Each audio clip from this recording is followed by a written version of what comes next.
What's the stream audio going to? Do you know? I'm assuming it's not you since I hear myself talking. Yeah. So I am not sure. Okay. Like, I know that it's on. Oh yeah, no, it is. It's for us. Oh, there it is. Okay. Is that live? Yeah. Oh, cool. It's awkward. Hey guys. Is it on YouTube? I'm not finding it anywhere. It should be on the. Are you able to mute yourself for just a minute? Yeah, there it is. It's unmuted. Let me just make sure. Yeah, like I'm on the Notre Dame Rugby channel, and I'm not finding it. Let's see.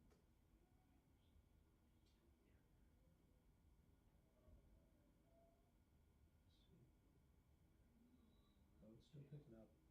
It's coming from. It's still picking up your audio. It's weird. I have my mic off.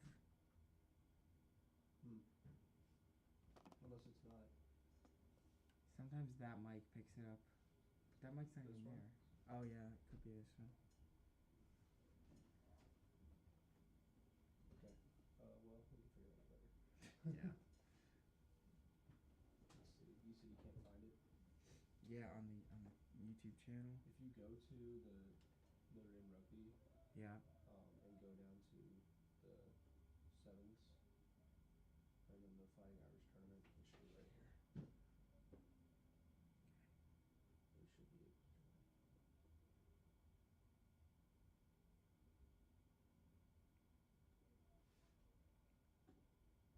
Although I'd like to figure out how to mute this so they can't just hear us talking the entire True. time. That would be ideal.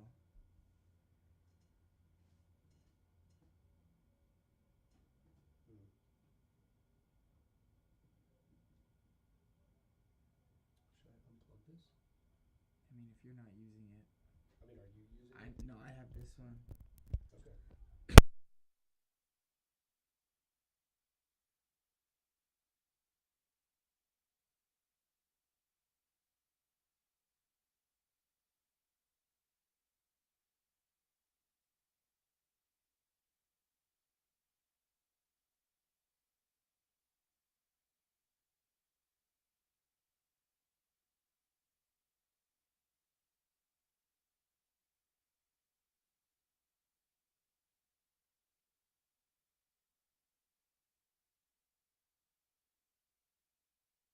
Test.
Good morning and welcome to the Fighting Irish Sevens National Qualifier Invitational here at Stinson Rugby Field in South Bend, Indiana.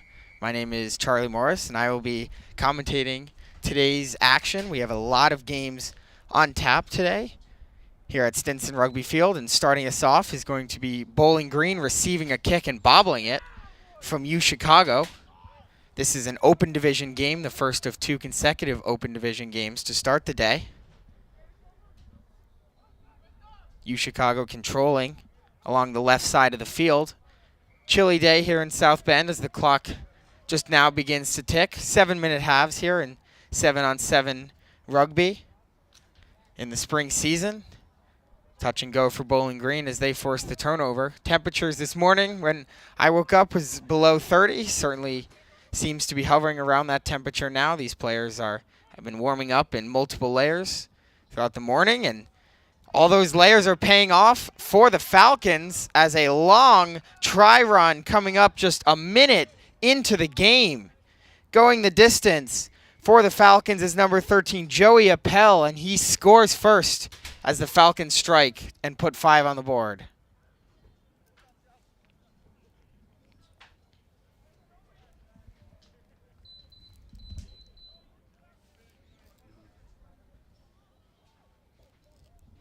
Offense a little easier to come by in the 7-on-7 variety for these teams as opposed to the 15-on-15, and you saw why right there on that lengthy try run from Appel, just finding a gap in between 2 of the UChicago defenders and taking advantage of it right away. The conversion attempt is true, and Bowling Green, just like that, takes a 7-0 lead.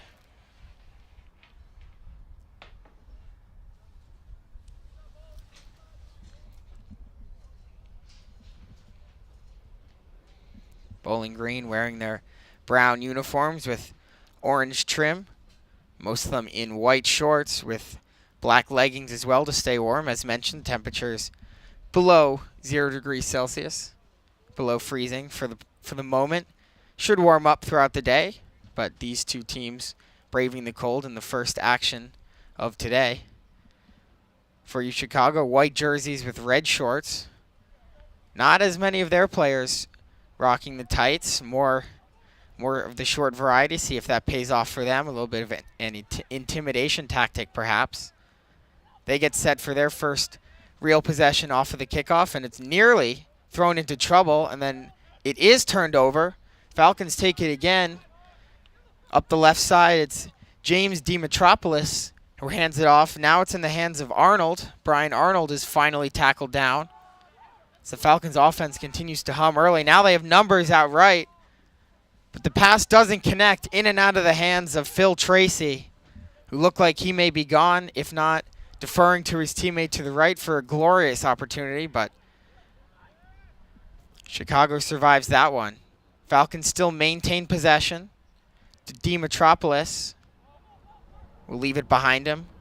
And a great pass from Wilson to the right side. Cutback move. And all the way down near the 5. It looks like Appel once again doing work on the offense. Bowling Green knocking on the door again. Now they'll move closer to the near side. Fake pass and a cut upfield. Look at that run all the way for the try. Well done from Brian Arnold, the senior. And another try early on for Bowling Green.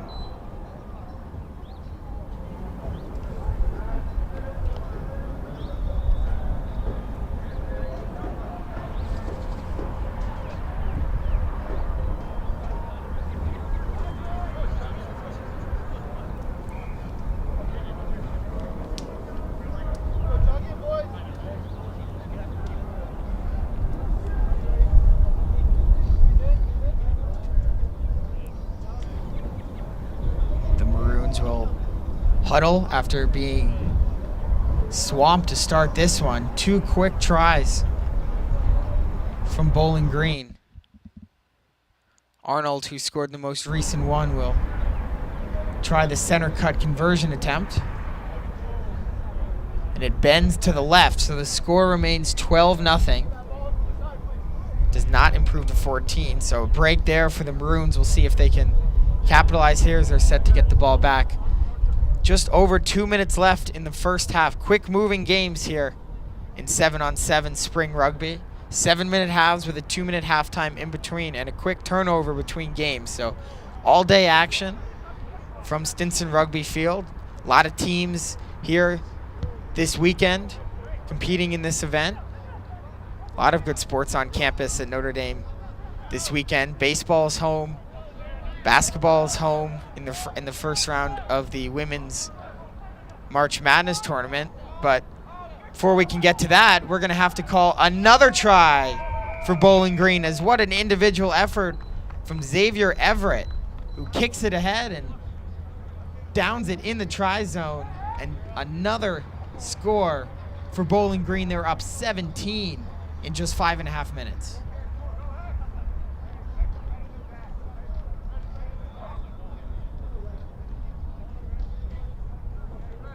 Chicago struggling to get anything going with the ball.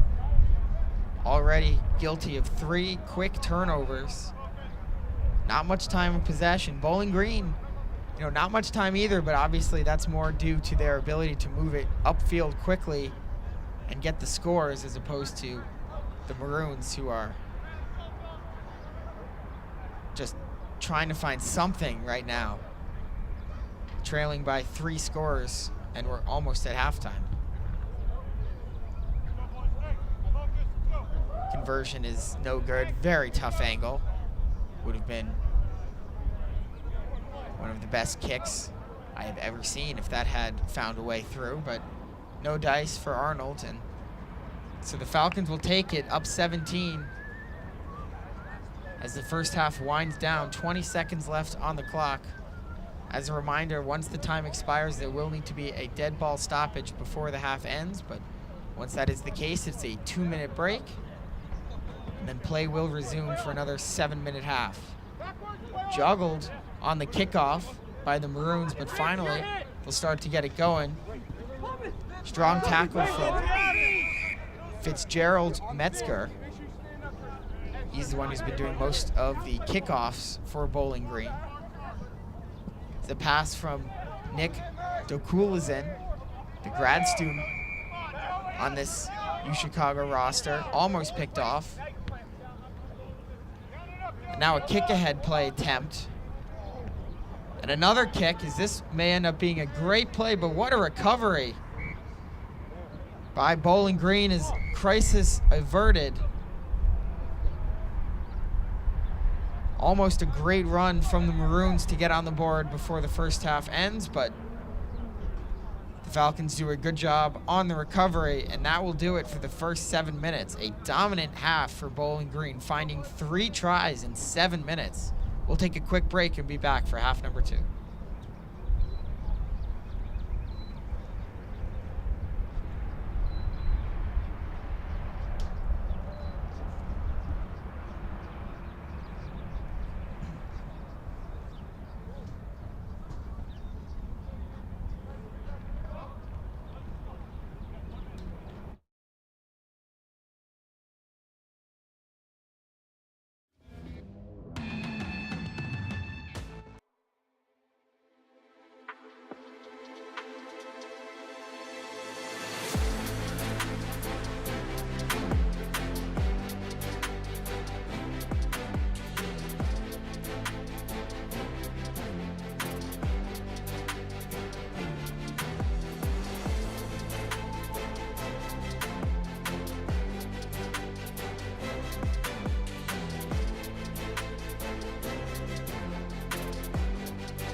We welcome you back to Stinson Rugby Field here in South Bend, Indiana. Notre Dame hosting the national qualifier Fighting Irish Sevens rugby tournament here in the spring. Some 7-on-7 action after an intense season of 15 versus 15 in the fall. A little bit shorter, lot shorter games, I should say, here in the spring. 7 players per side, 7 minutes per half, as a quick halftime break has concluded. Before that break, it was the Bowling Green Falcons who came out flying, received the opening kickoff, made quick work for a almost instant try, spanning more than half the field. That run coming from Joey Appel.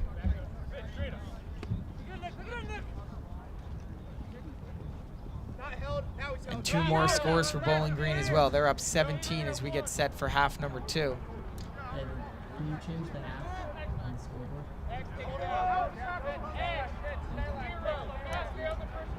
First chance on the offense will go to the Maroons. Nearly had a break at the end of the first half before a strong recovery from Griffin Wilson of Bowling Green was able to thwart that attack.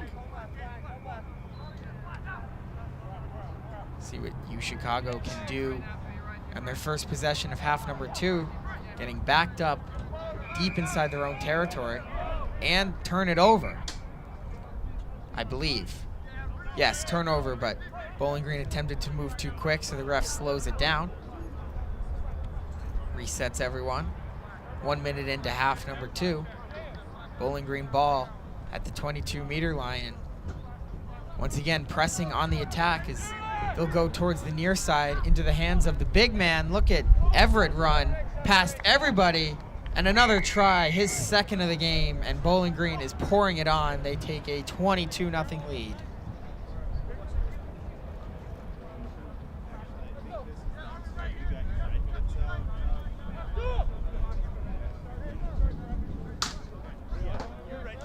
Xavier Everett has looked impossible to bring down multiple times today, despite the game only being less than 10 minutes old, and we're seeing his talents for this Falcons team as he secures his second try already. It will be Arnold, who has a try of his own, going for the kick from off to the right. And it fades right of the upright, so Arnold is now 1 of 4 on the conversions. Bowling Green 22, UChicago 0. Under 5 to play in this one. Such quick games make comebacks nearly impossible, but if you're a UChicago fan, you'd love to see your team get on the board here. Give them something to build off for the rest of the spring season, because it has been all Bowling Green so far in this one. UChicago barely even possessing the ball at all, barely moving it forward. Just one rush attempt, really, that didn't quite connect at the end of the first half, and since then it's been a real struggle for them. Quick spin move from Kuzlin. He's finally wrestled to the ground. The Maroons will venture back towards the middle of the field. And a pass all the way out right is mishandled, and a race for it. Ball goes into touch just barely outside the try zone. Looked like it may have gone off a white sweater last, so line out upcoming.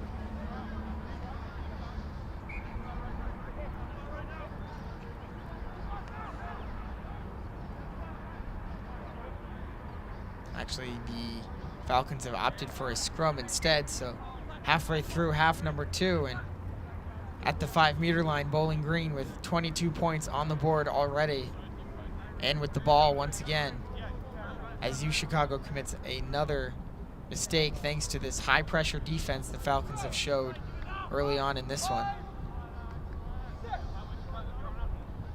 First scrum of the day. And it's picked up and brought in. No help needed for Bowling Green's Griffin Wilson. The sophomore puts it through the scrum, picks it up, puts it down in the try zone, and another score. Bowling Green continues to add on.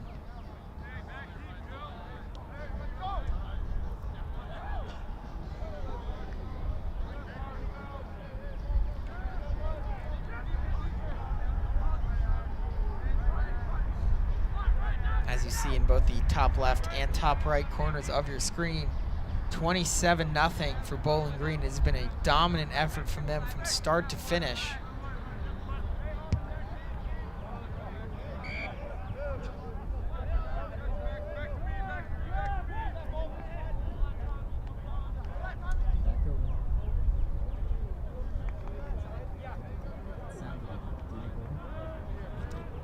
Conversion is good.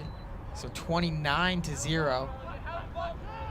Now for Bowling Green, as they've made a statement in the first game of today's action. At the conclusion of this one, it will be number 6 IUPUI versus Loyola in another open division game. 3 divisions going on here at the fields at Notre Dame: the open division, the qualifier, and the reserve divisions. Most of the games on our stream will be from the qualifier division, but a couple of these first 2 from the open division right away to get underway on this early morning, this early Saturday. 1 minute and 20 seconds left in half number 1. Bowling Green is the number 2 ranked in their division, so their success today comes to no surprise. They've been successful all season. As a fake pass from number 10, that's Jacob Capel. He's eventually brought down close to the 22-meter line. Fending off a tackle and making a play is Madier, and giving it to Slimmer. Slimmer, another try for Bowling Green. Finally downs it as close to the center as possible. 7 tries already for the Falcons, and lots of different sources. Everyone contributing for Bowling Green as this game winds down. Just 20 seconds on the clock and a conversion attempt coming.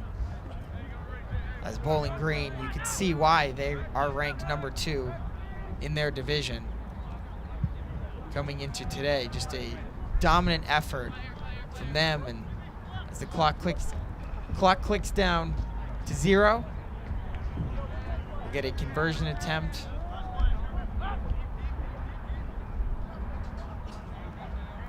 I believe we'll get a conversion attempt. Maybe we won't even need one of those.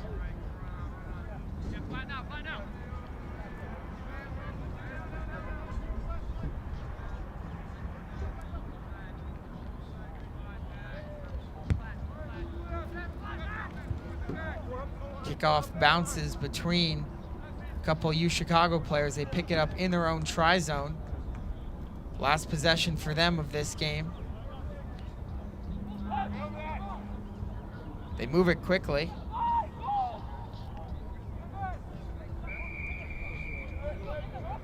So we get a penalty called. Tap and go, and quickly kicked out of bounds from Capel, and that will do it. So 34-0 Bowling Green, a dominant win in our first game of the day. We're going to take a quick break for some turnover, and when we come back, it will be number 6 IUPUI against Loyola in the second of 2 consecutive open division games here on the Notre Dame Rugby channel. We'll be right back.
We get set for our second game of the day, IUPUI taking on Loyola. I'm happy to welcome in my partner, Claire DeMeo, who's joining me for the rest of the morning slot. We have many more games to go before a break at around 1 p.m. So, Claire, you caught a little bit of that last game, a dominant win for Bowling Green. What did you see them do that made them so successful?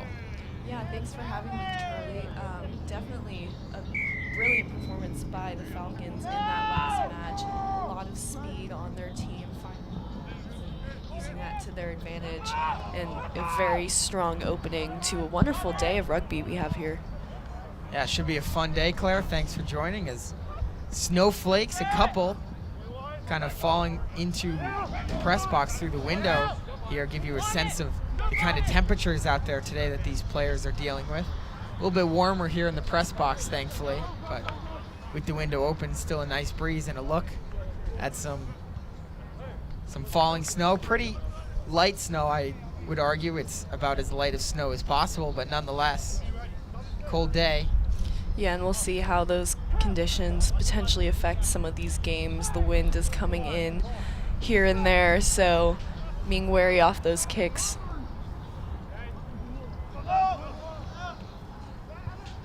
Just about 1 minute into half number one in this one between IUPUI and Loyola. No score yet as first possession upcoming for IUPUI as they gather the ball, move it across halfway. And a penalty being called.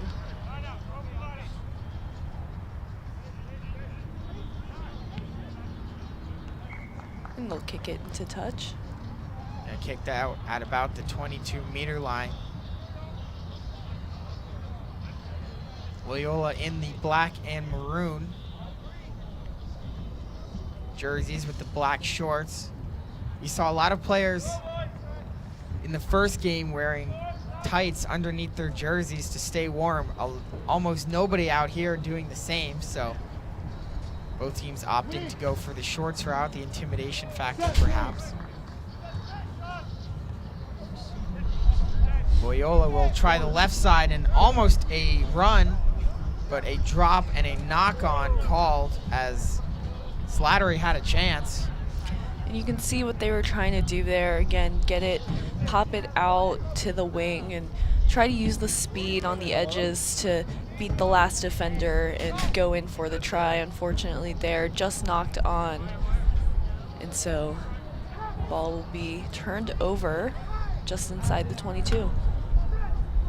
So a scrum upcoming for IUPUI, and an illegal one at that, so they'll try it again.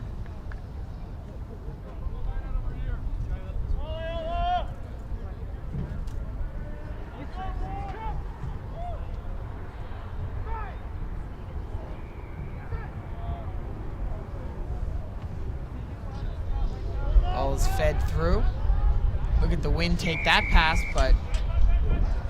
and cause a knock-on, as it looked like the Jaguars may have had a break opportunity, but actually not a knock-on, an offside. Offside, so they get the ball back. That's correct, but you could see the wind taking those passes right away. Yeah, absolutely. So something to watch for.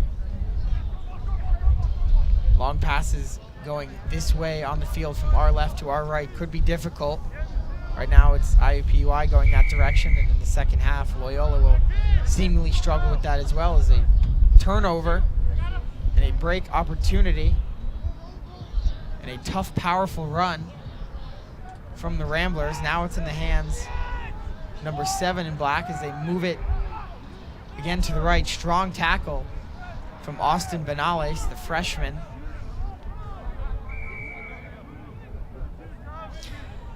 And another offside this time. Yeah, it looks to be offsides.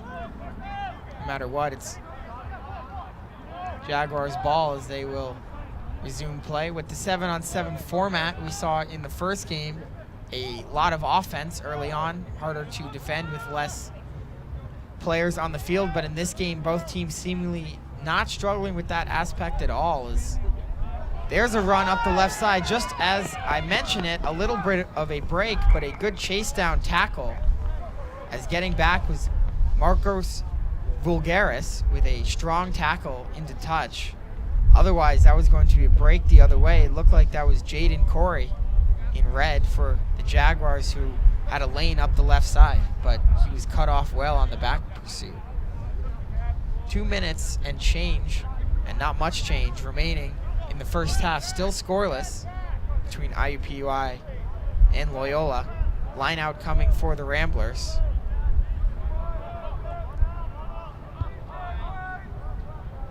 Straight enough to be considered legal. Didn't exactly look straight from our vantage point, but no foul, no penalty called on the play. They'll try to come towards the near side. They have a numbers advantage, but the pass all the way out to the left, just in and out of the hands of Andrew Sheedy. And now we get a whistle and a turnover. A lot of mistakes early on for Loyola, controlling play but unable to break through this Jaguars defensive line, and a couple offsides, a couple other penalties, and IUPUI has managed to hold them off for now. Yeah, and it's difficult here and there, especially given the conditions today. But again, being mindful, making smart passes that are intentional, and again, communicating that to get the ball from point A to point B will be very critical today as you start to see adjustments from both teams going into the second half. Yeah, unsuccessful scrum, as feeding it in was Jov Garcia, but it was actually the Ramblers who came up with it on the Jaguar scrum. There's a juke move, has some broken ankles on the play. And a strong run. And another strong run upcoming. Look at that gap, but what a tackle to save a try. The last man back for the Jaguars. Couldn't quite tell who that was, but saved a try with that play and allowed his team to get back into the play with just 6 seconds remaining on the clock in the first half. Quick tap and go. Last chance for the Ramblers. See if they can make something out of it. Almost at the 5. They will also be called for offsides, backing them up to the try zone. There's another strong tackle. Looked like that one may have been made, but a try is scored at the end of half number 1. A resilient, gutsy effort, and on the board first is Loyola. They take a 5-0 lead on our first score of the day. And again, being quick and catching the defense offsides, especially after that penalty that backed them all the way up. That was an excellent effort right there, and again, utilizing the call to their advantage. Yeah, certainly took advantage of that offsides, as you mentioned, Claire. Conversion attempt is going to come up short. So we'll go to the first half break with the Loyola Ramblers leading 5-0 over IUPUI. We'll take a quick break and come back for half number 2 in just about a minute.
welcome you back as we get set for the second half. A defensive battle in the first 7 minutes between the Jaguars and the Ramblers. Eventually, a last play of the half try for Loyola puts them ahead 5-0. But it's the Jaguars who receive the opening kick, and they'll get their offense to work. But they take a quick penalty, and just like that, their first possession is over, and a glorious opportunity after forcing that infraction. It looks like they were called on the not releasing. So hanging on to that as long as they could, unfortunately, just called right there. Yeah, it's a tough call at that point. You obviously don't want to lose possession of the ball right away. So you grab onto it for a little bit too long, and referee caught him. So a line out after the kick goes into touch, a line out coming up for the Ramblers. Executed perfectly. They move from far side of the field to the near side. And they'll go all the way out through the hands of Jaden Corey.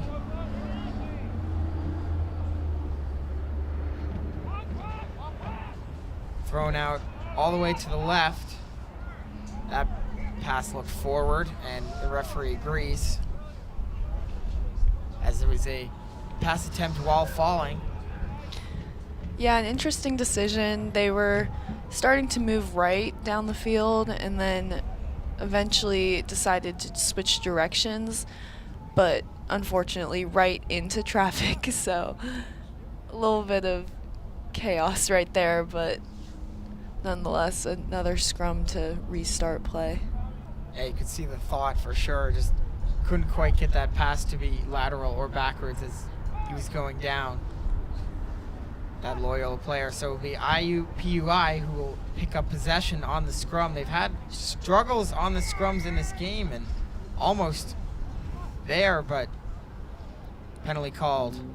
And so crisis averted for the Jaguars. It looked like they were losing that ball off the scrum, but they managed to retain possession after the penalty. And look at the outside speed getting all the way to the edge.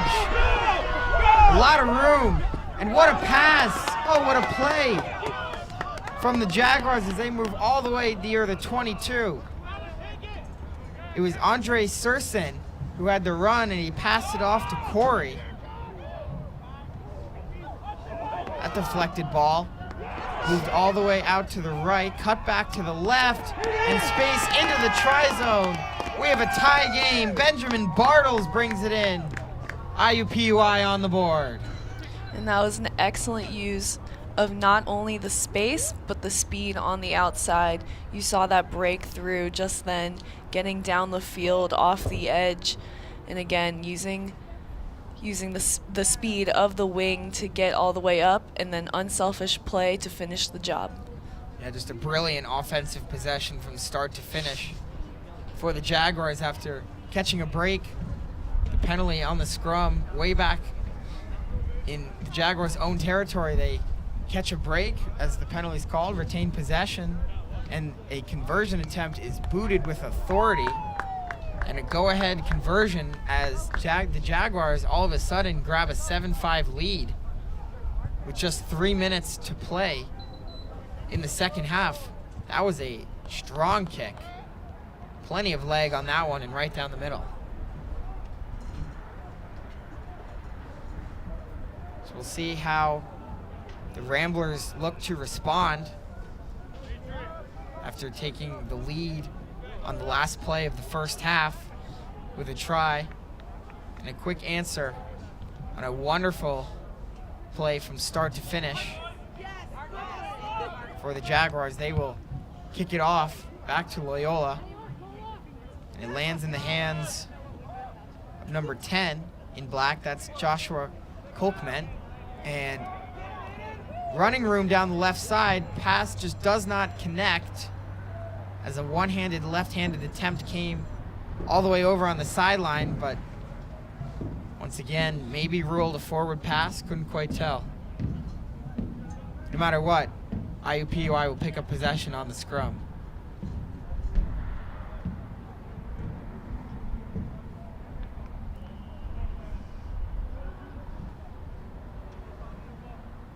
Jove Garcia, number 9, as he's done all game, will feed it in.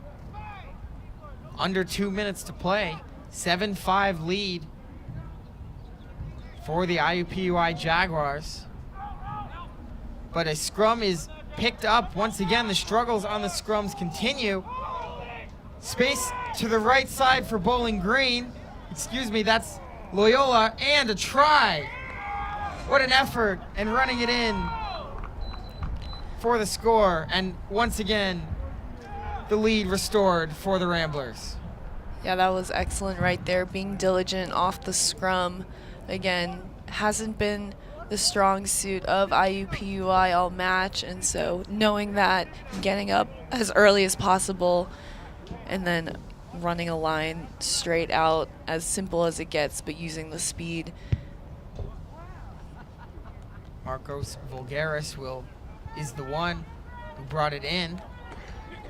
Conversion is no good, so with a 3-point deficit, still time for a potential game-tying kick. If IUPUI were to opt for that, we saw their kicker nail that conversion attempt, so you'd have to think it's definitely in play for the Jaguars. Obviously, they could also go for the game-winning try. If they were to tie the game, it would go to a sudden death overtime period, 5 minutes long.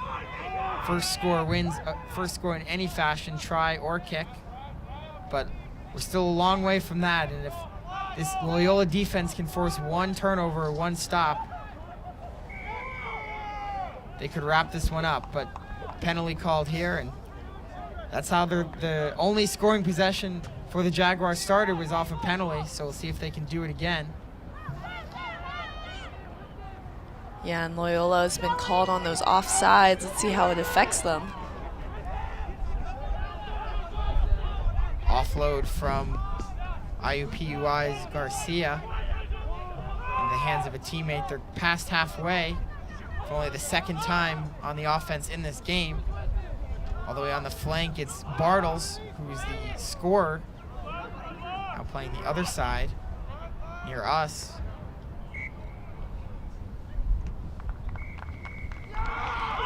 And it looks like it's final over. Whistle blows. That'll do it. A incredible back and forth game. Not often do you see 2 lead changes in a 14-minute game, but that's what we had.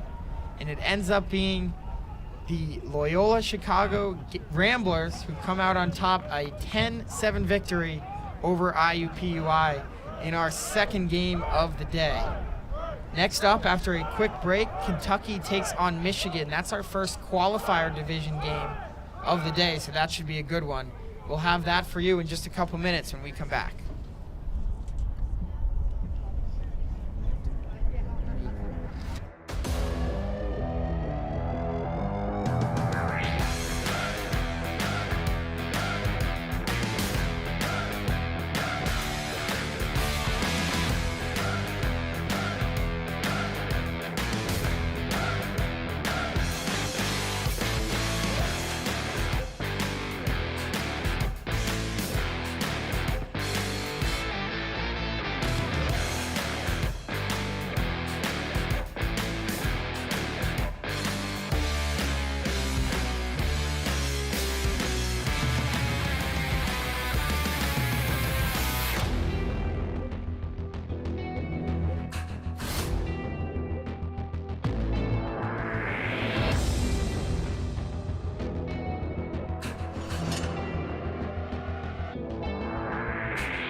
Welcome back as we get set for the third game of the day. These games move quick with the 7-minute halves. Charlie Morris alongside Claire DeMeo bringing you some rugby action all day today, starting with our 9 a.m. kickoff, going all the way until the qualifier division finals, scheduled for 5:30. This one is our first qualifier division regular game, as you might say. Kentucky taking on Michigan. Kentucky wearing black jerseys with blue numbers. Michigan in a similar navy color with yellow numbers. So if you are confused as to which team is which, I would suggest using the numbers. Those are the differentiating factor. So Claire, we got a great game in our last game after a Bowling Green blowout in our first game of the day. A close one between IUPUI and Loyola, ending in a Loyola victory, but 2 lead changes in that one. You don't see that very often in a 14-minute 7-on-7 game. Yeah, they're very quick, but anything can happen. And as we open up the qualifier matches, again, gonna get really competitive, especially as everyone's vying for a spot in the NCR tournament. Yeah, certainly some NCR points on both teams' mind as it's Michigan scoring first. A quick juke to the left, and they're on the board right away. It took just 1 minute and 15 seconds for the Wolverines to jump out to a 5-0 lead. They get the first try of the day. And what a shift right there, catching the defender offside, forcing a missed tackle, and right there in that gap, going right through for the try. So Michigan kicks it away, forces the turnover, and scores almost instantly. The conversion attempt is up. I believe it missed to the wide right. Tough to tell from our angle, but no indication from the referee that it went through. So score remains 5-0. And Kentucky will have to recover. Not a good first possession for them on the offense. Yeah, again, it's about cleaning up some of those mistakes early in the game, and also keeping the composure and just having to move on and react to them even if they do occur. We'll see what they do on their second offensive chance. A line drive kick was gathered in by Holden Hahn, and that didn't take long. Look at that long run coming for the Wildcats. All the way into the try zone, and just like that, the game is tied. That was a very quick response, and Kentucky has tied it at 5. Right there, again, erring on the side of simplicity. Just, again, not even having to create all of these opportunities with the passes up and down the line as we've seen in the last few games. If you see a gap, if you see that opportunity, you have to take it, and that's exactly what they did to get downfield. The conversion goes off the upright and no good, so the score remains 5-5. We see a lot more of those open field tries, long tries in the 7-on-7 format than we do in the 15-on-15. Obviously a little bit tougher to defend. If one guy gets beat in 15-on-15, easier to cover for him. Not the case in this format, which is why we've seen a long run like that. That kick did not go far enough, so Michigan ball. And many teams will have sort of a sweeper position that acts as a fullback. You can see Kentucky has one there. But he gets beat, and the speed shown from Michigan in for the tries. 3 tries in a very short amount of time. I want to say 3 tries in less than 3 minutes for the two teams combined. It's Michigan who takes a 10-5 lead just like that.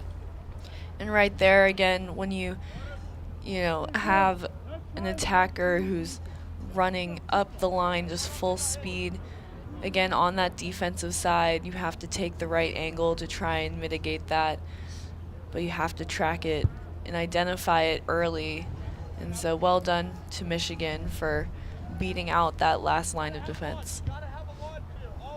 Conversion attempt from a brutal angle is no good. So 10-5 remains the score.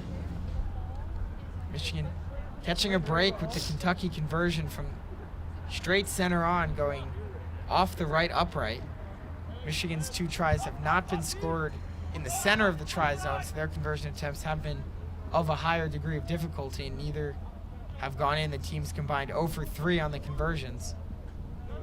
Strong pass out to the left, but the line judge with his flag in the air, so I believe that means Kentucky player stepped into touch, and a line out should be coming from Michigan, as it was a great pass all the way out left, but well covered by the Wolverines defense, not allowing that Kentucky player to break free along the touchline.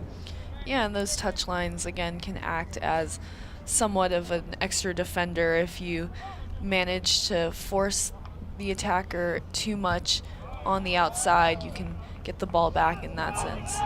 Set play from Michigan.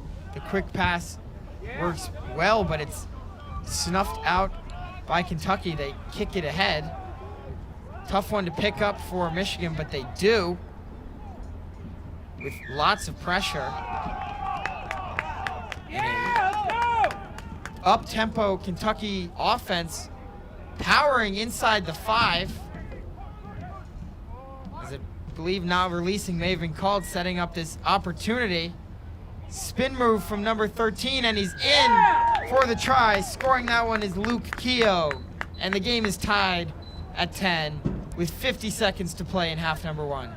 Yeah, and a physical effort right there off that kick, sending the ball all the way down, and again, just keeping with it, keeping the discipline to power right through for the try.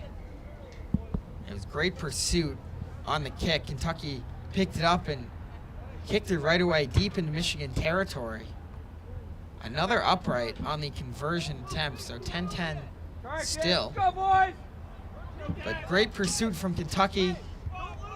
Michigan player did a good job to get back and bring in that ball and save disaster, but that was only temporary as he gets called for not releasing, and Kentucky turns that into an up-tempo score to tie the game as the clock ticks down to 0 in the first half, so the next dead ball stoppage will signal the end of half number 1. Yeah, and again, back to your point about the penalty, Kentucky didn't hesitate. As soon as it was called, they identified it and were able to get something going before Michigan was ready. Yeah, sometimes you see the ref try to slow the game down, but not there.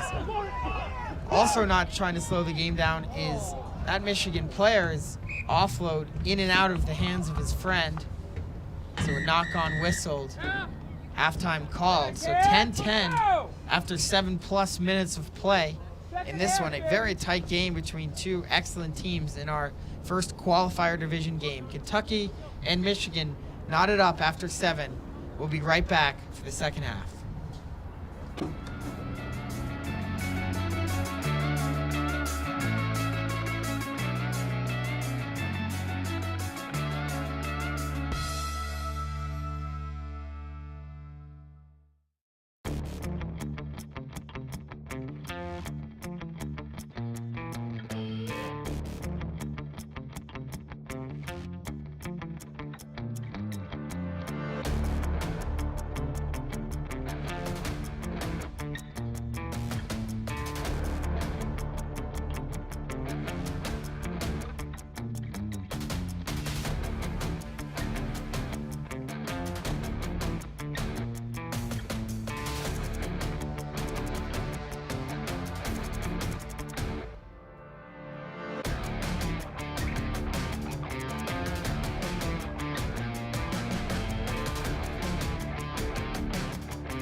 Welcome back to Stinson Rugby Field here for the National Qualifier Fighting Irish Sevens Invitational Rugby Tournament.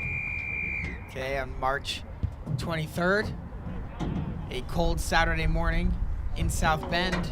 It's Kentucky kicking it off to Michigan to start the second half. These two teams knotted at 10 after the first half. Just a quick recap of our actions so far. We had 2 open division games to start the day. Bowling Green demolishing UChicago to the tune of 30-some to 0. Forgot the exact number, maybe 34. But no matter what, they were in control the whole time. IUPUI and Loyola battled in the second game, and a late try from the Ramblers, got them the win in that one. And right now it's 10-10 between Michigan and Kentucky, but the Wildcats are pushing inside the 5. Looks like they've turned it over, however. They have, so a missed opportunity deep in Wolverine territory. Michigan working in their own try zone and bobbling it. A knock-on is whistled, however, before any further danger unfolds.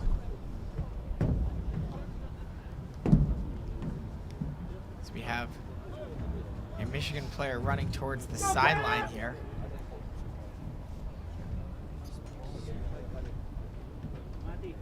And a substitute coming for the Wolverines, so our first real live time substitution of the day in any of our games. No way I'm staying for you. You're finding your own way home. And a Kentucky scrum from the 5-meter line to come, as they look to break the tie just about 2 minutes in to the second half, excuse me.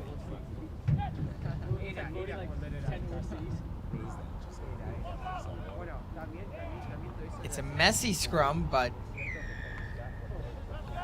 it looked like it may have been Kentucky possession originally, but ref blows his whistle and now it's Michigan ball. Yeah, Kentucky was called for diving over. Good catch, Claire. That penalty cost them a real golden opportunity to break the tie in this first half. In the second half, the first part of the second half. But in response, no worries for Michigan there. They just got called for a knock-on. We'll see Kentucky go for the scrum again. They haven't had amazing success with the scrum yet in this game. We've seen Michigan do a good job forcing some problems for the Wildcats, but this one is way more clean. And Kentucky will come towards the near side.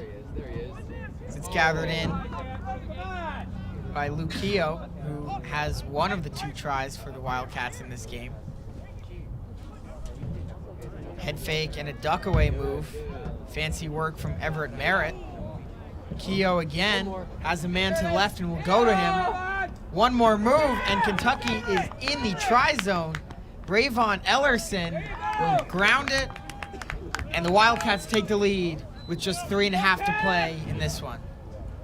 And that was excellent right there, just trying to find the gap, changing sides and passing it off right at the last second to beat out the last defender, making a move, kind of juking him out and into the try zone for that relatively easy score for the Wildcats. Yeah, great elusiveness, as you mentioned, Claire, from Ellerson, who's on the board for the first time today. Conversion attempt bends to the right. A little bit of slice on that one. The attempt from Jack Phillips. So 15-10 still. Michigan down a try. Set to get the ball with under 3 minutes to play. We've seen 10 unanswered points from the Wildcats.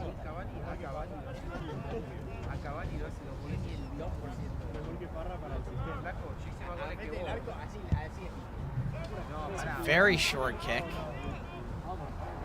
that bounces and does not bounce far enough. So Michigan takes over. Another mistake on the kickoff for Kentucky.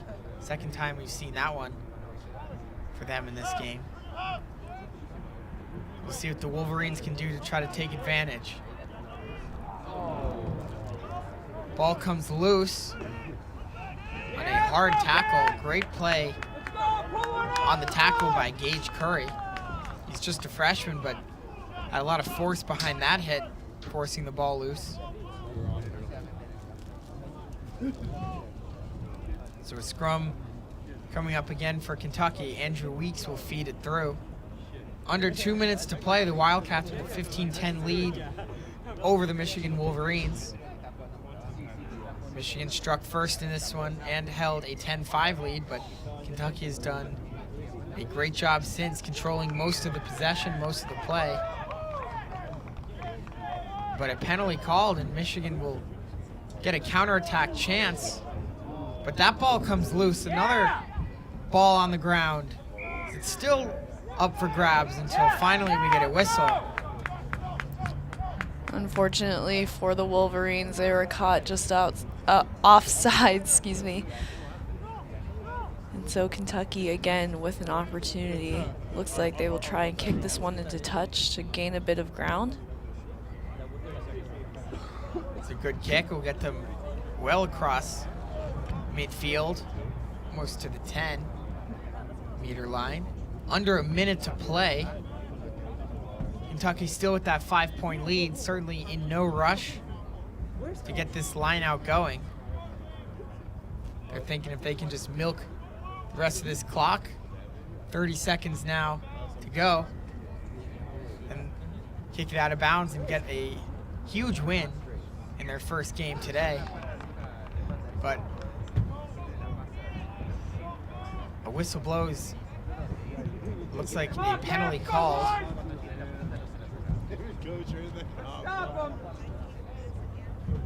Scrum coming up for Michigan as the time ticks down almost to 0, so this is it. Michigan wants to win this game, or at least tie this game. It needs to happen now for them.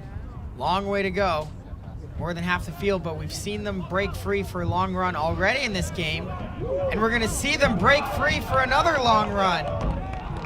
Cutting it back towards the middle, and finally bringing it in for the try, as Michigan ties the game with no time on the clock. What an unbelievable run. Yeah, an excellent break right there down the side, and then in a moment's hesitation, I thought the Kentucky defender was going to go in for the tackle, but he hesitated, and so again the Wolverines taking advantage of that moment of hesitation and switching directions in for the try. An excellent physical effort right there by the Wolverines to tie this one and to take the lead after that conversion. And that will do it. A walk-off conversion, the first successful conversion of the game, and it ends it. Michigan with a last-second score and a victory from the jaws of defeat. 17-15. What a play at the end. The long try run and the first successful conversion, and Michigan takes it by 2. Yeah, again, playing up until the end, not relenting even when they were down.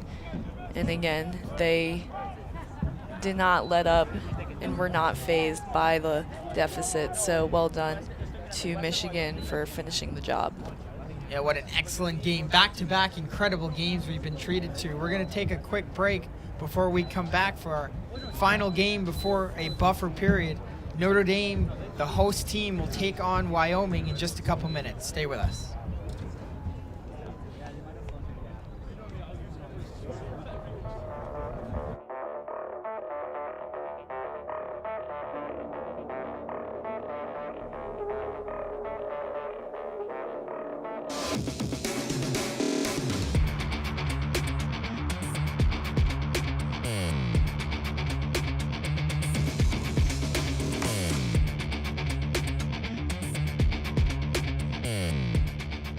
Welcome back to, we got a quick turnaround as teams took the field very quickly, so we're back underway. Notre Dame moving right to left, Wyoming moving left to right, and almost a breakaway run for Notre Dame right off the bat as Patrick Jennings tried to get around the edge. All the way out left now, it's Cam Teza. He's wrestled to the ground on a strong tackle from Zach Connor of Wyoming. Notre Dame will transition back to the middle of the field. A couple head fakes from Molina. Excuse me, that's Patrick McKenzie. And all those head fakes are going to fool everybody. McKenzie all the way for the try, and Notre Dame takes an early lead. Right away, I'm noticing Notre Dame playing a very clean game, using the space very well, being disciplined and getting depth on the attack lines. And right there, you saw what that can contribute to. And so Notre Dame going on the board first very early into this match. Yes, certainly a very efficient start for them. No mistakes on the offense. We've seen a couple teams already today struggle with knock-ons, struggle with offsides, but a quick and efficient possession for Notre Dame as they take the early lead.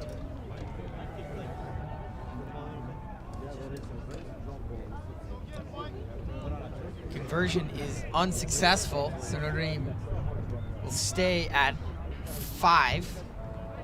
Short pop-up kick, good one, and it's redirected by the try scorer McKenzie into the hands of friends. He has it back from Teza. McKenzie stiff-arming one man, offloads it to Teza's. Those two connect. Teza refusing to go down on the attempted tackle from Isaac Ranweiler. Finally, Notre Dame will look to regroup and head to the other side of the field. Ardis will kick it ahead and use his speed to pick it up. What an individual effort, and the try from Colin Ardis. Yeah, and right there, and it all started off that kick, getting possession back right off when it really should have gone the other way, and then starting the attack, and then again observing the space behind the defense, saying, you know what, I can beat this man, and so kicking it right through, again using the speed to get the ball back and in for the try. Well done to the Irish there as they go up 12-0 after that kick. Yeah. Successful conversion, as you mentioned, Claire. So many things to like. If you're a Notre Dame fan on that play, you see Ardis recognize that he had a defender beat, a little bit flat-footed, using that speed after kicking it ahead and getting a friendly bounce right up into his hands as well. So everything going right for the Irish halfway through this first half. Ardis will kick it away. We'll see if he goes for the high kick again. He does. It's a little further, so we'll give Wyoming a chance on the offense. They move it all the way out to the left. Wyoming in some very cool uniforms, if I do say so myself. Black with a little bit of a mountain skyline on the chest. They remind me in of the whites. They remind me of the Phoenix Suns, like Valley City ones. They do, and they're going to get on the board while looking good doing so. As Zach Connor with a try for Wyoming, they answer right back. Yeah, right there again, using the speed on the outside. It's very hard, especially when you know you have that in your pocket. But again, Notre Dame have to shift, and they have to, again, take the right angles to try to mitigate those runs and those breaks. But well done to Wyoming for finding that gap and again using their speed to push down all the way. Yeah, we've seen Patrick McKenzie for Notre Dame show off his tough running ability in this one, but couldn't keep up with the quicker Connor there as the sophomore out of Laramie, Wyoming, a hometown kid. Brought it in for the try. Excellent kick for Wyoming as they maintain possession. Went just exactly 10 meters. Couldn't have done it better if you tried. And so we'll see if Wyoming can take advantage after picking up possession from their own kickoff. Whistle blows, and that will do it for their offensive possession. And quickly turning on the Jets and going in for the try. What a run from Andrew Packard. And right there, being disciplined off of the penalty, not even waiting, just going right for the gap and, again, using the speed for the try. Yeah, just no one was catching Packard on that play as he burst through an unsuspecting defensive line. The Coyotes just a little bit unprepared for the quick pace that Notre Dame and Packard played at in that moment. After a successful conversion, the score moves to 19-5. Notre Dame responding to the Wyoming response. So a series of 3 quick tries. As McKenzie wins another battle on the kick. Ball goes into touch. Looked like it went off a Notre Dame player last. We'll see if the referee agrees. He does. So Wyoming ball at about midfield. They're a little bit past that. And they'll get set up for a line out.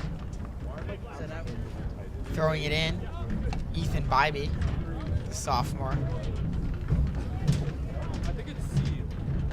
See what he chooses to do. It's well executed. Wyoming will quickly transition towards the left side of the field. A little give and go, ends up in Meade's hands. Finally brought down is Cole Williams. But another penalty, Wyoming getting in their own way as time has expired in the first half. Promising looking rush right off the line out, but penalty called and Notre Dame takes over. See if they choose to kick it out or whether they look to play on the offense. They will choose the latter. They're going to see if they can get a final score before the half concludes.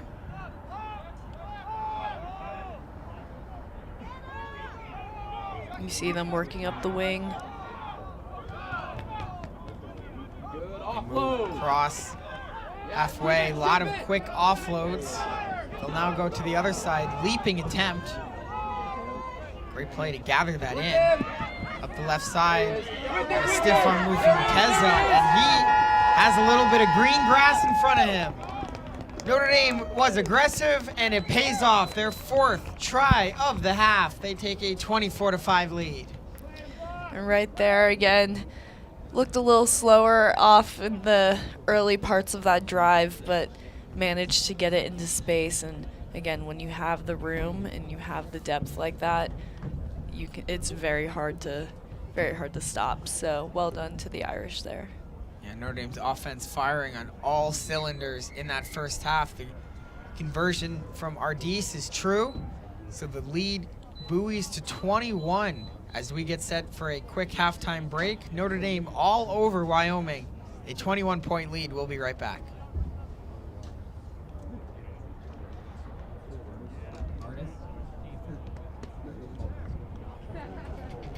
Is it Teza or Pete?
Just about set to start half number 2 here at Stinson Rugby Field between Notre Dame and Wyoming.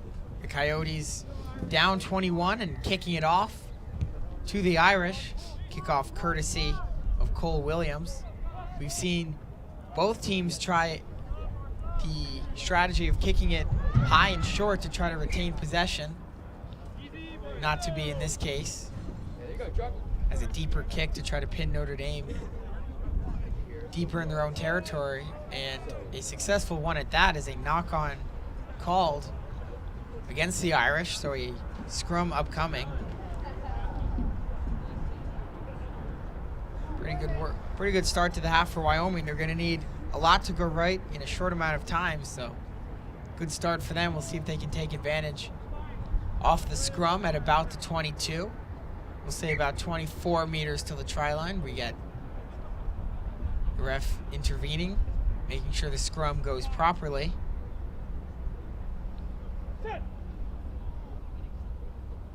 And finally, it will be fed through. Bybee will do it. Will also do a touch and go, and is finally brought down inside the 5.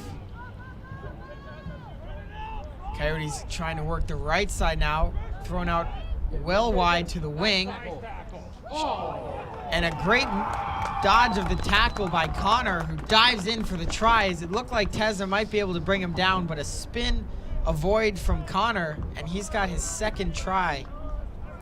Yeah, that was pretty impressive there by Wyoming. Again, just staying alive and not letting themselves go down on that tackle. And rightly so, because now it is 26-10. They've narrowed the margin to about 2 possessions, maybe 3, but again, still some time left, and again, anything can happen. You've seen them off their own kick get the ball back, so if they can do that, they've put themselves in a decent position. Yeah, we're seeing them operate at a very high pace right now, rushing to get to the center so they can kick it away, and it's bobbled in and out of the hands of the Notre Dame receiver, and so Wyoming does just that, exactly what they were hoping for. Connor has it again, a couple shifty moves. Takes a couple Irish to bring him down. Williams will try to find a way through the defense. Notre Dame holds strong for now. Tough running from Isidro Molina, the senior. Connor will try to kick it to himself in the try zone, and he will. What a play. Wow. And the third try of the game for Connor. Yeah, that was very impressive, especially if you noticed how the attack line was set up. It wasn't really, and again, they were squeezed for space, didn't have much depth or space, especially on the shorter side. So well done again for kicking it through, trying to break open play, and somehow recovering to ground that in for the try. And just an unbelievable effort from Zach Connor, who's been all over it for Wyoming. Tough conversion attempt goes well right, so the lead remains 11 for Notre Dame, but that was 21 at the start of the half, so Wyoming coming on strong. They're trying to play with pace, but the ball is bouncing away. Time continues to tick. We're at just about 3 minutes. See if Williams can find a friendly kick. This one is gathered in with sure hands by Teza. He's brought to the ground. Notre Dame needs something to change the momentum of this game, as it's all Wyoming right now. Thankfully for the Irish, they have built a strong lead, and that lead is going to get even stronger as Teza again through the defense, and a response from the Irish. Right there again, Teza, you've seen it before, using that speed and that physicality to really break open the play, get downfield fast, and again, when he breaks loose, who could catch him? Yeah, we've seen Teza find the holes in the defense multiple times throughout this game. You could see that play develop from up here in the press box in the booth, and it was clear that he was going to have an open lane to the try zone, and a little gamesmanship, takes his time to place it down for the official try right in the center, so an easy conversion, and that may just do it. As a strong start to the half for Wyoming, but Notre Dame, very talented team, especially in the 7-on-7 format, and one of their best players found a gap and does what he does best. Wyoming still pressing as it's brought on by Jacob Torrey, driving his man Artis backwards.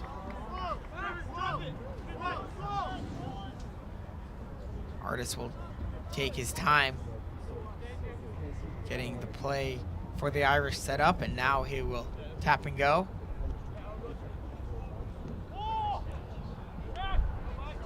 And more room, another hole.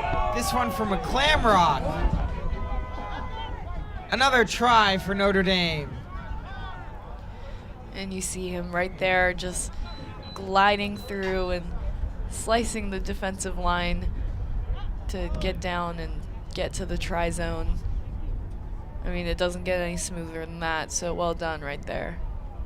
Yeah, once again, Notre Dame turning a slow-moving play into a quick run for the try. We've seen them off of scrums, off of lineouts, and now off of tap and goes.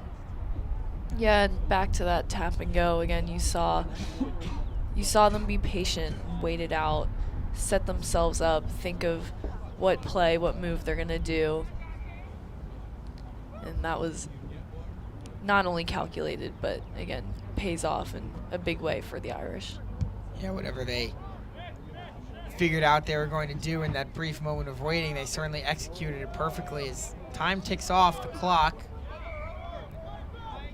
in half number 2, Notre Dame 40, Wyoming a strong second half, but still down by a lot, down 15, down 25, excuse me. They have 15.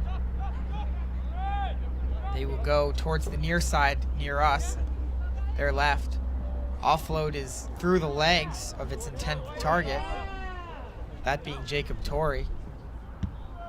This ball will be kicked into touch, and that will do it. Notre Dame with the strongest offensive performance of the day so far. They put up 40 points in a victory.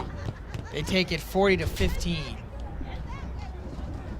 Yeah, and well done for the Irish, you know, again, finding what works for them on the attack and just keep doing it. I mean, you've seen them off kicks, you've seen them on the sides, and you've seen them just right through the middle again, being disciplined, waiting for the opportunity and attacking right when that opportunity arises. We're going to take a 20-minute break here at 10:40.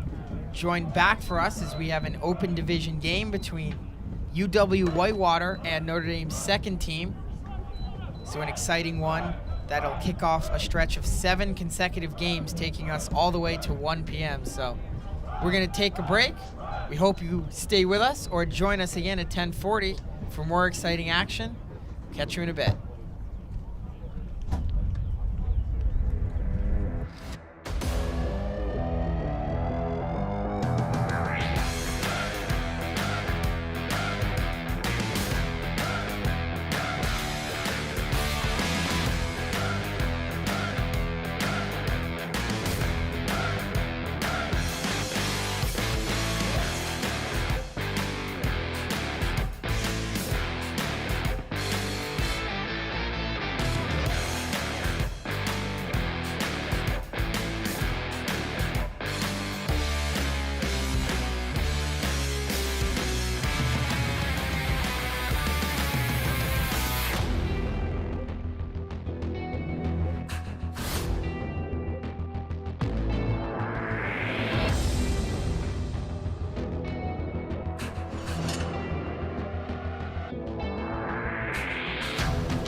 Welcome back. Thanks for sticking with us through the break.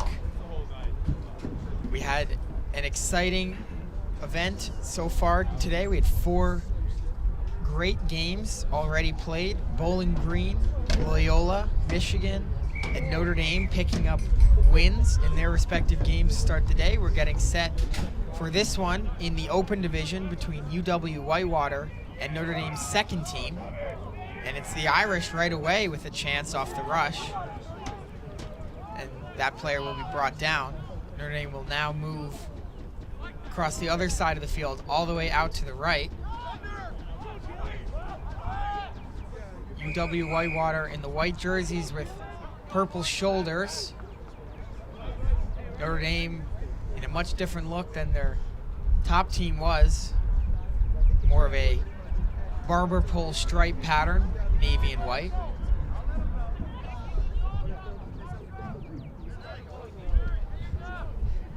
The Warhawks will begin their first offensive possession.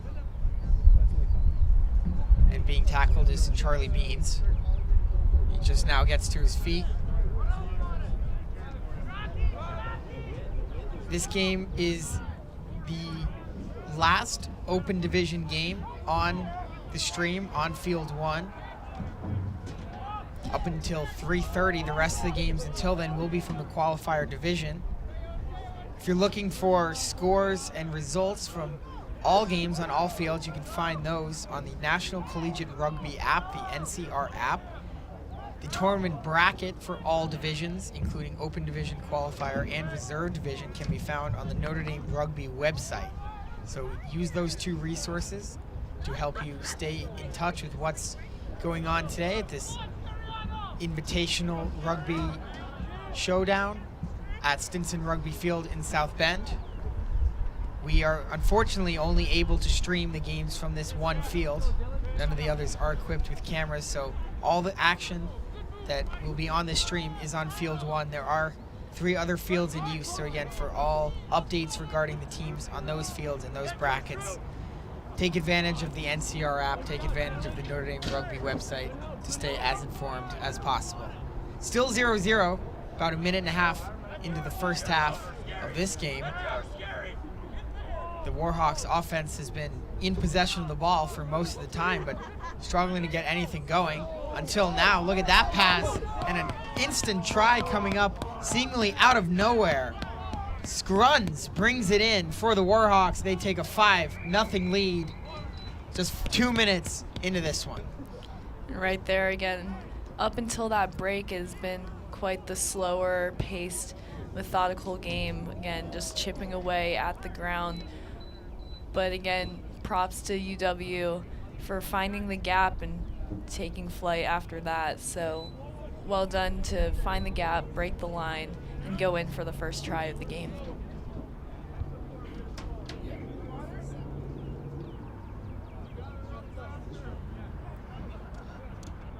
You also have to put, I know it seems weird, but technically Notre Dame is the guest in this game.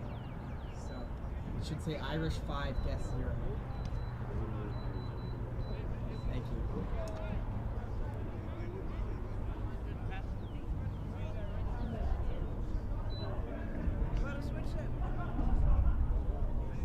Quick strike for UW Whitewater as they get on the board early with a try. Whitewater scored there. That was Whitewater who scored.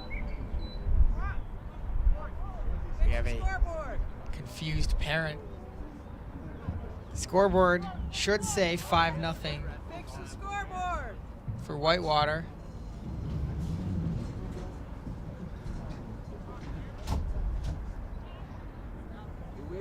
We're going to get a line out for Notre Dame. Whitewater is Irish. Notre Dame's the That throw is errant. Takes a couple bounces. Notre Dame happens to corral it. That could have been dangerous.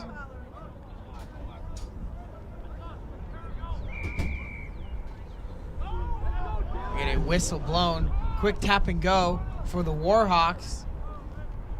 Spinning and trying to knife his way to the try line. They're still just short. And now they're in. A gutsy effort and another try for the Warhawks. They strike again and extend that lead to 10. They get points for the kick. Well done right there again, finding the gap and just going right through. Capitalizing off of those early mistakes, Notre Dame's defense needs to find a way to adjust because it seems as though they're just getting backed up all the way through the match. Yeah, certainly a strong start to this one for UW Whitewater, controlling play early on and a successful conversion as well.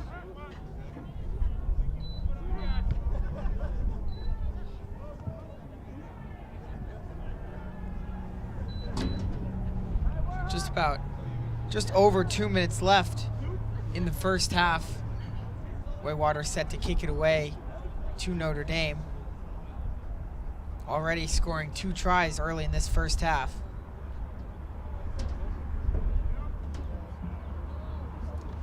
Hey, it's 14 by the way.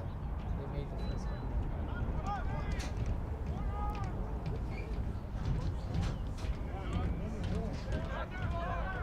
Powering forward for a little bit of ground.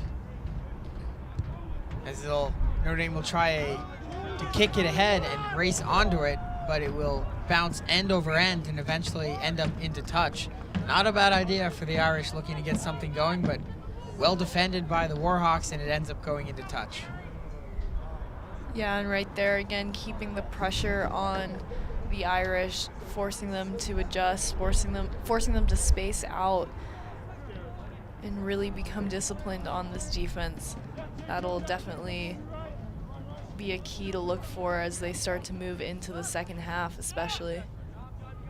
It's still about a minute till we get to that point. We'll see if the Warhawks can add on to their lead. A couple quick passes, they get it all the way out to the right. And nearly a broken tackle up the wing. A couple Irish help bring that player down. So they'll try the other side back closer to us, going from their right to their left. Give and go. And it's brought forward for good yardage by Jared Grell. And then he hands it off to Dylan Cleveland, who has space down the left side. And he's going to take it all the way for another try. The third try of the half for the Warhawks. 19-0 they lead.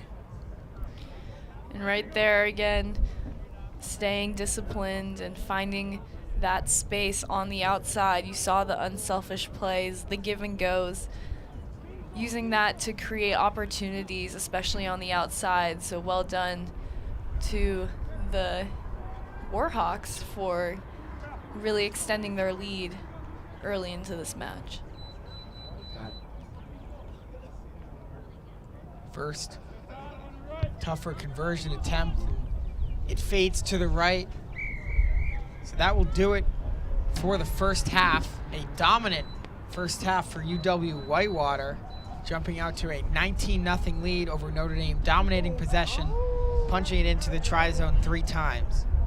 Before we go to break, we want to let you know that in just a sec, there'll be a QR code that pops up on your screen if it's not there already. Scan that QR code for some of the information that you may need for the rest of your viewing experience today. Definitely take advantage of that. We know we can only cover one field on our stream, and there's a lot more that you want to see. So if you want to check out those brackets, those live results, go to that NCR Rugby app or use that QR code on your screen to stay up to date as best as possible.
Welcome back. We get set for the second half.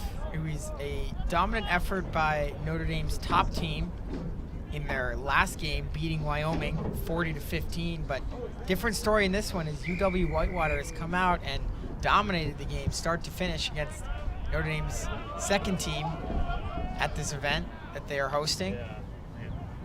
They do corral their own kickoff, so a good start to them. They're going to need a lot to go right in a short amount of time, but we've seen a lot of quick scores already today coming from both sides, both teams in multiple games. We've seen some strong runs, and there's a strong run. Notre Dame will get on the board just like that. An early try, that took just 17 seconds. So a perfect start to the half for the Irish, and they get on the board. Yeah, and right there again, getting a quick start, trying to push the pace a little as they try and close this deficit. It's 19-5 so far with the kick on the way. And it's good. So it is 19-7 now.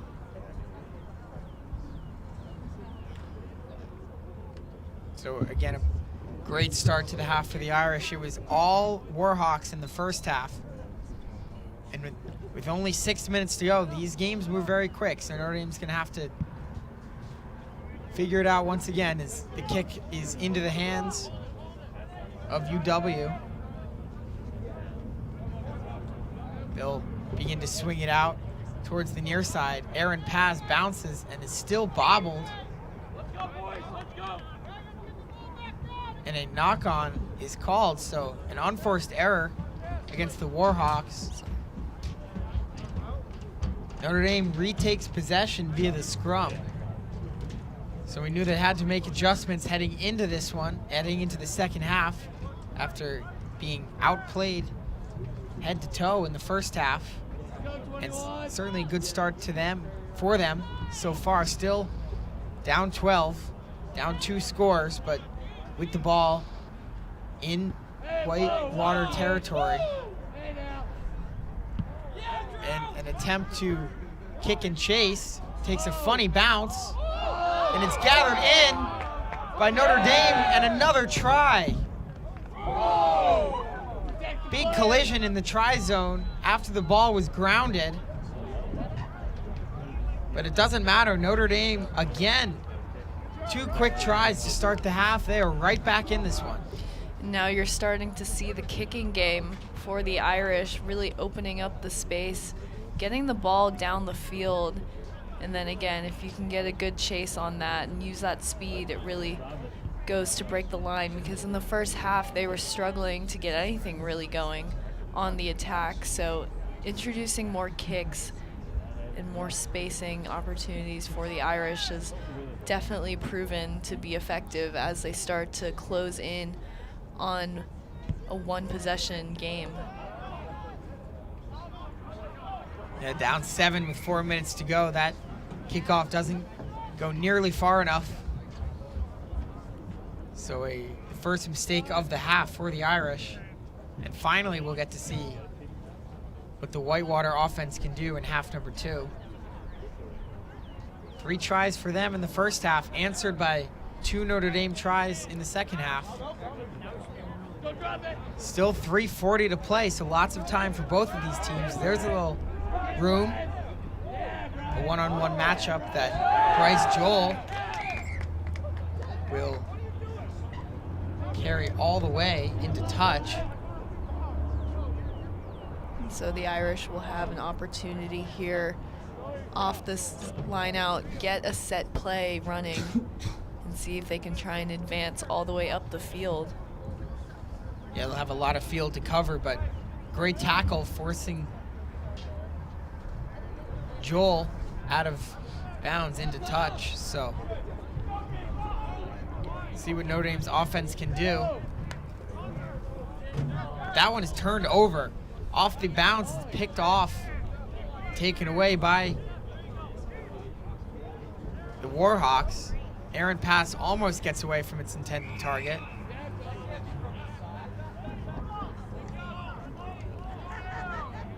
More controlled possession. Now for UW Whitewater. Couple juke moves towards the left touchline and a strong run. Beating 3 men at least before bringing it in for the try, and a response from the Warhawks. They needed that. Yeah, as you said, Charlie, a much needed response for the Warhawks, putting them up again and, extending that lead going into the final 2 minutes of this match. Little added security there, but well done for using the outsides and catching the Irish defense a bit moments off guard, but that's all you really need. Yeah, just a little too spread out were the Notre Dame backs, and Whitewater takes advantage. That was an incredible conversion kick from almost no angle. Haven't seen an official word from the ref. Haven't seen the flag raised, but we're hearing a couple people on the field voice their opinion. They thought that was good. Looks like they may have been wrong. As again, we never saw the official put his flag in the air. So it stays 24-12. And Whitewater forces a quick turnover, but they're instantly called for a knock-on as the pass was just juggled a little bit there by the UW Whitewater player, and so Notre Dame will take over possession under 1 minute to play in half number 2. They trail by 12. It was a strong start to the second half, but they dug themselves a gigantic hole, falling down 19 points after just 7 minutes. And they're going to need a miracle to find a way back into this one. And it looks like another knock on, but they will play out the advantage. Yeah, so basically a free possession here for the Warhawks. They out of the ruck get set in their offensive attack. Egan Babish is brought down, number 14 in white. Late offload ends up in Grell's hands. Grell is tackled by 2 Notre Dame players.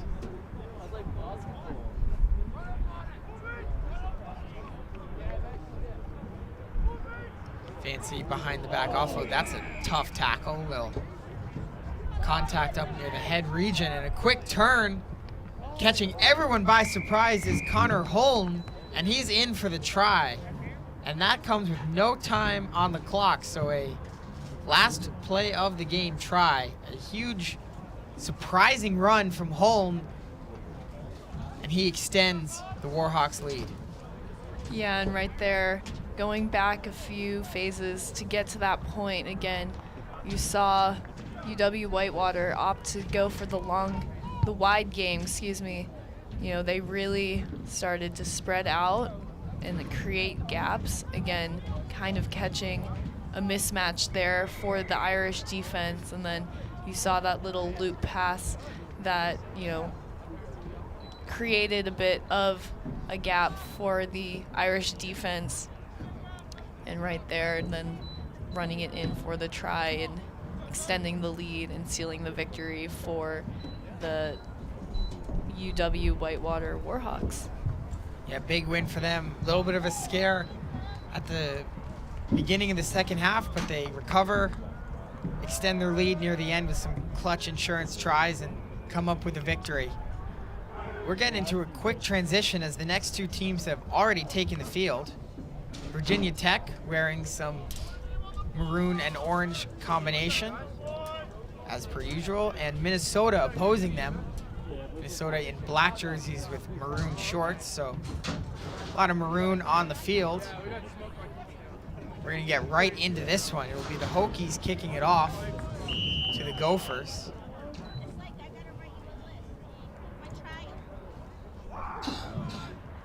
And we are underway. So first possession for Minnesota. Tackle is made on Marcus Lorenzen. Offload goes in and out of the hands of the intended target, Dominic Creeling, number 11 in black. And that will result in a turnover. So Virginia Tech, a strong, high-tempo defensive stand. Certainly, you could see the intensity they were playing with, Claire, on that defensive possession, forcing that early knock-on. Absolutely, and it starts with the launch on defense. Again, if you can get up in their face early, not too early, obviously you don't want an offsides, but if you can time it just right, you can really put on the pressure early and create those turnovers. Bobbled and brought in over on the right side by Virginia Tech's Logan Mooney, and he is going to take it all the way out of nowhere, just running up the right side and in for the try. So Virginia Tech, a high-tempo defensive stop, and then a quick try to take a 5-0 lead. Right there, transitioning from the defense to the attack, again being solid in the lines, getting depth, really paying off for the Hokies as they start the scoring in this match. And we've seen this Hokies team noticeably excited to come out and play this game so far, more than we've seen from some other teams perhaps. As you know, there have been a bunch that have gotten off to a good start, but you can just tell the intensity is there for Virginia Tech. They take a 7-0 lead. 5 minutes to play, first half. This game, by the way, I should mention, is a qualifier division game. The next 6 that we have before our next long break are all from the qualifier division. Long run ahead from Minnesota's Ryan Horsch.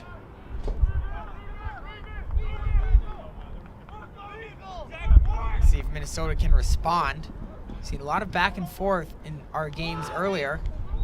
Bunch of good contests, bunch of close ones. A couple that have ended up as blowouts, but were good throughout.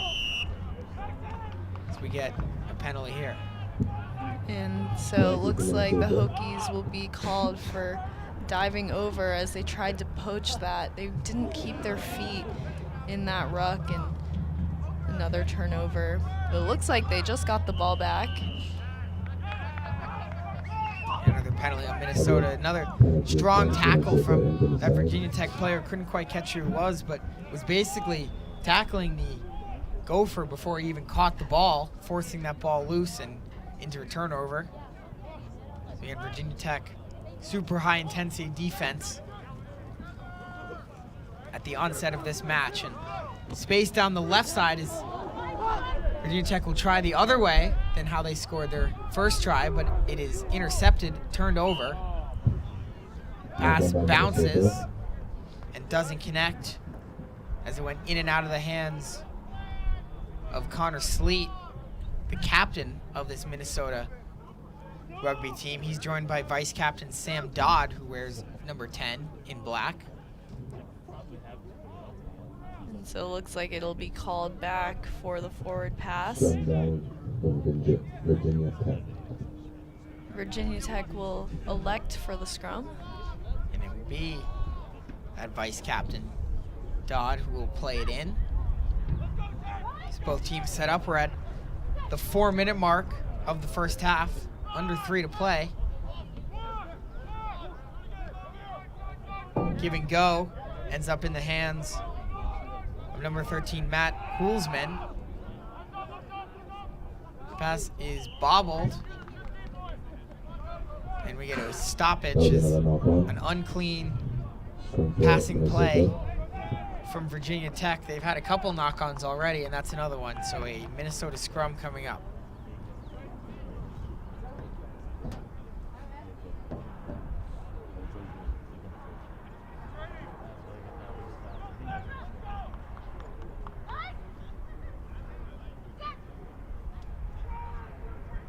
Coming up after this game between these two teams, it'll be the Wyoming Cowboys, who are going to play their second game on field number 1, the first team that will play their second match on our stream, and they will be taking on Fairfield. So we look forward to that one coming up right at the conclusion of this one. Running about 5 minutes or so behind schedule, so I would anticipate some quick turnarounds between games as we saw in the last one. Virginia Tech's Dodd had many good cuts there, and he's going to get an assist as it's brought in for the try from Zach Harding, and Virginia Tech adds to its lead. A lot of strong runs, a lot of changing of direction, trying to throw the defense off guard. Again, you saw them veering one way and then utilizing the switch move to try and change the direction and, again, find the gap and go right through for the try. It was actually Virginia Tech's Brandon Eng who was on the assist, number 10 in maroon, not number 10 in black. So I apologize for that mistake, but either way, Virginia Tech will double their lead as they can successfully convert the conversion. So 14-0, the Hokies lead. Minnesota struggling to even get the ball past midfield. Just 40 seconds left in the first half to try to change that.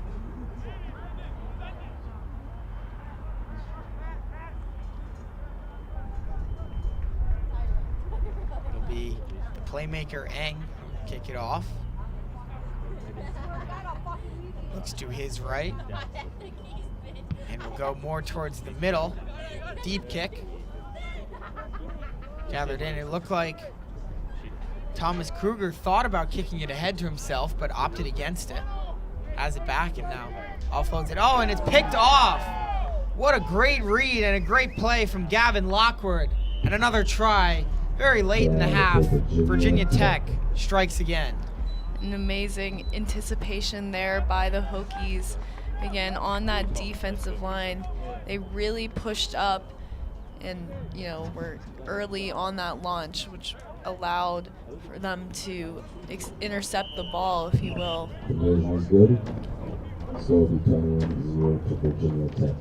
21-0 Virginia Tech as we go to halftime. 2 scorers in the final minute for the Hokies as they extend their lead from 7 to 21 with just 7 minutes to play. We'll be right back for half number 2.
just about set for the second half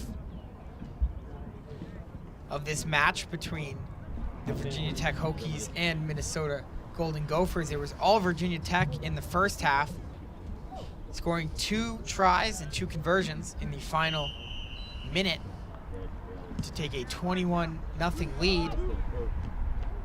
And a good high kick right away from Minnesota, looking to turn the tides of this game, but well done on the collection by Ben Langkow. Went up there for it, wrestled it away from the Golden Gophers players, and only green grass ahead is Langkow's excellent work off the kickoff, sets up another try for the Hokies, and it's Logan Mooney again, his second of the game. And right there again, getting a fast start right off the kick is really what you want to see to push the pace, especially as we move into the second half of the match. So Minnesota needing a response desperately. Yeah, that's going to be tough to come by just with how well Virginia Tech is playing. Beautiful conversion, so 28-0. And Minnesota again just being a little more disciplined off the defense. Again, we've seen a lot of good things on attack. They just haven't quite been able to get into the try zone.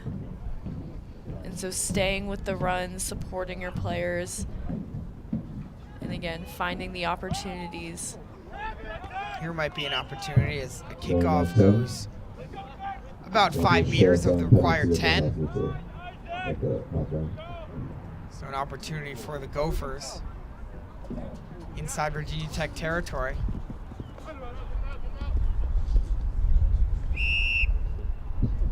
And the ball is brought into touch as Connor Sleet from Minnesota was tackled, and as he was rolling out of touch, he looked like he couldn't quite get rid of the ball in time. So a line out coming for Virginia Tech, another error for the Gophers. Yeah, unfortunately just getting squeezed right by the touchline. Good on the Hokies for forcing them out as they start to advance down. Yeah, pretty creative set play they just ran there, it looked like. Just humming on offense right now, up to 28 points with still 4.5 minutes to play. 40 points for Notre Dame is the record so far today.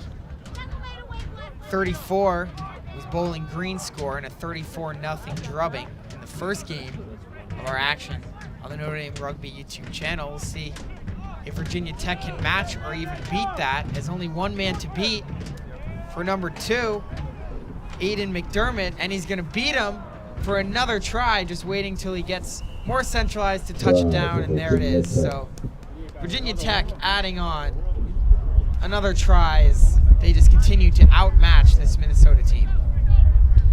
Yeah, right there again.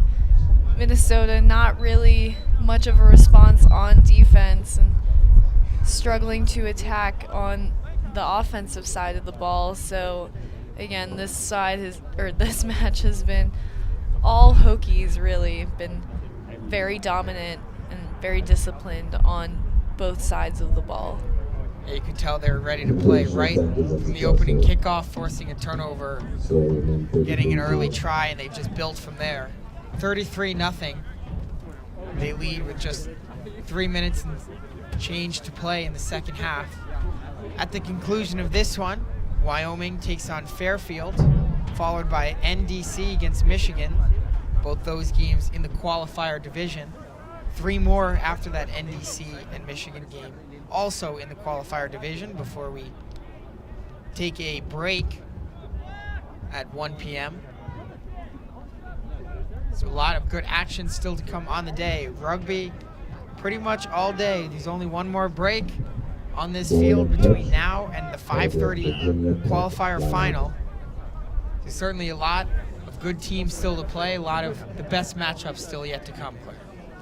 Absolutely. We got a long day of rugby here, but a lot of good matchups. Again, these teams, especially in the qualifying match, are trying to secure their place in the NCR tournament coming up later in the season. So again, a lot of opportunities to showcase why they deserve a place. Yeah, and be shocked to see Virginia Tech not impressing the voters right now. Is another try for them, as that one ran into the try zone by Matt Hulsman. And again, using that switch move, it's been very effective for them all match. The Gophers, unfortunately, just not quite picking up on the change in direction. We're just not ready for it. Yeah, that's a good way to put it. They just seem confused by the offensive movement of this Virginia Tech team. Such a dynamic team, as we're seeing on full display today. 38 points for them. Just 2 off the highest score we've seen today, and currently holding the largest lead of any team has had at any point of any game. So they continue to pour it on, showing no mercy against this Golden Gophers squad that's just looking for something right to close out this game. They're going to have to go a long way as they're stuck inside their own 5. Trying to use that left sideline, but Brian Horsch is tackled into touch, so another line out for Virginia Tech, their 3rd straight possession, beginning with an offensive zone line out. Right here again, great field position for the Hokies as they try and put this one back into play right inside the 22 now. That's a good tackle from Minnesota's Marcus Lorenzen, as there was space out left for Virginia Tech. There's another tackle from Lucas Pascal. Minnesota starting to get some strong defensive contributions here in the waning seconds. More switch plays from Virginia Tech trying to break down that defensive line. Kyle Cooper, number 15, will offload it to Zach Harding, who is being dragging a defender. Fellow counterpart number 1, Seth Simon, all the way inside the 5. He just refused to go down. And another try to conclude this one as Cooper just powered it forward. 43 points for Virginia Tech. A dominant victory for them here today. Yeah, absolutely. Virginia Tech really showing off what they have in both sides of the ball. Again, locking it down on defense and creating really good runs, really good opportunities on the attack. Again, you saw a lot of the switch play and a very simple yet very effective tool for them as they move forward in this tournament and the rest of their season. So strong showing by the Hokies today, for sure. Completely irrelevant conversion attempt, successful from a very tough angle. What a kick there from Brandon Eng, who was all over it in this match. So 45 is the official final score for Virginia Tech. Nothing on the board for Minnesota. The biggest defeat, the biggest offensive explosion of the day. Virginia Tech setting the standard with that win. We're going to take a quick break before we come back for our next game on the schedule between the Wyoming Cowboys and the Fairfield Stags. So stick with us. We're going to be back in about 1 minute.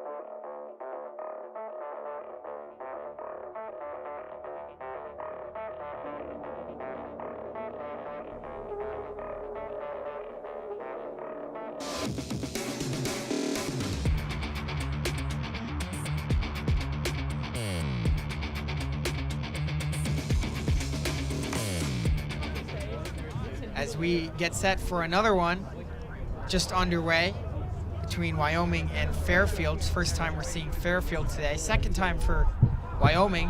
Again, wearing those beautiful uniforms. Chloe, you mentioned they look like the Phoenix Suns ones, and completely agree. Dark color with the sunset colored background that you can also see. Right now they're tasked with playing some defense as a strong run ahead for the Stags right off the bat. Juan Stula, one of the two captains for this Fairfield team, with a lot of space on the left sideline and great ground for the Fairfield Stags. But all that to waste as a knock-on was called. However, looked like the Stags will play with advantage. They will retain possession. The other captain for the Stags team is Chris Giunta. He's a junior. Stula is a senior. Here he is offloading it right into the hands of a teammate with a lot of speed, Gavin O'Hara, and no one's going to catch him. Grounds it for the try, and a quick start for the Stags. Already two explosive runs right there for the Stags. This one finally being able to get through. An excellent move right there. And again, Wyoming is going to have to find a way to stop these breaks because they are happening very quick. Yeah, we saw Wyoming in their first game on this field struggle early against Notre Dame's top team. Ended up having a strong start to the second half to make it interesting down the stretch, but they did concede 40 points, which up until our last game where Virginia Tech managed 45, 40 was the offensive record for the day. So certainly some holes in this Wyoming defense that they're going to have to either hope their offense can cover up or they can fix and make the adjustments very quickly. And again, it starts up front, starts with the launch, matching up with the players. You can see there's a bit of an overload right now off the kick, and that bodes well for the Stags as they are able to recover their own kick. Yeah, Fairfield just doing everything right now. They are gathering in their own kickoff, just a size advantage for the Fairfield player. They're able to jump over the Cowboy who's looking to corral it. Stula, hard to bring him down. Finally moves it off.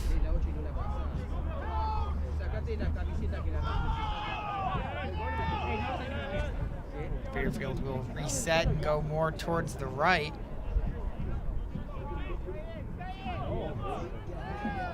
All the way into the try zone, as what a run down the right side.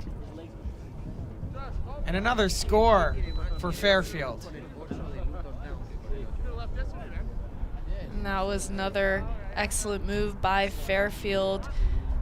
They're really staying disciplined in their approach, spreading out wide, trying to find the gaps. And again, Wyoming needs to be able to adjust to not only their speed, but again, finding up the matchups and staying strong within those. Yeah, they found that gap out all the way wide right. Conversion is unsuccessful from a difficult angle. 10-0 remains the score. We're about halfway through the first half. We've seen some back and forth games today, Claire, but we've also seen some that have been clear right from the get-go who was playing with more intensity, who was playing with more mojo, and right now that is clearly the Fairfield Stags. Yeah, Fairfield, again, coming in very strong and a very physical team that plays very smart. So Wyoming, again, they have a lot of strengths in their own right, and we've seen the way that they're able to make breaks. Just a matter of finishing the job, getting all the way down, sustaining their drives, and eliminating the mistakes that can really hinder that progress. Yeah, crucial possession for them here, looking to get on the board, maybe even cut this deficit in half or better. As they do have it inside Fairfield territory for the first time. This is a big opportunity for them. Down 10 in the first half. Don't want to go into halftime down multiple scores, so chance for them to bring themselves back in this game. Their offense did look good at multiple points in that game against Notre Dame, but not there as the lineout is in and out of the hands of the intended target and right landing in the lap, basically, of Mike Fitzgerald for Fairfield. There's a spin move by Giunta before he offloads it. Ball's loose before finally it's picked up by someone on Wyoming. It's a big tackle by Fairfield, forcing a turnover.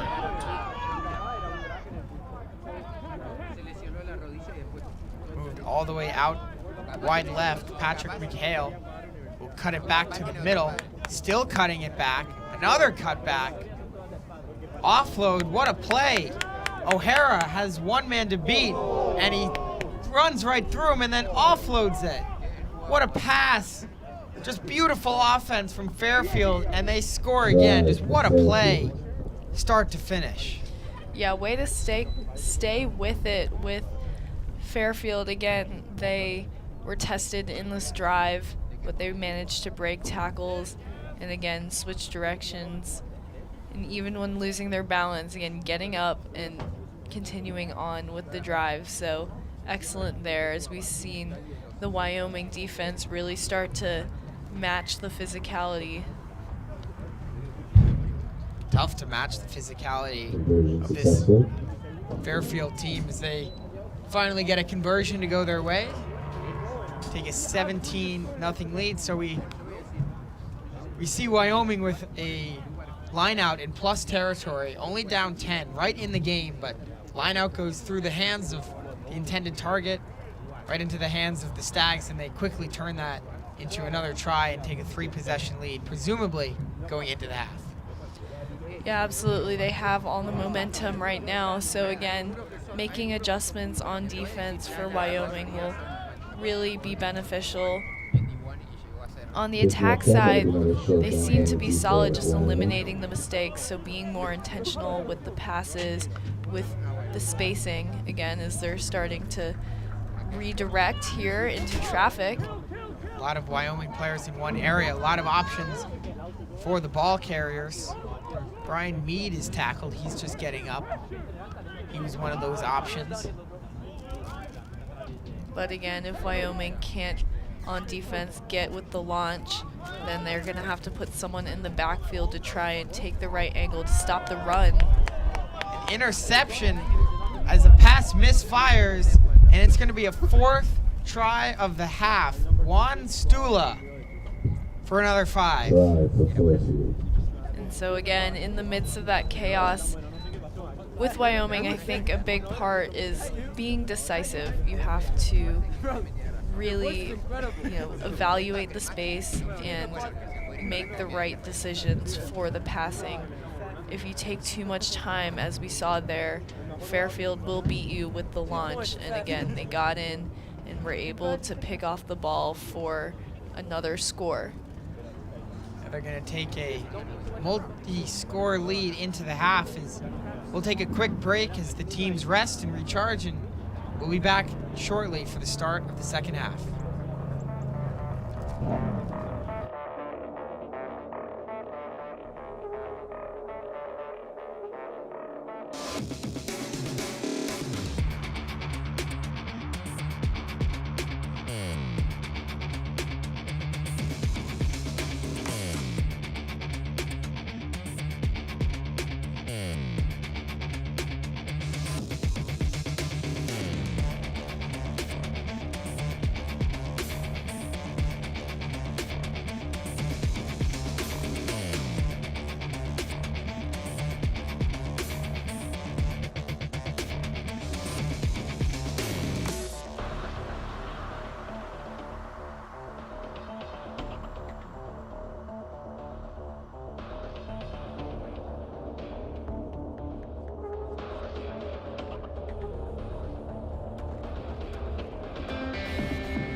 Fairfield set to kick off to start half number 2. A dominant first half for them.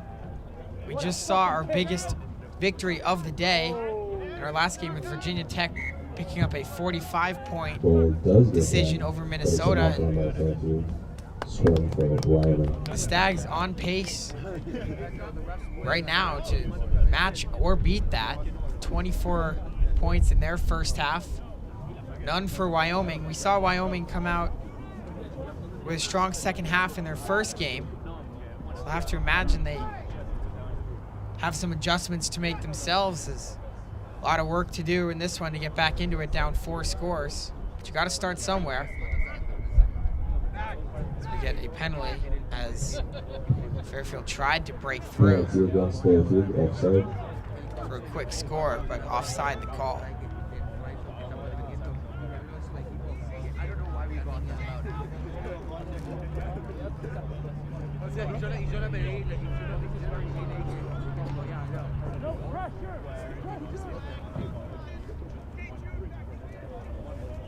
Wyoming just struggling to get anything going on their offensive attack. Just a swarming Fairfield defense. There's maybe a little bit of room for Jack Harrington, but quickly brought down. Harrington is a freshman out of St. Charles, Illinois, for this Wyoming team.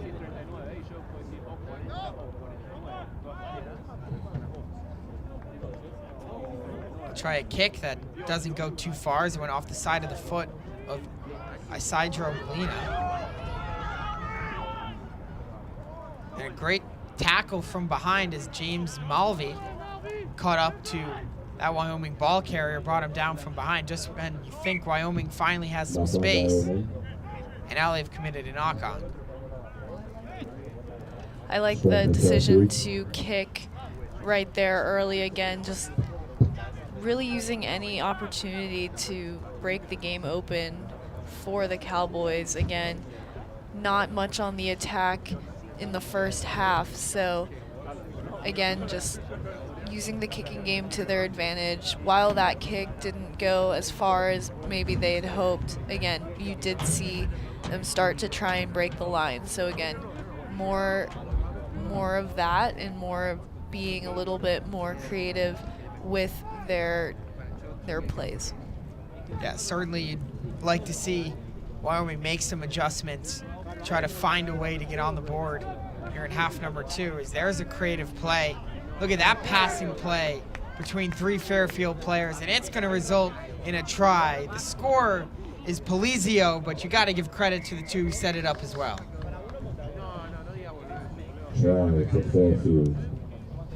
Fairfield continues its dominance in this game. Giunta, one of the players on that passing play as well for Fairfield.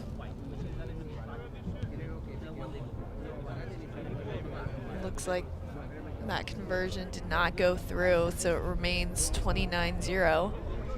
But nevertheless, Fairfield really showing their dominance all throughout this game. Wyoming, unfortunately, hasn't been able to respond. They get another opportunity here off the kickoff. They can get to the ball early and start to force Fairfield out of their rhythm, out of their system. Yeah, it's going to be tough to do, Claire. Fairfield just looks incredibly locked in right now, just both on the offense and the defense. That kickoff is corralled and ran forward for a bit by Eamon O'Reilly. Excuse me, by Jacob Torrey. I apologize. And they get another opportunity here off of the penalty. Fairfield back 10. See what Wyoming chooses to do with all that space. They will opt to go from near side to far side, and it will nearly work as breaking through were the Cowboys, but it's turned over as a last-ditch offload attempt was intercepted over there by Virginia Tech, and by Fairfield. Virginia Tech in similar jerseys earlier, but Yeah. this is Fairfield. Both teams with similar dominant results in the last 2 games, so maybe a potential matchup in the future based on the games we've seen in the last half an hour. Yeah, it's true. Unfortunately for Wyoming, just not winning the turnover margin, which is, very important, especially in a game where you're pressed for time like this. Those mistakes, even when you're trying to push the pace, they can really come back and haunt you and give opportunities in a moment's notice to the other team. What a creative pass. That setup came from Colin Brady. He found his teammate, and that's another try. Just now it's officially grounded. It's a no-look behind the back pass from Brady.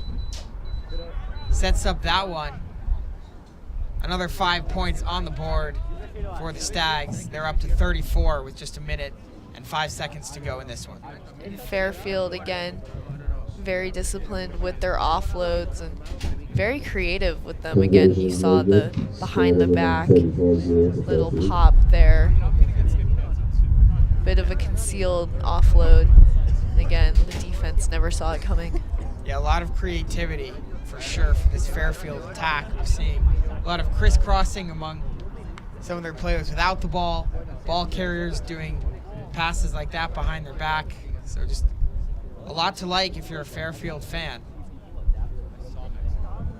It's just a dominant effort against a pretty gritty Wyoming team. Certainly outmatched in this one, but as we saw in the game against Notre Dame, very resilient group. Went down big early in that one, but managed to battle it back to a 1-score game in the second half before that one got out of hand. We've seen a lot of good things from their offense, but their defense has just been unable to keep opponents out of the tri-zone. That's 74 points against in 2 games for the Cowboys, and potential for more, as they have a line out deep in their territory.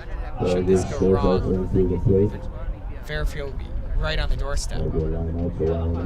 So Wyoming right here has to be incredibly poised. They can get this one out. And unfortunately for them, they don't. Yeah, both teams kind of fumbling around with it a little bit. Finally, we get a whistle from the referee. This one will go back to Fairfield, just outside the 5. They look to add on to their lead, and they will. Kevin Splann runs it in for the try. So another try by Fairfield, again, off of that line out in favorable territory for them. So bringing that pressure, again, and then translating that into points. It's been the story of the game, really. Just a great effort from them, start to finish. Really nothing you can complain about it. Another successful conversion with time expired, so just another 2 points on the scoreboard. Final score 41-0 to Fairfield. So just a great all-around effort by Fairfield picking up the win.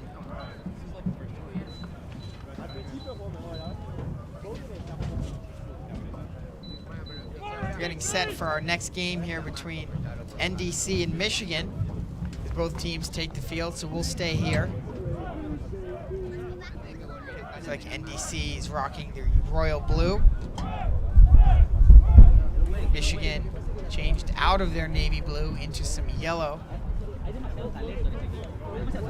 NDC will go left to right. They will kick off first. Michigan right to left will receive.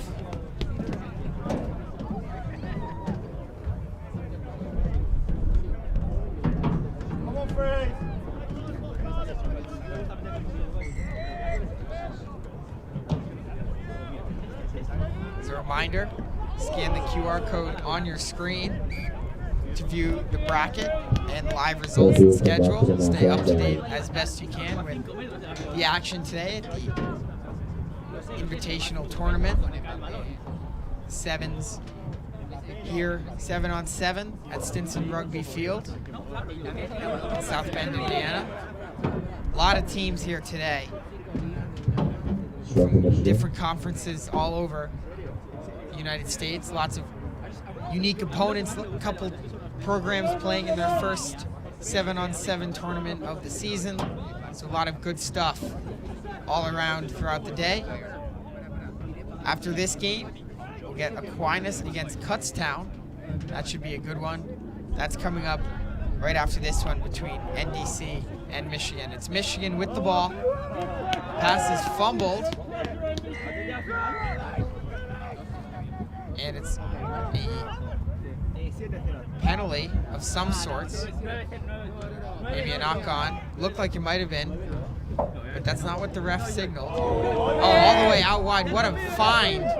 And a quick early try for NDC. They take the early lead. What a pass out to the right side. Yeah, it looked like that pass got deflected, so really well done by Notre Dame College to avoid the turnover and find points on this drive. A quick start for them. That one was brought in by Fraser Leslie. He's a freshman from Australia, bringing it in and grounding it for the 5 points.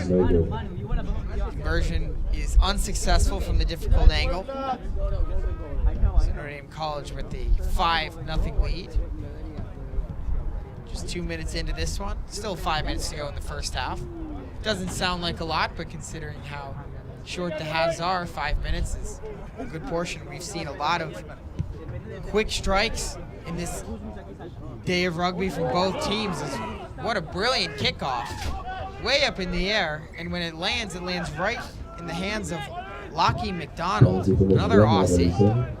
Recovered that one, but fortunately for NDC, penalty called and Michigan will take over. That's a big tackle. And we get a referee calling the play back. 5-0. Notre Dame College leads just at the start of this one. Notre Dame College, I mean, they've built themselves up to be a very strong sevens team, so they're coming in with a ton of energy, and you're seeing that very early because they are quite eager to get onto the ball. That's a tough task for sure for Michigan, who had another tough task at 9:40 a.m. earlier today, picking up a win over Kentucky, a 17-15 decision. They scored as time was expired and nailed the game-winning conversion for a huge win for them. So this is the second time we're seeing Michigan out here on Stinson Rugby Field. As mentioned, now they're in the yellow, as before they were in the navy blue. NDC in the royal blue with the white numbers, knocking on the door once again. They'll get it out to the first try scorer. He'll offload it, and another try. What a great passing play. It was Leslie setting up Allen. Xavier Allen will down it, and another try for Notre Dame College. And again, if you saw that skip pass, skipping multiple attackers and therefore multiple defenders, and then one more offload to seal the deal for Notre Dame College. That was an excellent play execution there. And again, the right idea to, get the ball out into space in quick time. So well done for the Falcons for putting that one through. Yeah, we've seen them really use the right side of the field over here a couple times now. Both tries coming in just to our right on the near sideline. So we'll see if that's something they continue to do with Fraser Leslie, big man over there, tough to bring down. Already a try for him and a setup on another. They continue to kick it that way as well, although this one is gathered in by the Wolverines without harm. Quick tackle is made by the Falcons.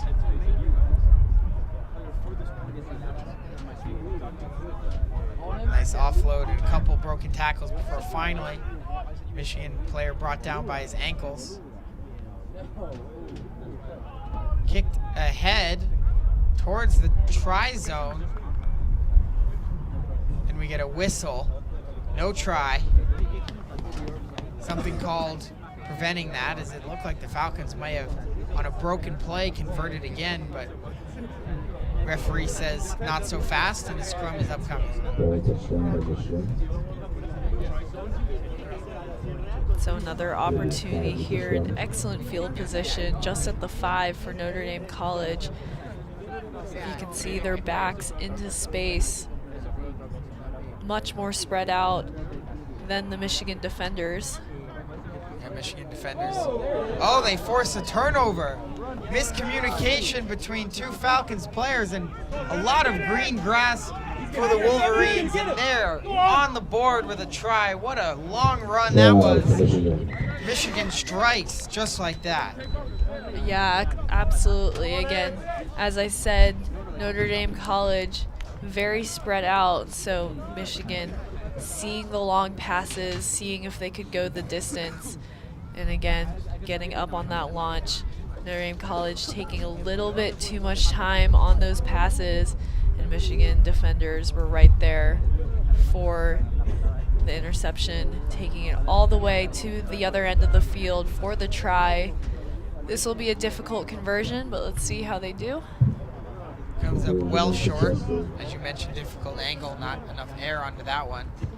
But Michigan just seemingly nothing going for them, and all of a sudden just a spark, something they can take into the second half perhaps. Yeah, absolutely. Again, it's only a one-possession game.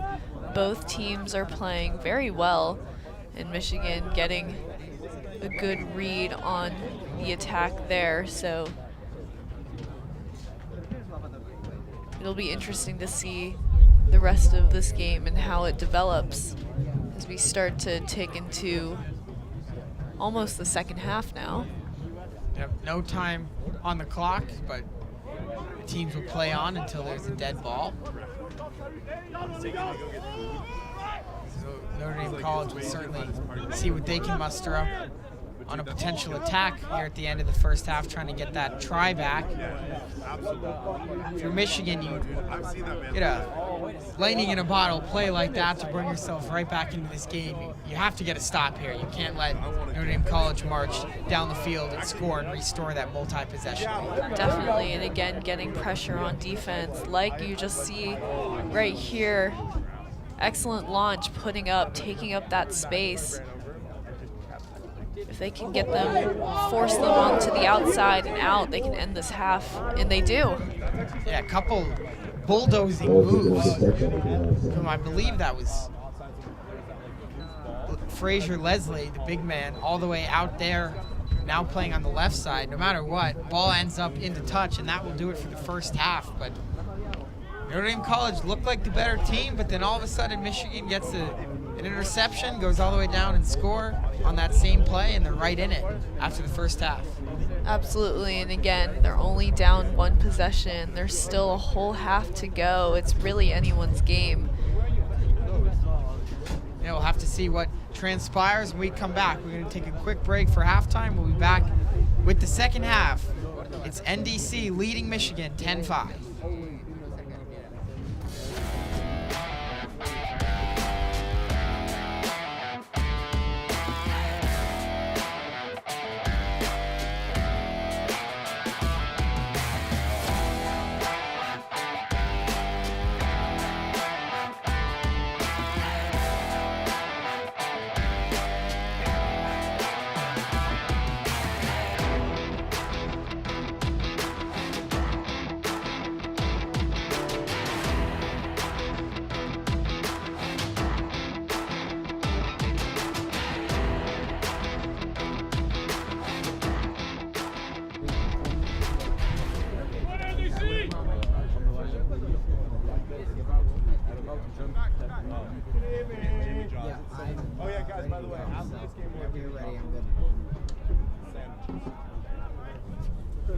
All right, we are getting set to go here for the second half.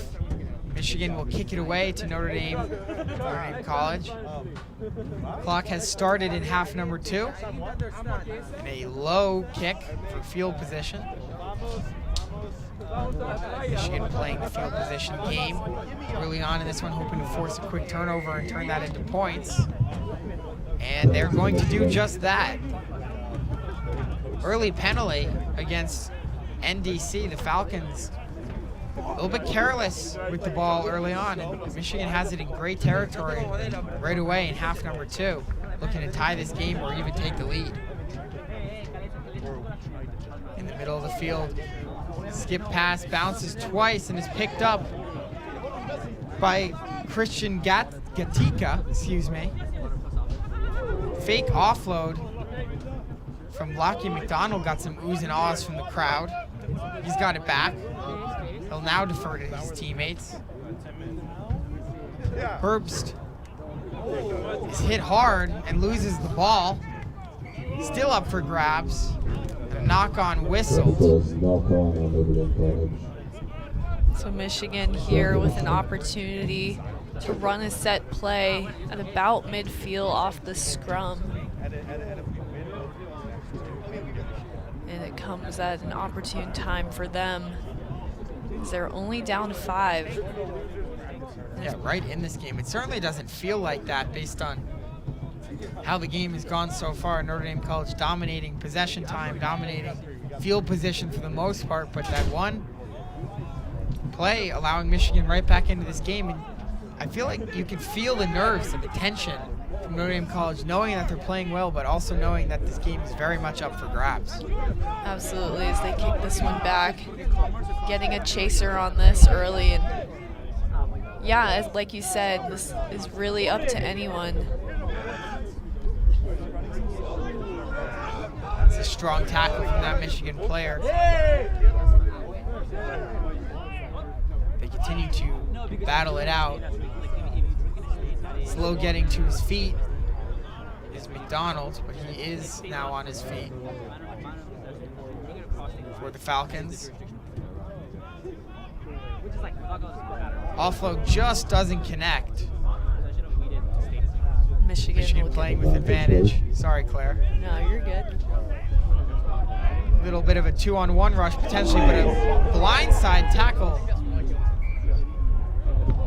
Looks like will be called for the forward pass. A lot going on the far side of the field between clutch tackles and clutch offloads at the same time. Both teams trying to find a way. But one of those desperation offloads for Michigan was ruled a forward pass by our referee. So with under 4 minutes to go in regulation time, it'll be a scrum for the Falcons deep in their own territory, leading by 5.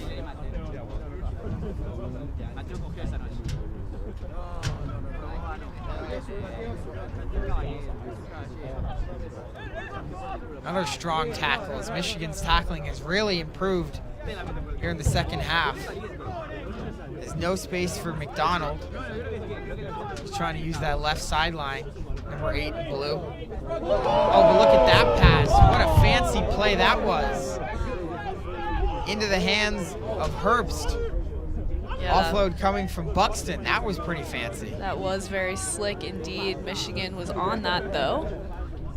Yeah, unbelievable work by them to prevent anything worse. Another fancy offload attempt. This one does not connect and goes into touch, so a line out coming from Michigan. You can see the creativity on display for this NDC team. Just an error there, and Michigan will retake possession. Absolutely, and as the clock ticks under 3 minutes left, Michigan has the ball, has the opportunity here off this line out to try and get something going. Yeah, they've had a couple opportunities in this game so far, but only that one try to show for it. Still very much in this game. Close one. First one we've had in a couple games. It's going to come down to the wire, it looks like. So we'll see if Falcons can hang on or if Michigan has another comeback in them after their comeback win over Kentucky already this morning.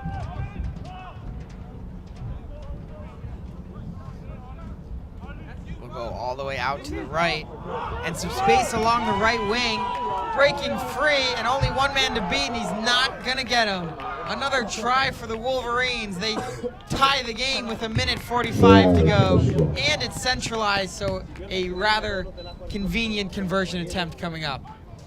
Right idea right there by the Wolverines, getting to the outside and sticking to the basics, really just 1-2 passes and then out, letting the speed carry them all the way through. So excellent effort right there in due time as well, as they send the kick going. And it's through, so Michigan takes the lead for their second straight game. They turn a 5-point deficit into a 2-point lead late in the second half. Yeah, and so now it's up to Notre Dame College for a response. Again, they've looked very good on the attack early in this game. Michigan, having made some adjustments, playing them a lot tighter in the second half. They haven't seen the attack really flourish like it did in the opening minutes of this match. So again, just with that, getting more depth and trying to take the ball at pace and trying to break the line in that way would be very, very beneficial for them as they attempt to get something going in the last 20 seconds. Yeah, it's going to be tough to do, though. This Michigan line has been holding strong in the second half, holding NDC to 0 second half points. 12 unanswered for Michigan. And that is a great break for them as they were playing with advantage. Ball is out. Questions about how much time was left. It looks like time has not expired, so an ill-advised play from the Wolverines. Throwing it into touch with still time on the clock, per the referee. So this game is not over yet, folks. Last chance for NDC. Do they have a walk-off point in them? Take him out! Just barely stays in touch, corralled by Clemente Aguirre. And again, they have to be intentional with the passes, going down with the ball at the right time, offloading at the right time, running a switch on the edge. What a tackle, game-saving tackle from that Michigan player on the far side. NDC is on the doorstep, though. What a finish we're in store for. Offload into the hands of Harley Sherman, and NDC wins. That was an incredible sequence there by the Falcons. Again, Michigan had put them back into a place of, into a deficit that they weren't used to. So well done to the Falcons for maintaining composure and not giving up. Again, making the right decision. Sometimes, the instinct is to keep the ball alive, offload. But again, that can lead to mistakes. So very smart, very methodical play, going down with the ball and trusting their teammates to really come through and pass it back out and restart and play again. What a great game we were treated to. It ends up with NDC 15, Michigan 12, a huge win for the Falcons of the comeback variety. Aquinas versus Kutztown, they take the field as we get set for the next game on our schedule. 3 more before our next break at 1 p.m.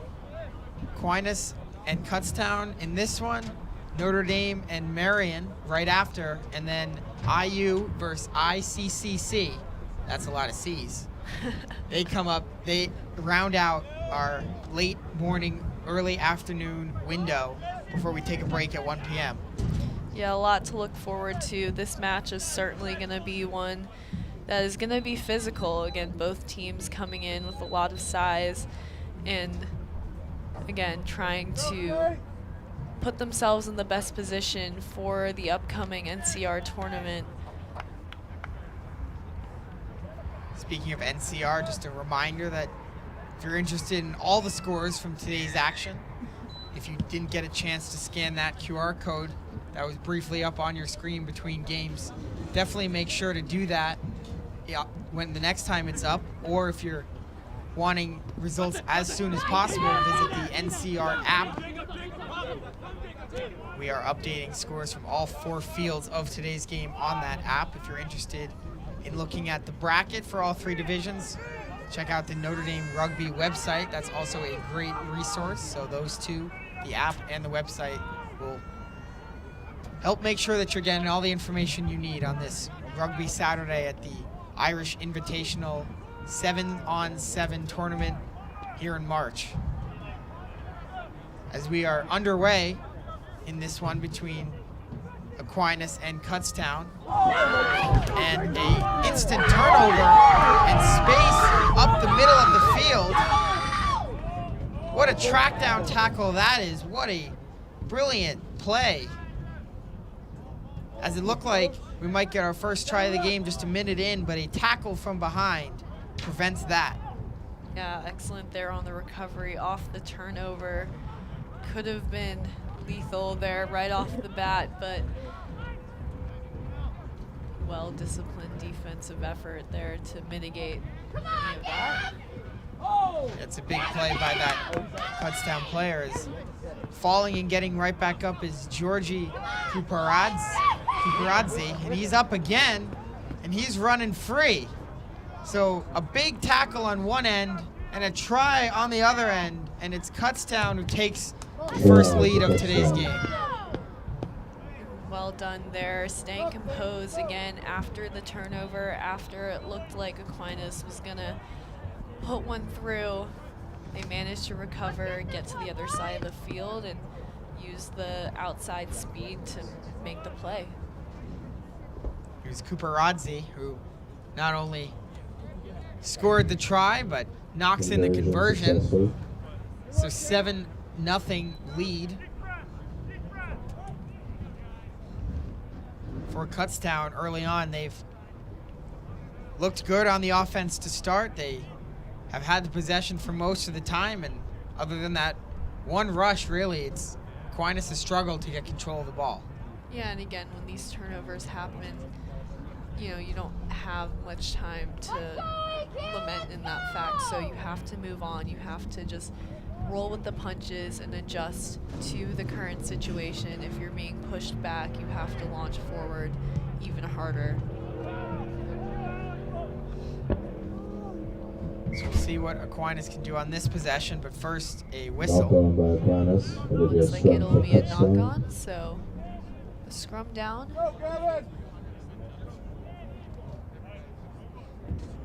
Kutztown will get this scrum. And so another opportunity to generate the next phase of attack.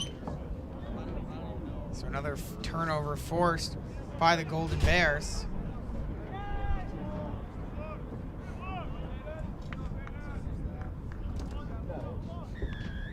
And another try. That came out of nowhere. Quick rush right off the scrum, and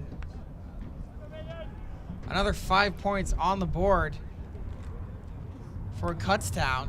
Golden Bears take a 12-0 lead and a routine conversion attempt to add 2 more to that. And it's good. Conversion successful. 14-0, the Golden Bears lead is a strong run,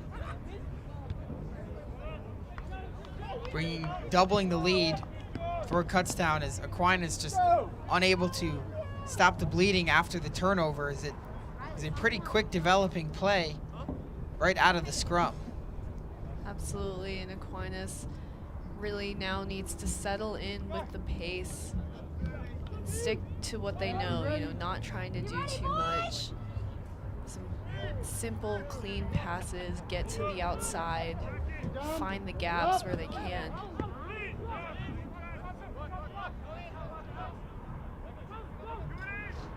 We'll see what Aquinas can do on this offensive possession, as they've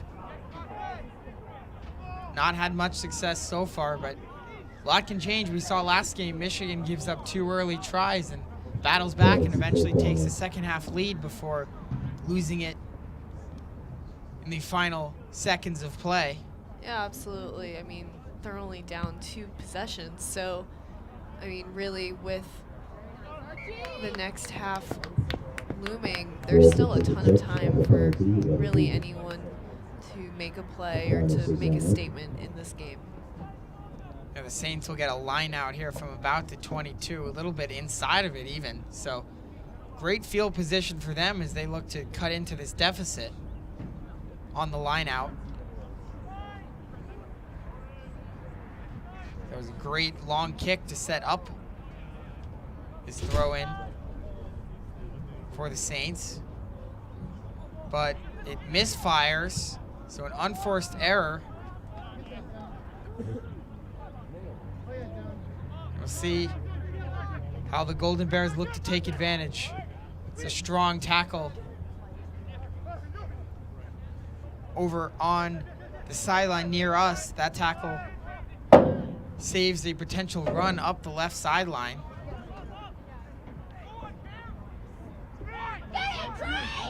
Now space on the right sideline the other way. Another good tackle, but a knock-on whistled as a couple of desperation offload attempts nearly connect for Kutztown, but well defended by Aquinas. Yeah, and so here's another opportunity for Aquinas. Again, haven't seen much on the attack, so they really get a golden chance here with the clock waning down on this first half to get themselves on the scoreboard. And it looks like Kutztown will be called offside, so another opportunity here to get something going as they start to kick. I don't mind this attempt at all. Speed for Marcel Denishen, but not enough as it's well defended. Equal speed from the Kutztown player getting back and saving that from being a try. That looked like Aiden Smith on the backtrack. And so it looks like it'll be a goal line dropout for Kutztown, who starts to move again, starts to advance. Yeah, right now, really using that near side of the field to their advantage. Now they'll try the far side. A lot of speed, and trying to break through for quickly offloading that was Lasha Asanidze.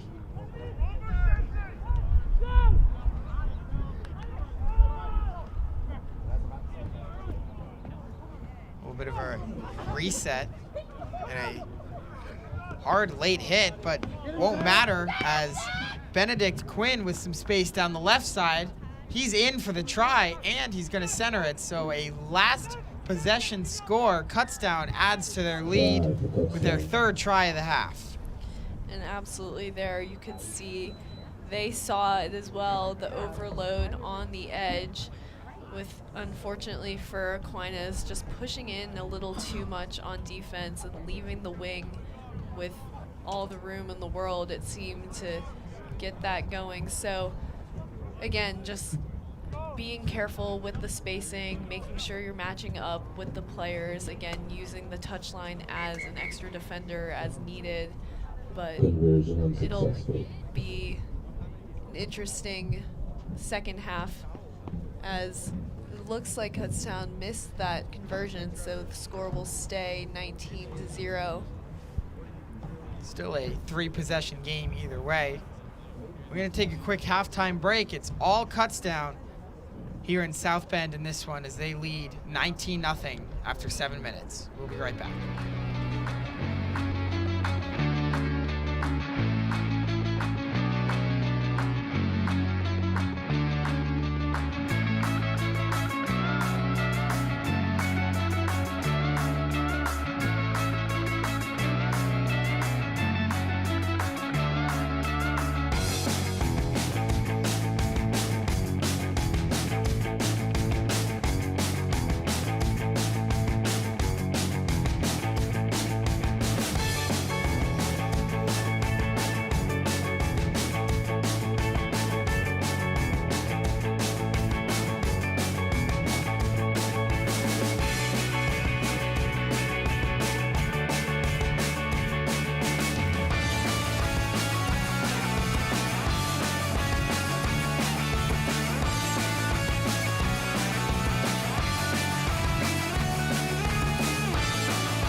Second half about to begin.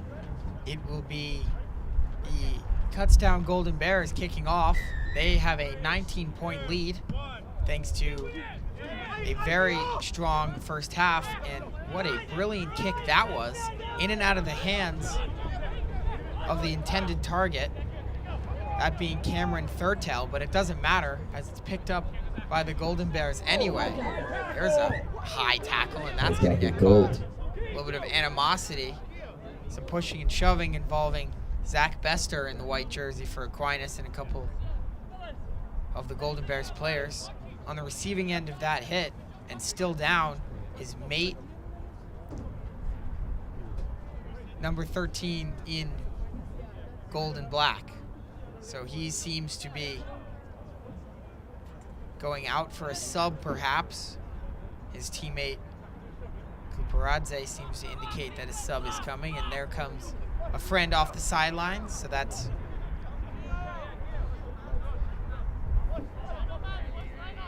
first substitution of the game for the Golden Bears. Well, going into the second half, again, it's going to be key for Aquinas to really just stay disciplined, not commit the mistakes that have led to turnovers and then had led to points for Kutztown. So Aquinas has to do a really good job here at mitigating any of the efforts on attack that Kutztown brings up. Again, they're in a difficult position because they're backed up so far back into their own territory. Maybe not the line-out play they wanted, but certainly a line-out play that works, and an individual effort and a try. What a play from Aiden Smith. Another 5 points on the board. And right there again, he just right off that line out, getting the ball and then finding the gap, taking it in himself. All that was really needed on that play there, and they put themselves up 24-0.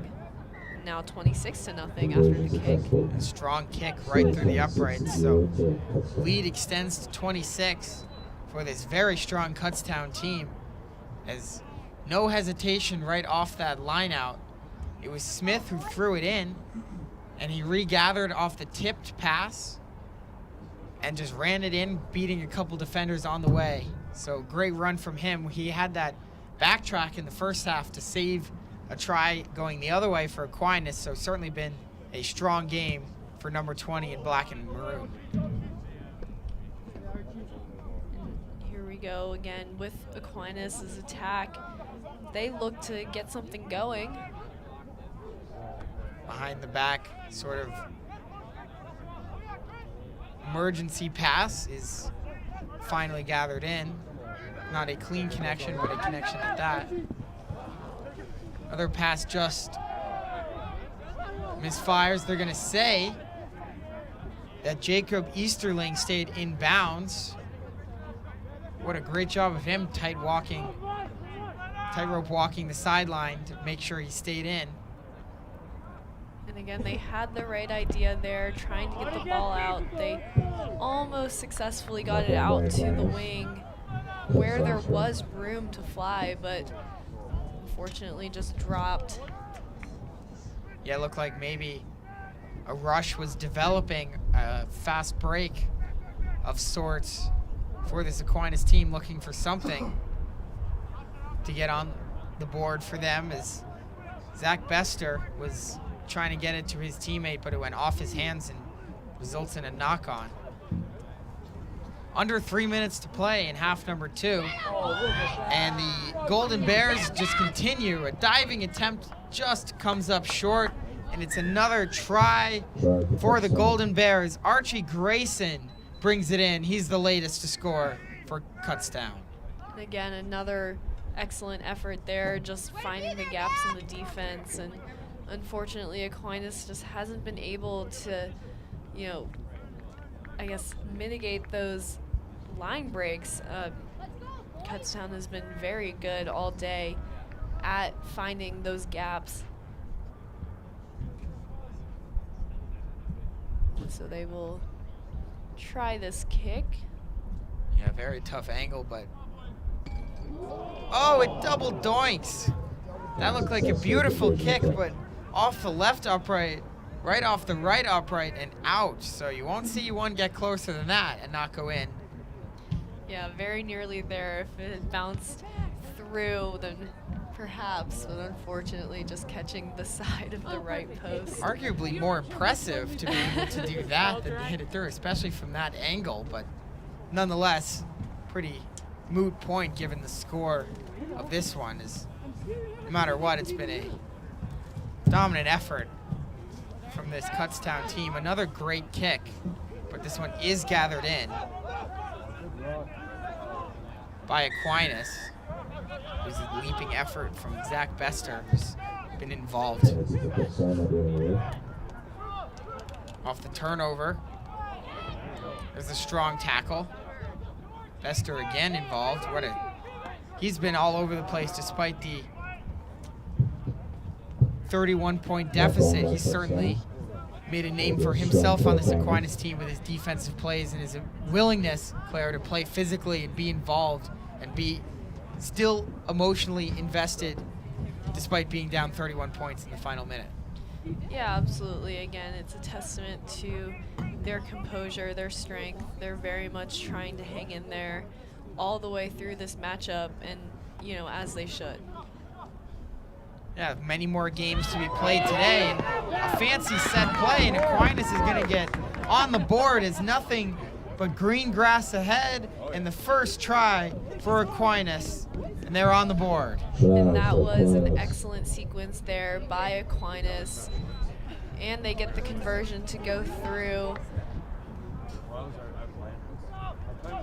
So they get on the board with 7 points in the waning seconds. They're going to try to go quick. They do corral their own kickoff. Wow, what a play that was. And hard to bring Jacob Easterling to the ground once he picks up that kick. Bester trying to muscle his way through a couple people. Manages to stay in bounds. Does a good job to do that. They're playing with a new energy, trying to get this last possession into the try zone as time has expired in this match. And they will. Another try late in this one. Aquinas showing me something at the end of this game with 2 late tries, both courtesy of number 6.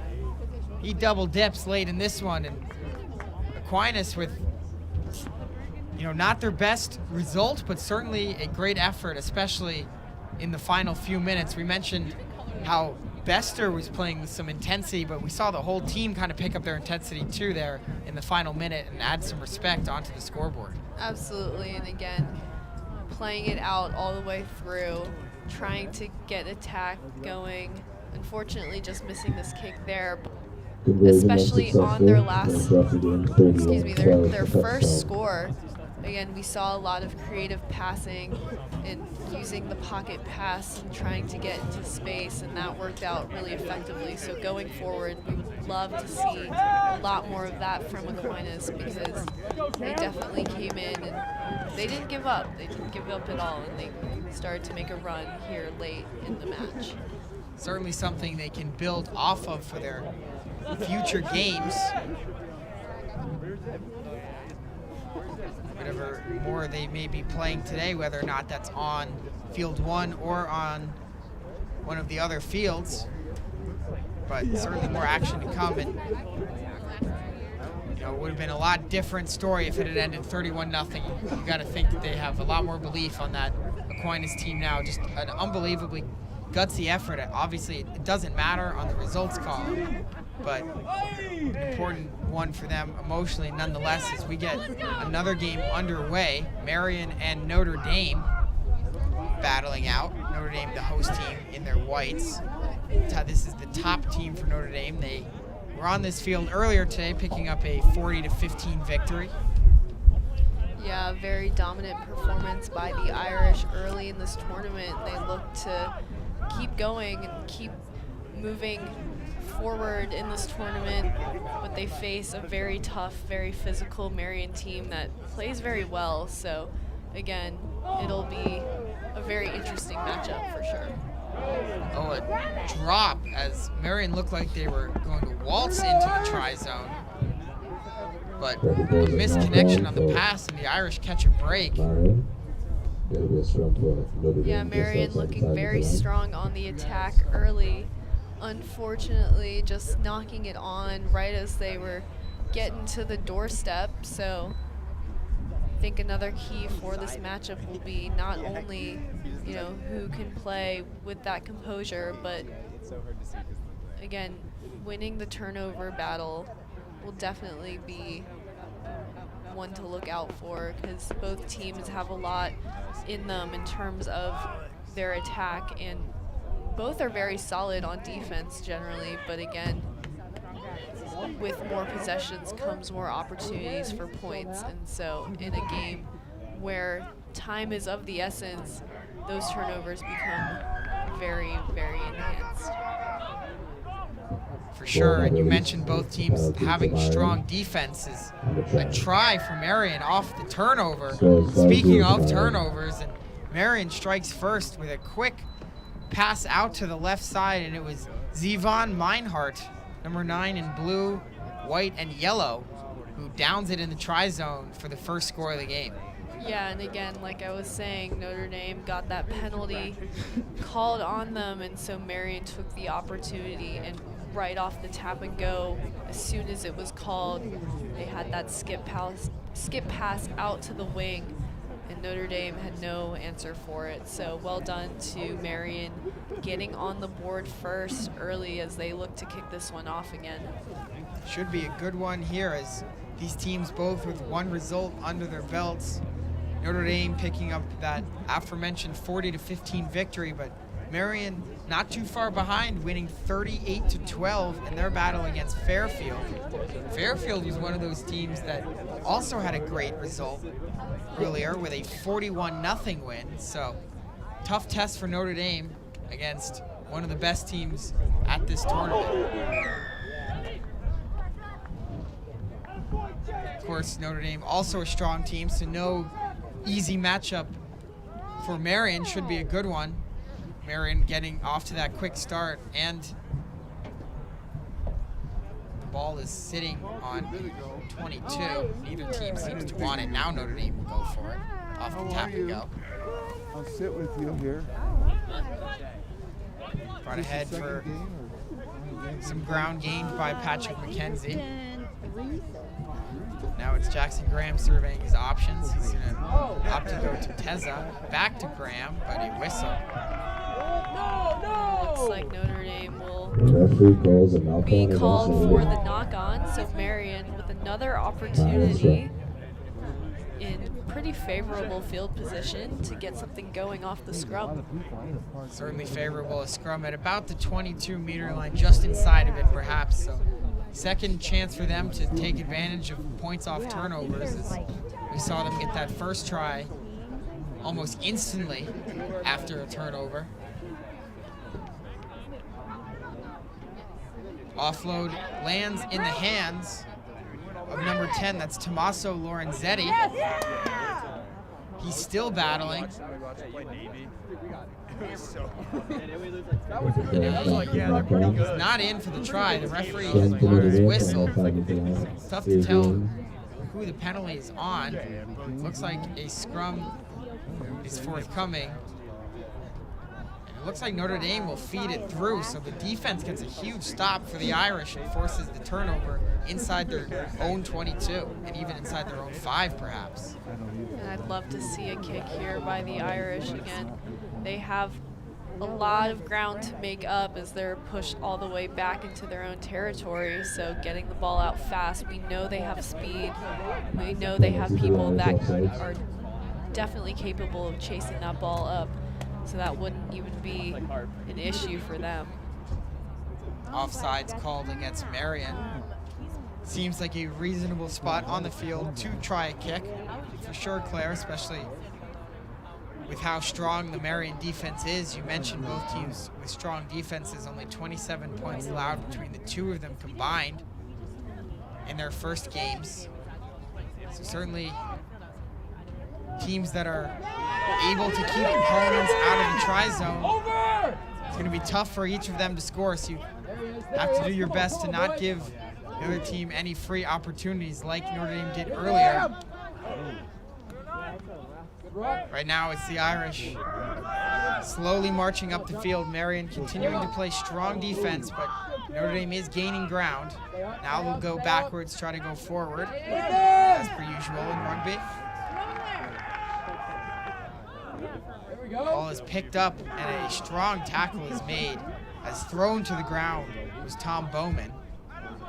Notre Dame is really playing the interval right now. They're not looking for those offloads as much. They're just going into contact, taking the ball down, and trusting their teammates to dish it out once more for them. Yeah, they're certainly looking to win that physical battle against Marian right now. All the way on the left side is Teza, who is thrown to the ground. An aggressive and strong tackle made by Lucas Pacheco. Notre Dame will opt to go all the way to the right now.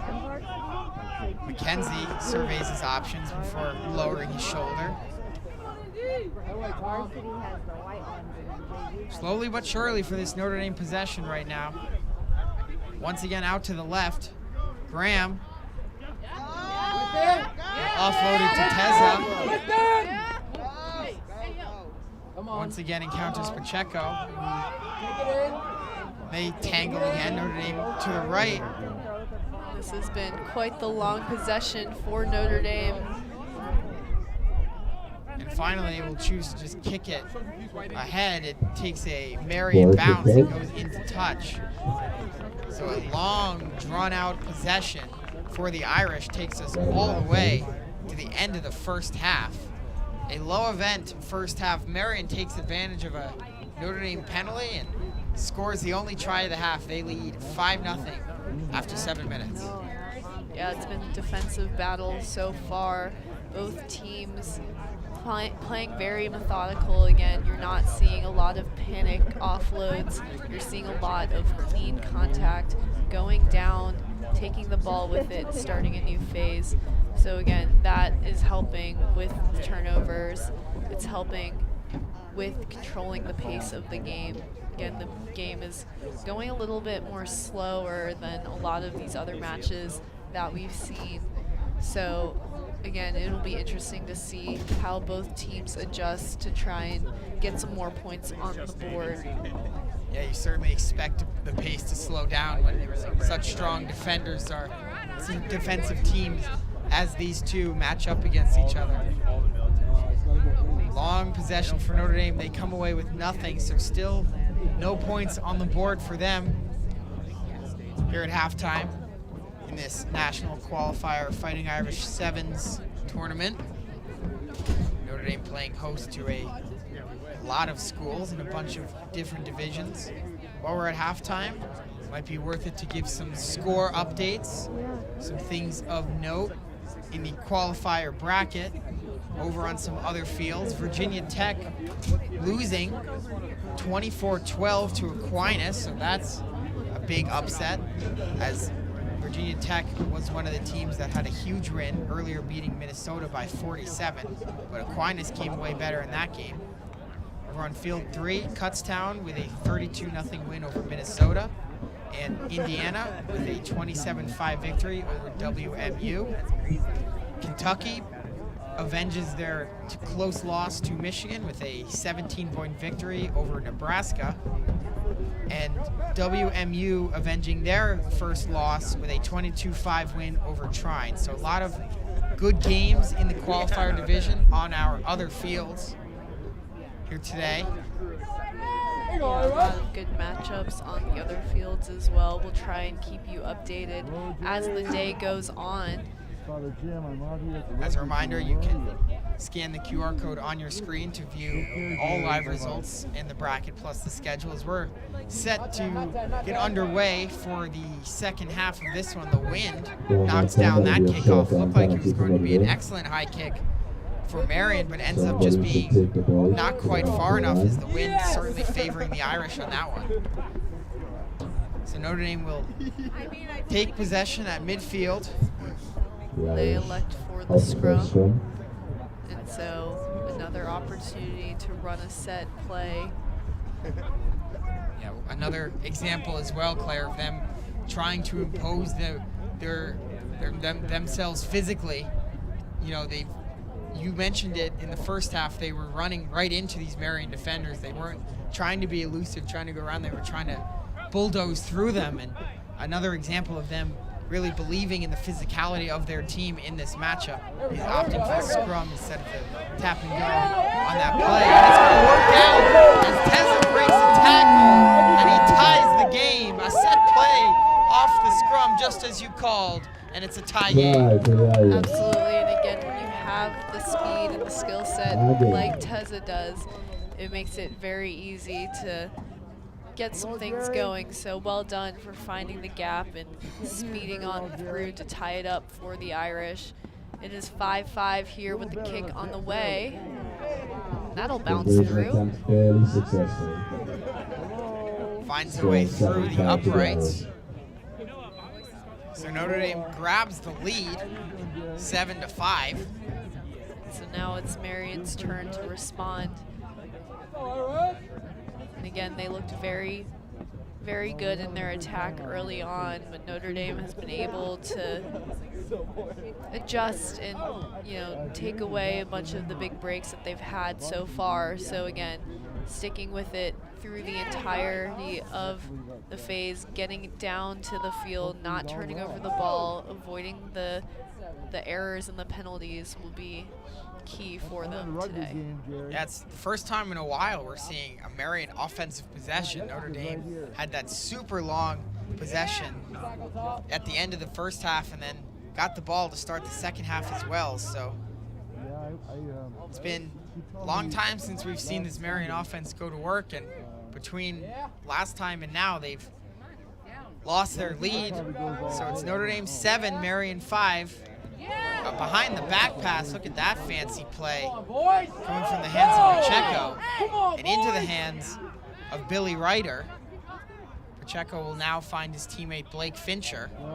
Fincher is double teamed and the ball is stripped.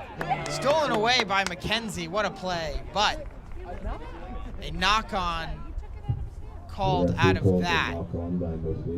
So what looked like a steal going for the recovery results in a knock-on. So a scrum coming from Marion, 3:45 to play in the second half, and Notre Dame nursing a 2-point lead. Yeah, and unfortunately for the Irish, committing a penalty backed up that deep into their own territory. It's not the best when you're going up against a team like Marion.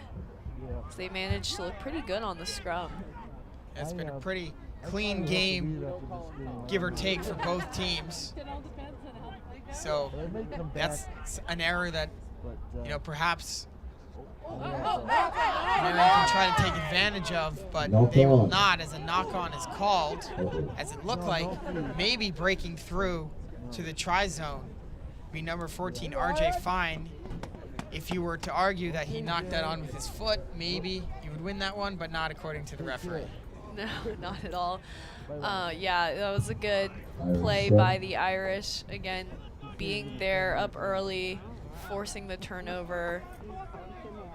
It's what you need to do, especially when you have a team like Marion with that speed and experience almost on the doorstep. It looks like they get that back off the scrum. They do, and a quick offload is going to result in a go-ahead try as Marion retakes the lead. It's Pacheco setting up Fine, and that connection results in a Marion score. Yeah, again, well done to Marion finding the gap, but credit to their forwards, especially as they were really disciplined off that scrum, getting the ball back and pushing Notre Dame into a place where now they have a bit of a deficit, and that kick will not make it through, so it remains 10-7.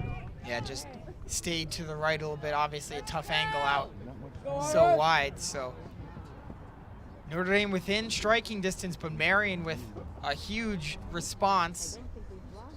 The go-ahead try, we've seen, first time in a while today, Claire, that we've seen multiple lead changes in a game. We saw that earlier on between Michigan and Kentucky, but this is the first game since then. Yeah, and again, it really, it could be anyone's game. I really think that, you know, again, avoiding the mistakes is going to be key because, again, you can set the other team up in an instant and they can go and head for the score. Both teams are very, very attack heavy, very experienced with what schemes they put in place on that attack line. So again, if they can get possession, they might, their chances of scoring are pretty high. Certainly, as we're within the final minute of regulation time, Marion with the ball looking to put the nail in the coffin. Irish need a stop quickly, but they're not going to get it, as running through everybody is Eric Reed, and he downs it for the try. Just a brilliant run right up the middle for Reed, and that could do it as Marion with its second straight try. And like I said, again, those mistakes, they'll get you. Notre Dame knocks the ball on, and Marion is able to capitalize on that miscue there. So the score is now 15-9 with the kick on the way. And it's through. Kick is good, which looks good in the box score for Marion. They lead by 10 with time now expired. We'll see if we even have another kickoff. It looks like we will. So it'll be one last possession for Notre Dame once they collect the ball and bring it back to the official. So a big win. We knew going in this was going to be a great game. Marion strikes first. Notre Dame with the response early in the second half. They've got the fans involved. We've got a decent crowd here at Stinson Rugby Field. It's gotten bigger throughout the day, but Marion with 2 scores of their own to take a 10-point lead. And I like the decision to kick, especially when you have the fullback in place there, but unfortunately for the Irish, it just was not enough. So the game ends with Marion taking the victory, 17-7. Huge win for Marion. Funny enough, the game ends with a kick that goes well out of bounds. So far out of bounds, it hits a car in the parking lot. That's going to be an unhappy auto owner, but glad I didn't park in that lot. not mine, thankfully. Looks like a black Chevrolet down there may have gotten the worst of it. So we're going to take a quick break before our final game of the late morning, early afternoon set. It's Indiana versus ICCC when we come back.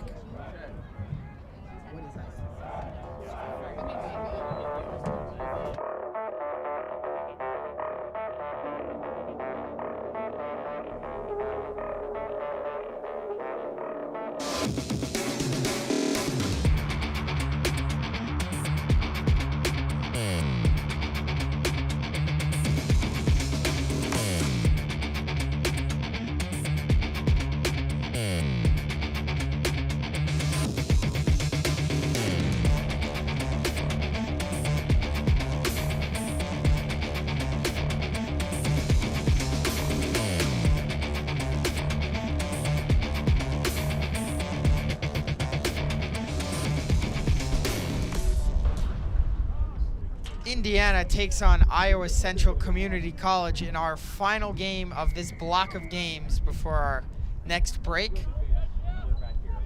So a good one should be forthcoming. Indiana, one of the top teams at college rugby this year, as always. And if you know me, you know I love watching this IU team. They come out very disciplined, and they play a very clean game. A lot of talent on their roster as well. And Iowa Central, again, coming in and trying to put up a fight as well. They also are quite the speedy team, trying to make a showing in this qualifying match as well. Now they're going to start with possession of the ball right away. Has a little bit of running room for number 10. That's Takudzwa Musingwini. Excuse me if I may have pronounced that wrong. I apologize. He's got it again, though, with a couple nice moves to the outside. Offloads it on the right side for Jonah Goetsch.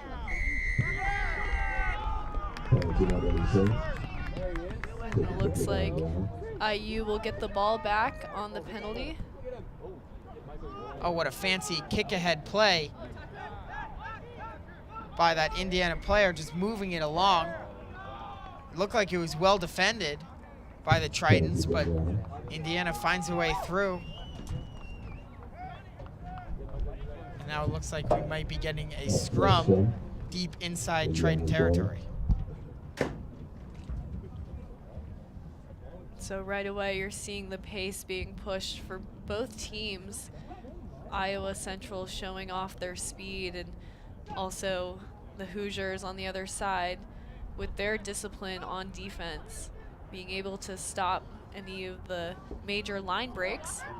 Speaking of line breaks, the Hoosiers break past the try line and they strike first, as crossing and scoring was Wyatt Schrader, the senior from Indianapolis, breaks the ice.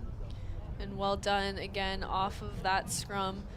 Indiana going ahead for the try, finding the gap, especially as Iowa got a launch pretty early. Looked like they were able to put some pressure on the scrum half, but Indiana was able to get it out in time and put some points on the board. So it's 5-0 here. 7 as the conversion goes right down the middle. So Indiana with a hot start, again, one of the top teams in collegiate rugby. So they will kick it away to Iowa Central, who will look for a response. Iowa Central in gray uniforms, very pale gray, navy blue trim, many of them in white shorts as well. Indiana with the all black fit, head to toe. Ball goes into touch. Over by us, right below our window, but refs will bring it back towards the middle of the field. I believe it was block 13.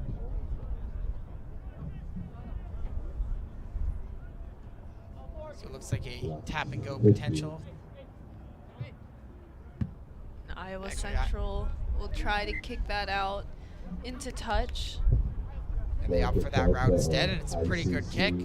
Well past midfield, so the Tritons will get a chance on the offensive in Indiana territory, excuse me. And I like that decision a lot by Iowa Central, trying to advance the ball up with the kick into touch. They put themselves in better field position as they try again to make this attack. There was a strong left-footed boot by the Tritons to get it into good territory. This one is kicked ahead, and backtracking with speed, and necessarily so, is Matt Surlees David, as he was being hunted from behind.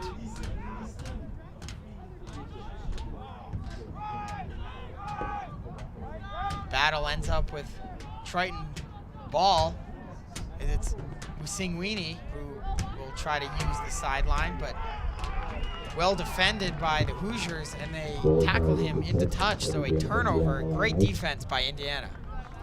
Yeah, and again, Indiana's so good at keeping the defensive pressure up, and you know, it's difficult to break their line, especially because they move very well, very cohesively as a unit.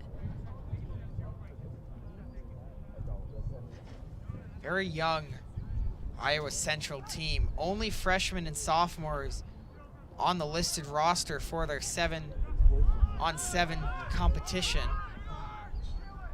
7 of them are freshmen, 5 sophomores for the team in gray. Indiana certainly more experienced in that regard.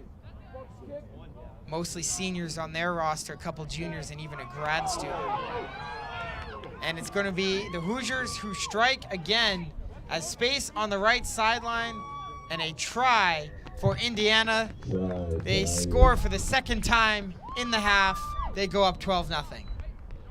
And right there off the kick, an excellent, impressive recovery by the Hoosiers to get the ball up the field, and then right when they got that recovery, just sprinting into the try zone, setting up another try, or another conversion, excuse me.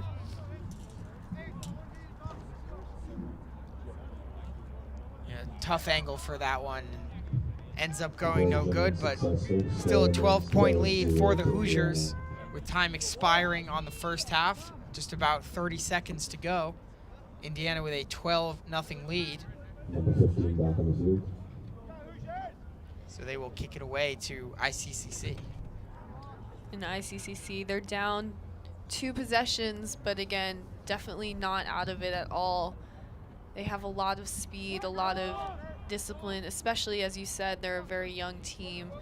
So a lot of promise, especially going in as they draw another mistake there by the Hoosiers. Yeah, that was Noah Champion looking like a champion going up for that kick. Out battling 2 Hoosiers and coming down with it, then drawing the penalty as well. So great play from number 6 in gray. We mentioned this team is very young. Champion, one of the veterans on this team, a sophomore, if you can believe that that's constitutes being a veteran, but and 7 freshmen for ICCC. This one is taken by Champion, trying to fend off a couple defenders. Finally brought to the ground.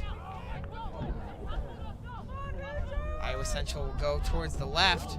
Odd man rush potential, and breaking through for the try. A great run from Musingwini, who's in as time expires on the half. A great play and a huge moment in this game as ICCC gets on the board before halftime arrives. Absolutely, and that was an excellent play by Iowa Central. Again, getting on the board right before the half expires. Hopefully that will start to spark some momentum as they move into the second portion of this match, but excellent play right there, really showing off their speed and skills. And we've got another exciting half coming up. Yeah, just a 5-point spread between these two Midwest teams. After 7 minutes of play, we'll take a quick break and come back for the start of the second half. It's Indiana 12, Iowa Central Community College 7.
Welcome back. ICCC set to kick it off. The Tritons have been involved in 2 games so far, going 1-1, dropping to IUPUI 20-12, and before that they picked up a 22-12 victory over Trine. So no strangers to close, low-scoring games, which is kind of the thing we're seeing here, Claire. 12-7 after 7 minutes of play. ICCC right in this one, despite Indiana being known for being the favorite in this game. Yeah, absolutely. They're really hanging in there, and again, it's really up to anyone as Iowa Central starts their attack once more off the scrum. They are looking very energized, and ready to make a statement in this game. And so it'll come down to, you know, who not only makes a statement on attack, but who can defend a little bit better. Indiana is very composed on defense, always aiming to get the right matchups, and they get the ball back and they force the turnover. Yeah, one thing you mentioned about this ICCC team is their speed, and that's certainly been on display so far. Even on their possessions where they're not scoring, they're really looking dangerous with the ball, just running into this very disciplined Indiana defense, which is very tough to crack. And that defense forces a turnover. So Indiana will go for the scrum from just outside the center logo circle. Yeah, and with their speed, again, to supplement that, just getting into the right position, finding the right gaps, and taking the appropriate angles in order to exploit that. As a missed knock-on call is going to be fixed, as it looked like everyone on the field except for the referee knew that, and everyone in the stands knew that Indiana had a knock-on, but kudos to the Hoosiers' number 13, Peyton Wall, who picked it up and ran anyway, because why not? He was halfway to the try zone before finally the ref stopped the play with help from the close line judge. So knock-on is what ends up being called, and so Iowa Central will get the ball back via the scrum at about midfield, and a break for them. Yeah, and it comes at a good time as well. Still some game left. Haven't quite gotten to the halfway point of the second half. But again, as they're down by one possession, it becomes very important to try and make sure that the deficit doesn't get any larger. A big offensive possession, but as you mentioned, the last thing you want to do is turn it over and then put your defense back to work and struggle with that and let Indiana extend this lead more than one possession. That would make it very difficult to come back from, but we'll see what the Tritons can do as they will go towards the middle. A run and a lofty offload. And Iowa has some space on the outside.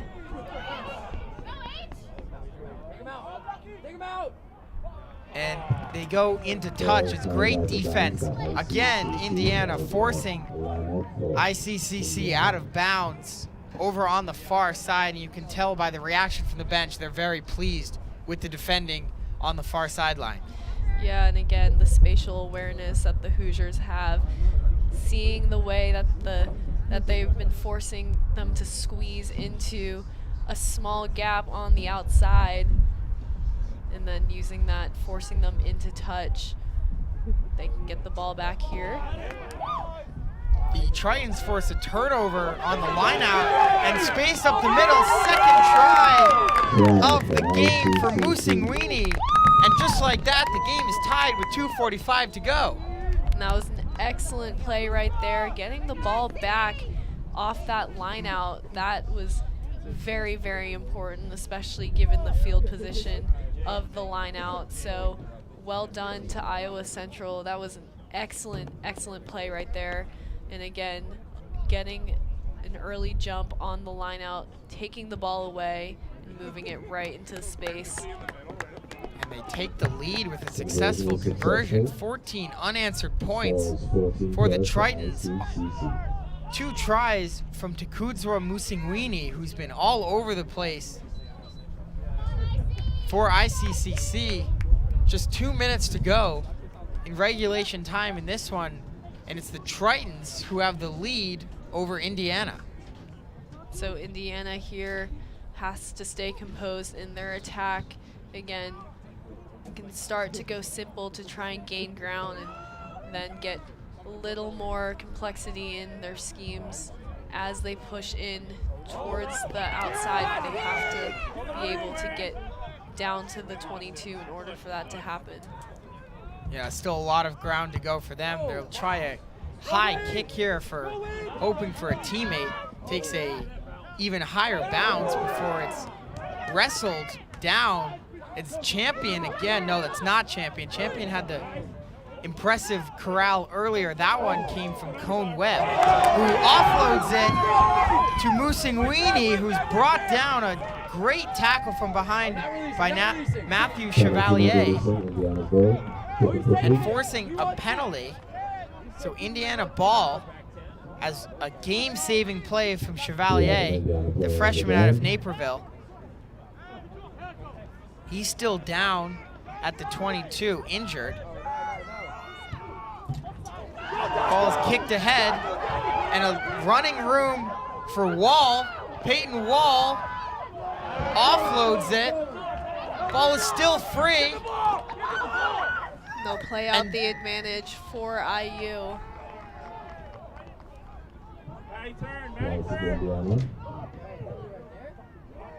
And we have a try for the Hoosiers. They go quick off of the advantage, and with 3 players down and injured, it's the Hoosiers who score a try with under 20 seconds remaining.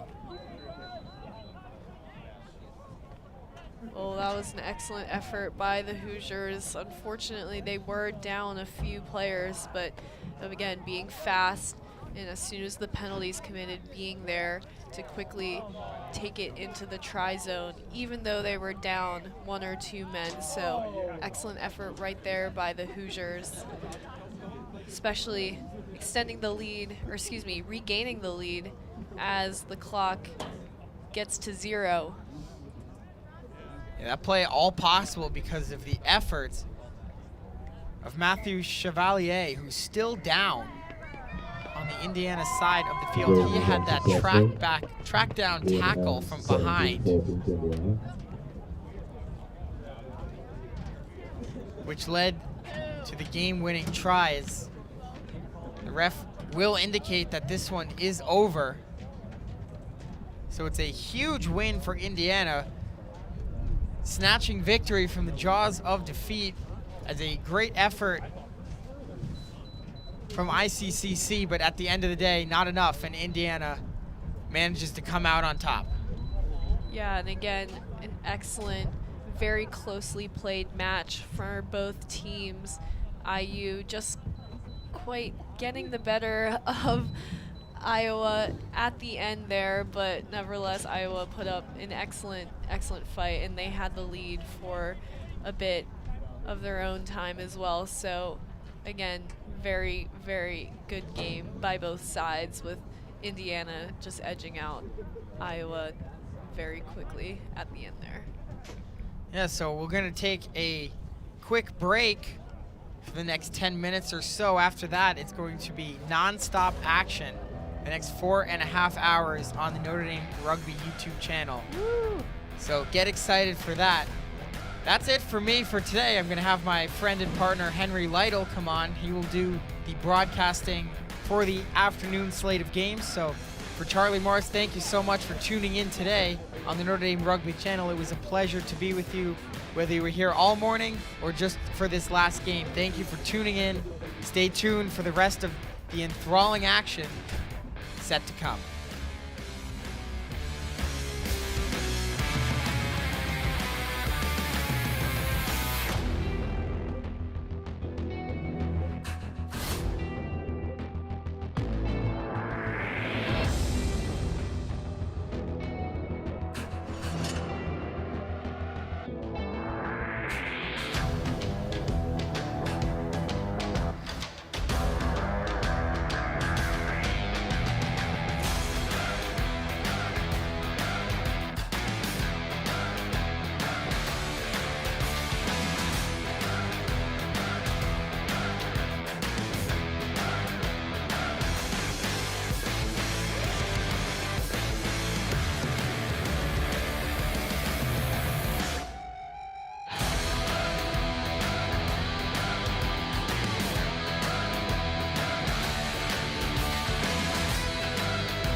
the Sevens Rugby Tournament. It's Henry Lytle taking over for the rest of the afternoon. So we're back on with Kentucky versus Virginia Tech back on the field here. Kentucky taking advantage. Here's that one. Dropped. Looks like it was touched. And a big hit there from Virginia Tech as Kentucky just retains possession here.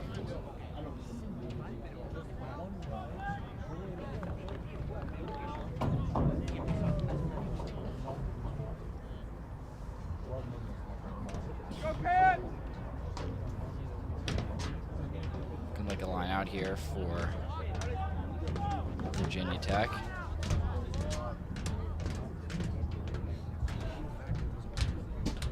This one just under 6 minutes left, so we just started. Looks like Kentucky's gonna come away with it. And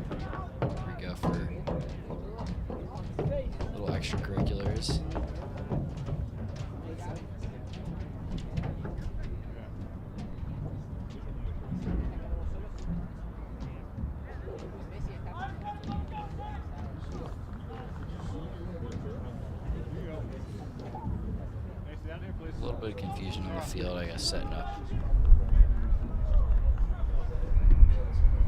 the scrum here. Virginia Tech's got it back. Dangerously close to the end zone here, though, so they got to be careful. Oh, turns it over. Just close to the line. Just breaking away, number 3 there.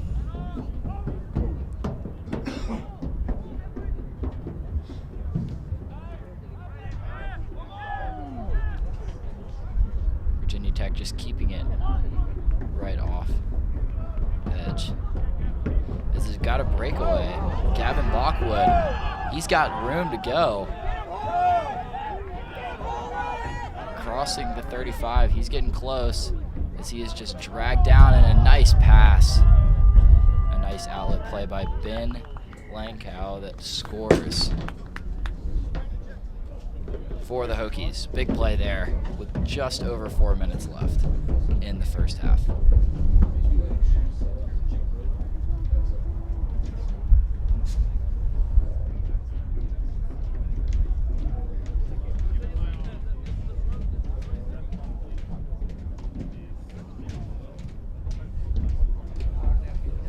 Now setting up.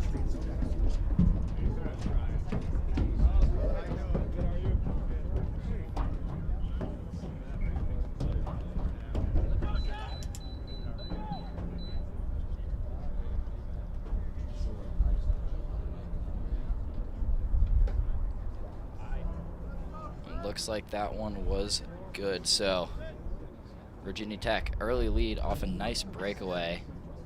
Just good patience. Back toward their own end zone there as they got it out and used some of that, used their energy there to control that score. Now does Kentucky have enough? Here's a big run.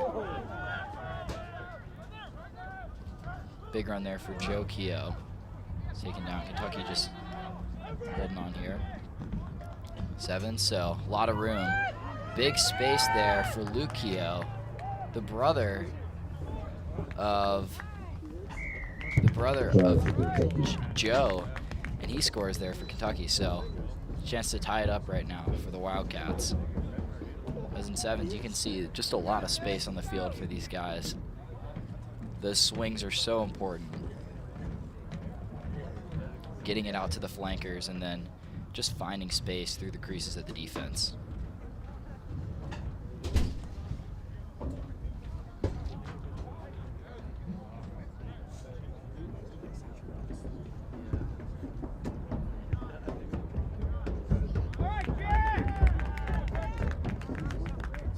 Conversion is successful. Well, that one's no good from just the middle of the field there it is good. It is good. And it's going to be tied up here for Kentucky and Virginia Tech. Under 2 minutes left now in the first half, so quick games here, but really chances for anyone to win. There's a nice kick from the Wildcats. That one just rolling out of the back. So now Kentucky grabs it. It looks like that's going to be a try. We'll see. It was very physical. It was a good run down there for Kentucky. I believe it was Dom Rawson who just sprinted down on the kick, but looks like the referees are having a little chat with the Hokie players there at the end zone, or the try line there.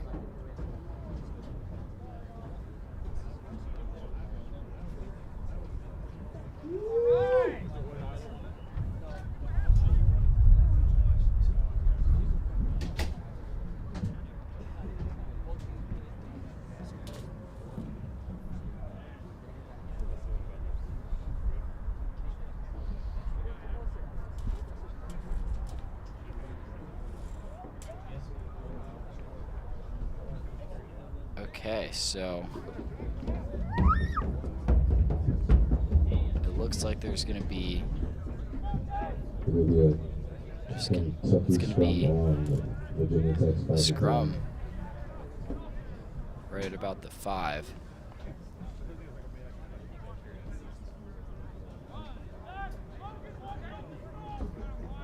For Kentucky. Chance to put it in. And it looks like it's going to be a try, so smart play there to run out the clock as well. Good awareness from John Hall, the senior for Kentucky. So now they've got a chance for a conversion to extend this lead up to 7, so it's going to be good.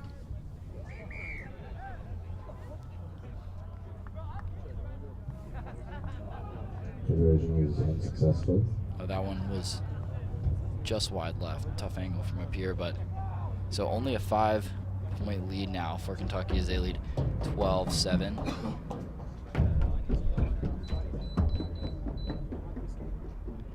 Just updates from the previous games if you're just joining us. And how's it going?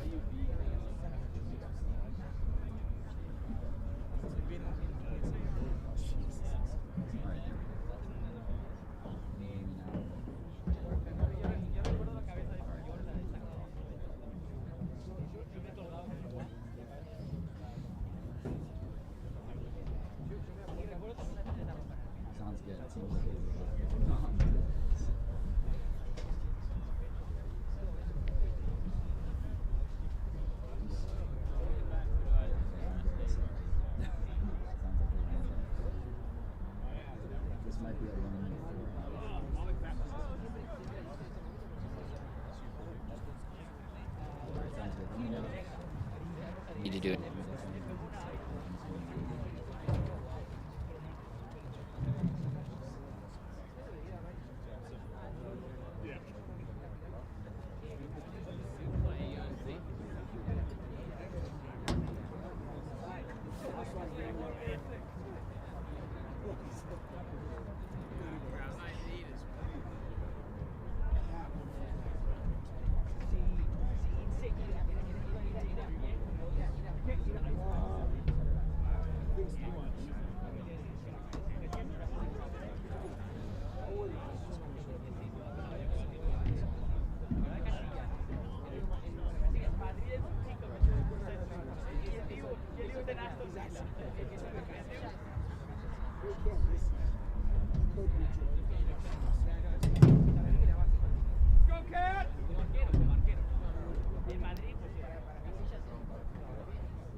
Welcome back onto the field here after the brief halftime period. Is Kentucky off to an early 12-7 lead, just controlling the game with 2 well-executed tries and good knowledge of the clock as they knock the last one in, even with the unsuccessful conversion. So now Virginia Tech with the ball close back there to their try line. Looks like they're just trying to get it out to the flankers. That's really the biggest key in 7s, to swing it out wide and then find creases in the defense. And just try to beat your guys one-on-one. Here's a deep run for the Hokies now. Big stiff arm, and he just coughs it up. That is number 2, Aiden McDermott, who had that one. Or sorry, that was 13, Matt Husman. Now Kentucky, chance to slow down a little bit. There's a nice pass to the flanker. Gives this player a chance on the feed. Defense gets it back there for the Hokies. Logan Mooney chased that one down.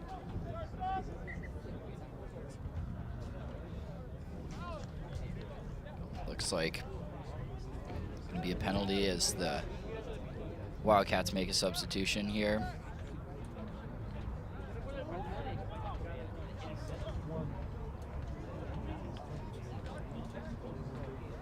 So now just over 5 minutes left in the second half. Kentucky leading 12-7, as we said. Looks like they're gonna have the ball off the scrum here. So another chance now for the Wildcats to extend this lead, and what would probably secure this one if they got the score. They got the try and they got the conversion here. A nice pass to the flanker. Just Rayvon Ellerson just walks it in. And a nice play as the Wildcats get another try. He certainly had some wheels on the edge there. Substituted him in. The freshman just gives the Wildcats a big boost with over 4 minutes left.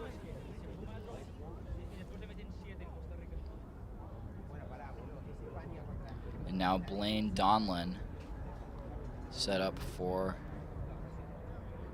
conversion.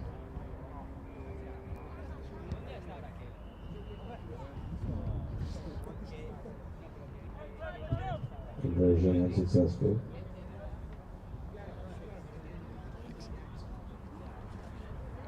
Looks like that conversion was unsuccessful for the Wildcats.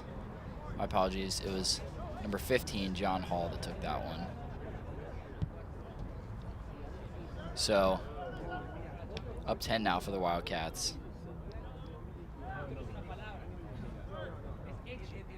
As the Hokies look for something. Just not enough movement right now from this front line. They really need to swing right now. And Kentucky just doing a great job of controlling. That one's going to be penalty. Penalty to Virginia Tech. Offsides call. Yeah, we were pressing a little bit too close there as that one wasn't offsides. That one kicked for the Hokies, but Wildcats just come back up with it. Just playing smart and disciplined rugby right now. And that's what you have to do in these short games, just find opportunities to attack, especially with the flankers on the side, and just beat your guys one-on-one. Big tackle there. Andrew Weeks out to the side now. Kentucky looking for another chance. And it looks like there's some space. Parker Cable down the right side as he meets some Hokie defenders. Looks like might be a little beat up as they swing it back out to Rayvon Ellerson, who scored the last one. Can he get this try? Just brought down short inside the 5. And it looked like it could have been called offsides on that one, but Referee calls back for a short time penalty. so it is going to be a penalty on the Hokies.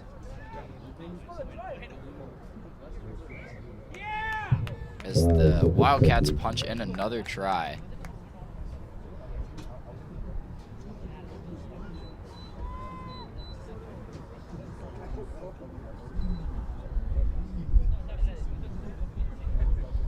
Well, Kentucky just coming out dominant here in the second half. Conversion is good. As the conversion goes in as well for Hall. Missed the last two, but got this one in, so.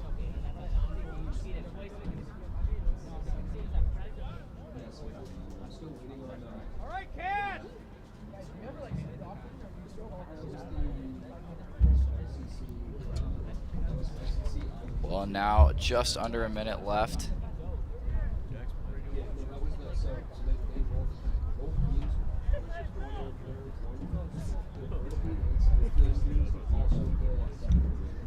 Virginia Tech started strong today, but have really just met their match with the Wildcats. Who've been consistent, they've been strong, and they've just been more physical than the Hokies. That one kicked, and it's going to be another try for Kentucky. Now 29-7 awaiting the conversion, and Wildcats just piling it on right now. Conversion successful. Finishes off the game at 31-7 for Kentucky. So ends 31-27 with the successful conversion, and the Wildcats get a huge victory here as we get ready for Fairfield. As we get ready for Fairfield versus WMU next. We'll be back in a moment.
Welcome back now onto Stinson Rugby Field. So now we have Fairfield versus Western Michigan.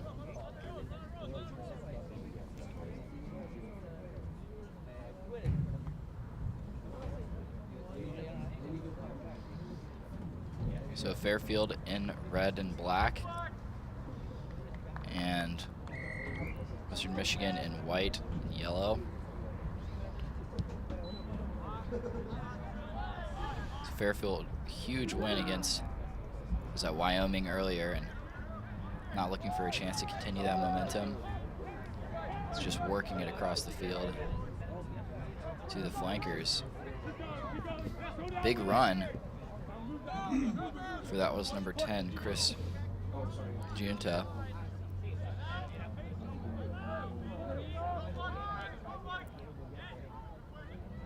Fairfield still is controlling this one. You can see how spread out they are in the field right now. Just how you should be playing sevens rugby. These guys, and a big breakaway for Juan Stula. He's got a big lane. Chance to take it.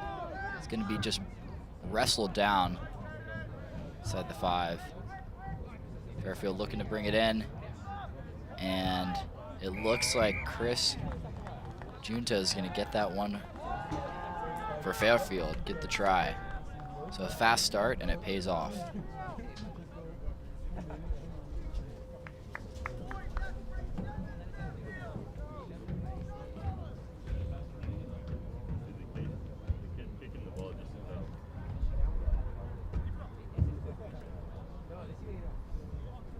So the Stags get that one.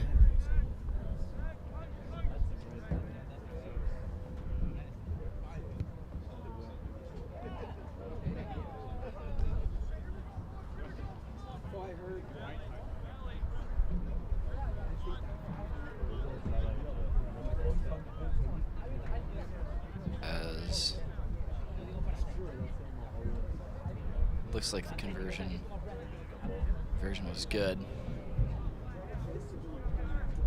in the field. As we saw earlier, you know, the Stags just dominated 41-0 against Wyoming.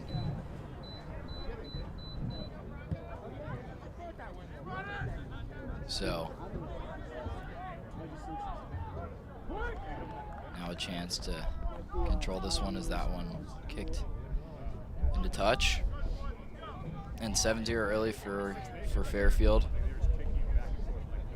The question right now for Western Michigan is, can they force Fairfield to make some mistakes offensively, and can they kind of control this one as well? Because right now it just seems all Fairfield. Looks like a little confusion on the field, because instead it's going to be a scrum, I believe, for Fairfield here.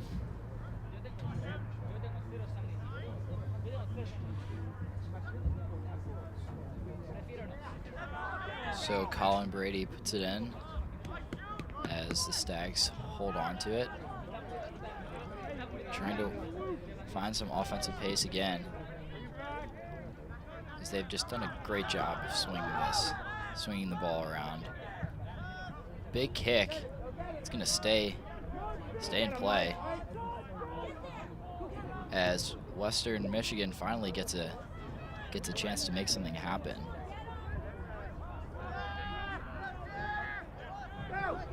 As that one grabbed away for Fairfield. Another chance for a try, and it's going to be Jude Minnick. It's going to get it for the Stags, as 12-0 now awaiting the conversion. Fairfield, just a great job of taking that one away. Good awareness, and you can see these guys right now on the field are just willing to attack.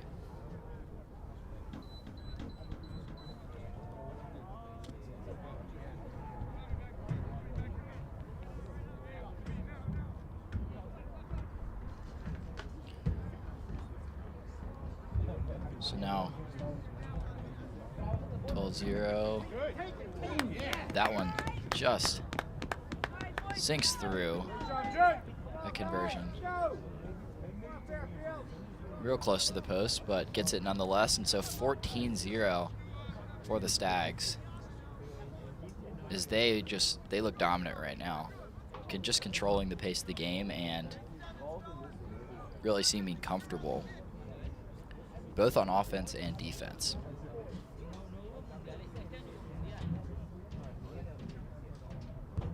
Also a good mix of upperclassmen on the team as well. Just guys that have experience, that have been in situations like this before. So they're trying to grab it back. It's going to be, I think that one was kicked into touch. We also have a injured player down on the field for a moment now, as clock had a minute and a half left in the first. So Western Michigan really with about 20 seconds of time with the ball, and that's been it. They've just been on the ropes.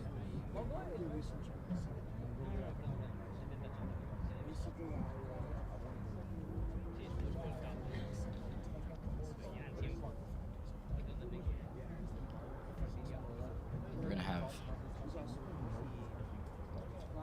trainers go over there and help the player up for the Stags, as I believe there's going to be a scrum on the right half of the field.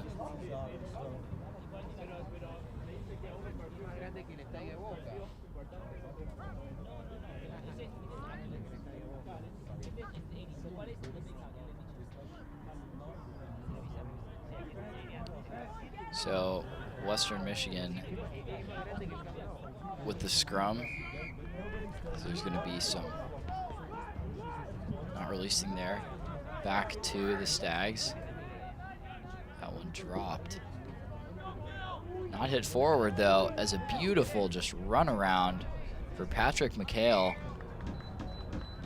who knocks that try in as well with time just about to expire. So, waiting the conversion from, I believe that's Minnick. Sorry, that is Chris Junta.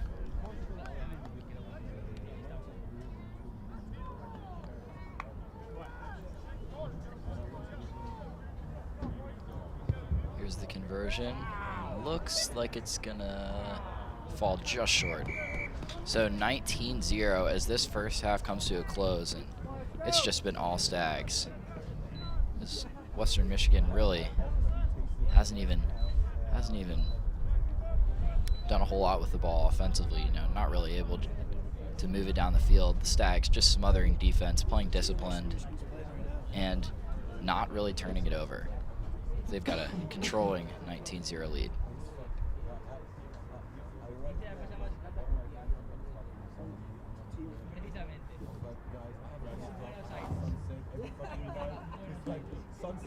It's literally just they just have it.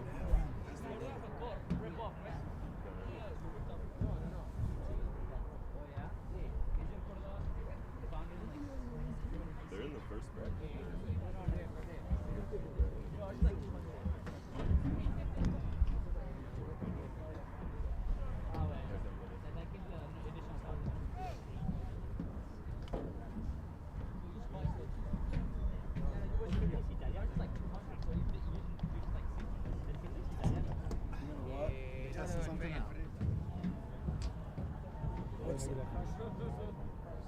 In a wind? Yeah, it's going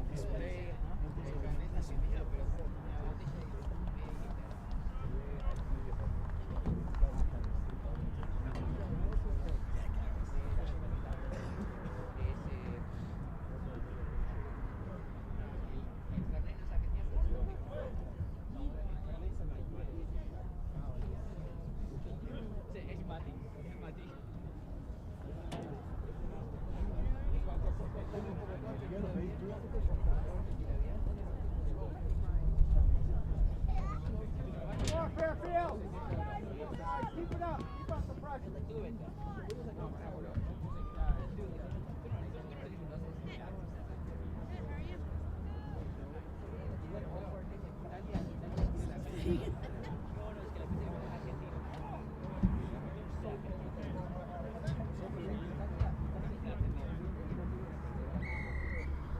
Back on the field now.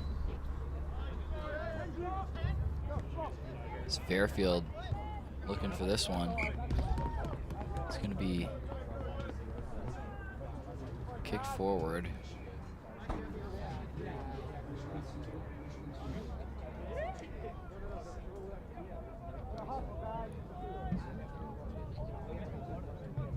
So now it's going to be a scrum for Fairfield, I believe.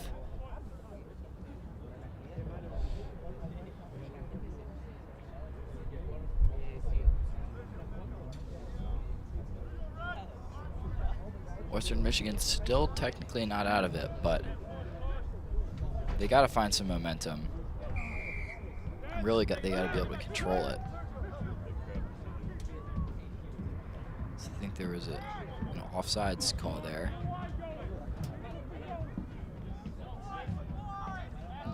Fairfield keeps the play going.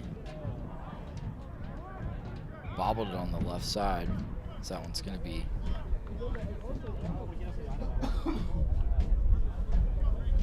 believed it's going to be a turnover now, so the Broncos will get it back.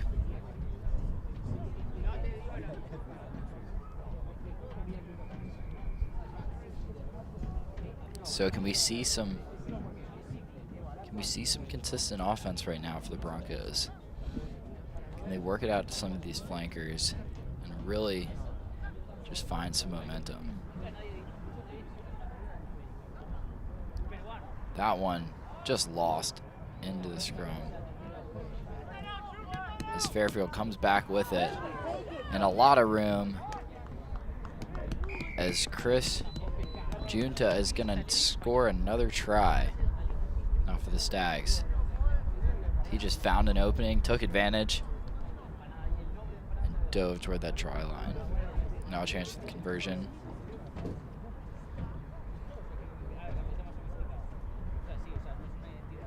Successful, and 26-0 Fairfield. This one not quite as dominating as their 41-0 against Wyoming, but right now against a strong Western Michigan team, they are making it look easy out on the field.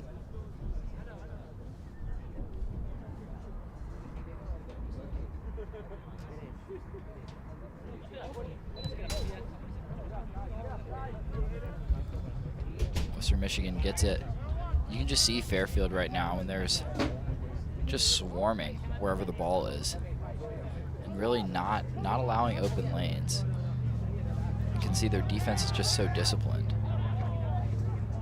Because even when it looks like there's room, Western Michigan really has nowhere to go.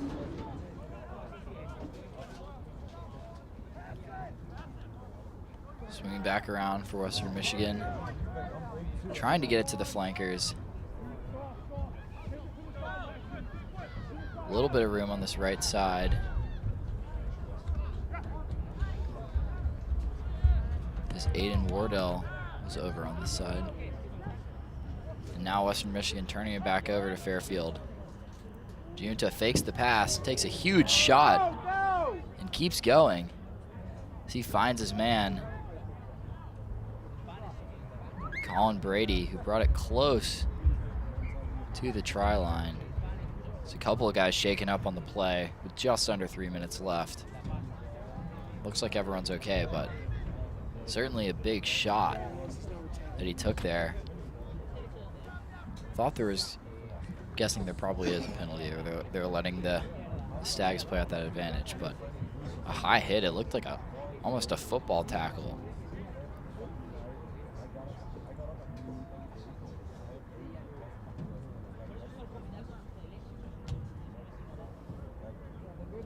Eamon O'Reilly coming in for Stags to replace Junta, I believe.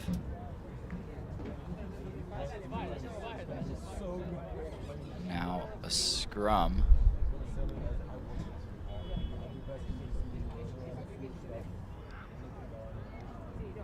Scrum for the Stags here.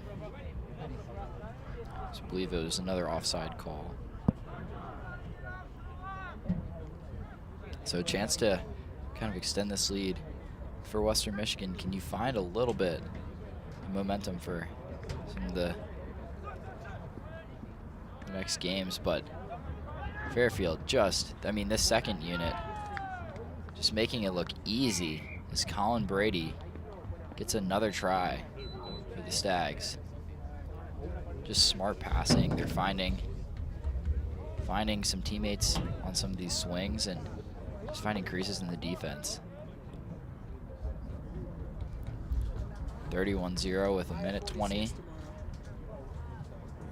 now left, awaiting this conversion.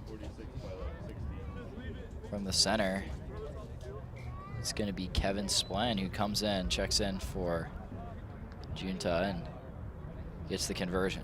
So now 33-0 for the Stags.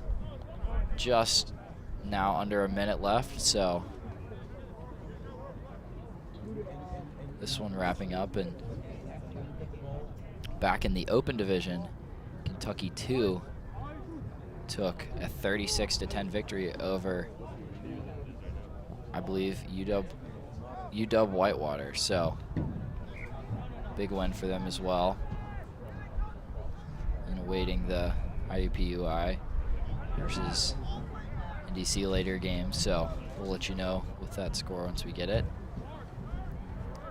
Now Western Michigan, 20 seconds left, so they've got this one back.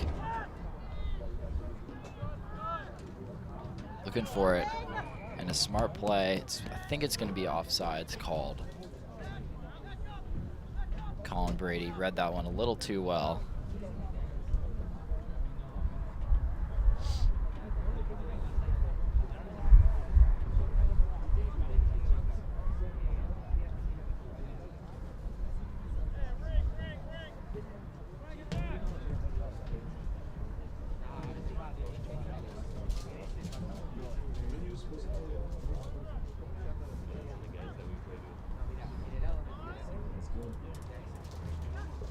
So this one, clock has expired. Looking to play out the rest of this. Kicked around. It looks like Western Michigan's got it. Not a whole lot of room to go. Trying to find some room to get to the flankers, as we've got a player that takes off and gets the try for the Broncos. So first try of the game. Don't end this one scoreless, as I believe that was number 2, Kyle Munger.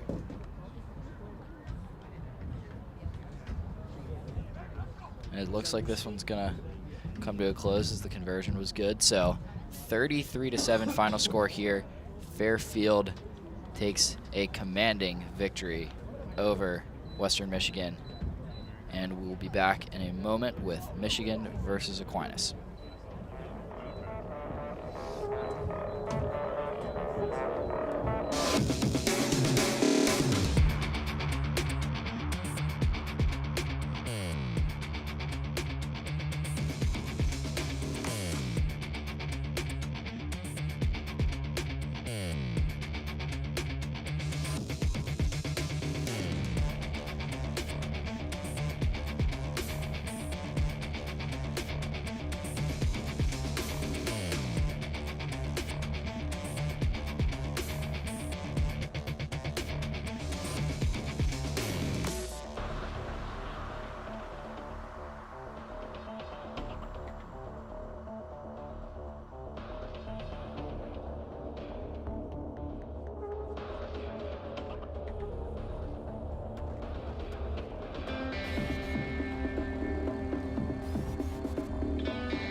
Welcome back to Stinson Rugby Field. Michigan Aquinas now up in the 150 slot.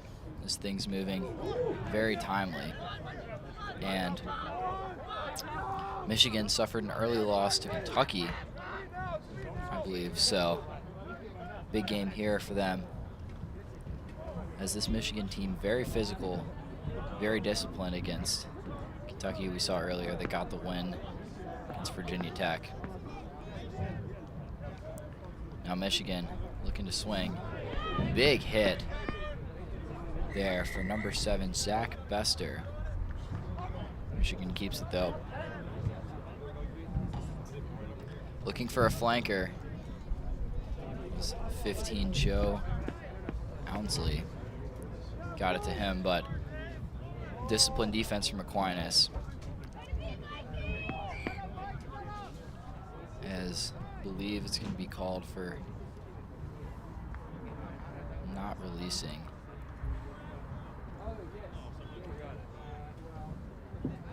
So for the first scrum of the game, 5:50 left in this one. Still scoreless, and it looks like this one's going to be a pretty physical battle. We've already seen both teams just attacking some of these loose balls. And now Michigan, as we said, a huge chance for them to gain some momentum, as they also lost to NDC earlier, I believe. So chance for first win today. As for Aquinas, they lost an earlier game as well. So this one can mean a lot for both teams. Aquinas trying to rip it out. It looks like that one is going to be knocked on, so should stay with the Wolverines.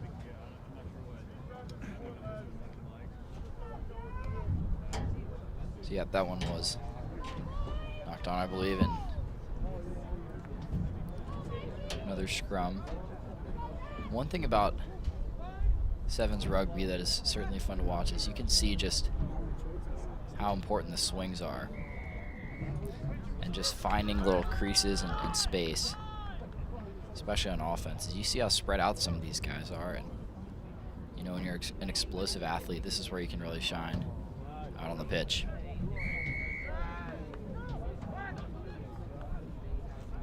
Looks like they're going to play out the advantage. Just short of the try line is Michigan. Chance to bruise it in, as they do. First try of the game. And that one really helps Michigan, who started some of these other games pretty slow. Because that's where your size can really make a difference. Just those one-on-one plays where all you need to do is fall forward. You get it to the front line guys that work it in, and now a chance for a conversion for, that is Joe Ounsley. That one off the post. Conversion unsuccessful.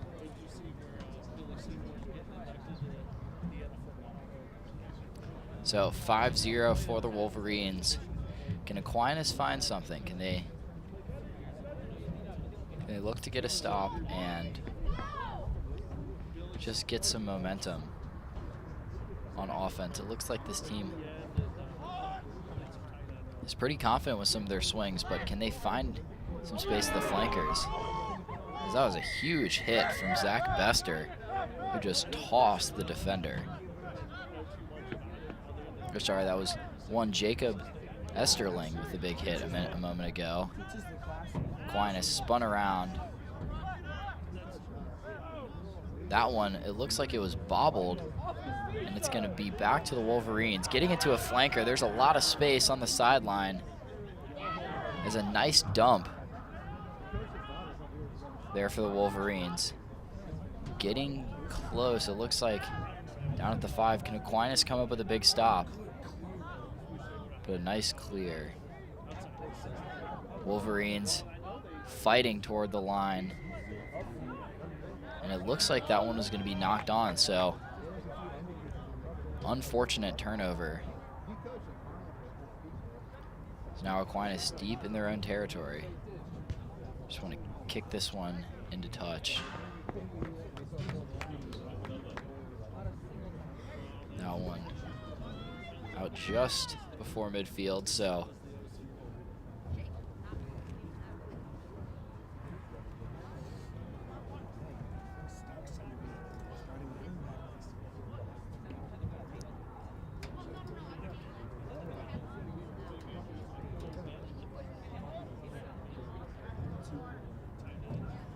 out at the 22, this line out. Aquinas lost that one. Big chance for Michigan, as it was a beautiful swing to to Armin Vartanian, who gets the try for the Wolverines. But it was really Joe Ounsley that found that loose ball and broke away through the Aquinas defense. So now the Wolverines, chance for another conversion, as this first half is wrapping up with just 40 seconds left.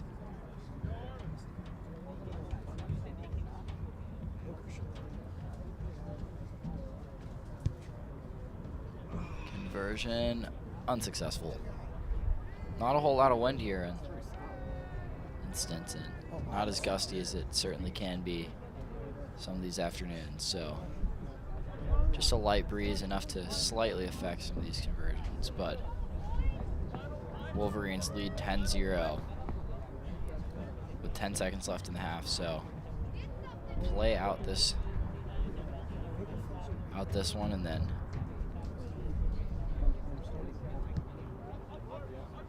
we'll see if Aquinas, again, another chance for some offense, but just taken away. Wolverines have got it back, another chance. Aquinas pushing. Wolverines looking, and you know, the best rugby is played when these guys swing. Is this one going to be stopped? So now Aquinas back with it.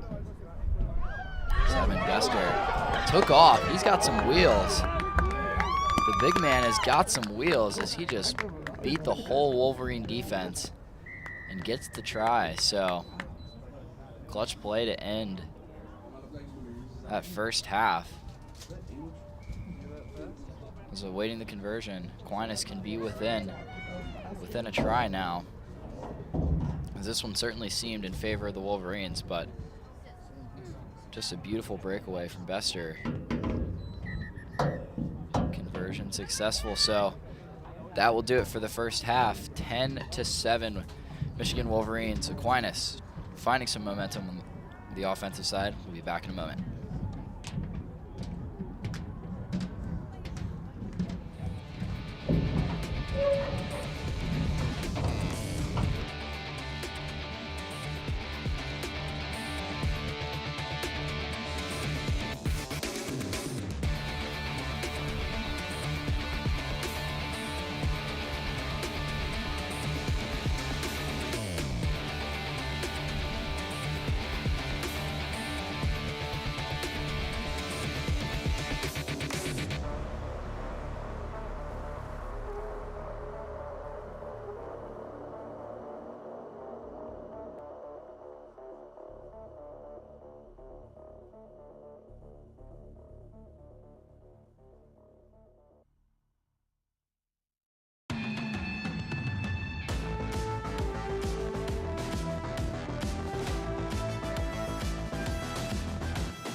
Back on Stinson Rugby Field, Michigan leading 10-7 in the first half against Aquinas, who's just starting to find some offensive momentum. Got the breakaway try there. So now second 7-minute half of this one. Both teams winless today as well, so this one can mean a lot. Thought it was going to be controlled by Michigan, but Aquinas just not giving up. So we'll see if some of this physical play can translate to a big lead for either team. But right now it's anyone's game. Michigan, much better job of swinging right now, as that one just thrown into touch. So it's going to be a line out for Aquinas at the 22.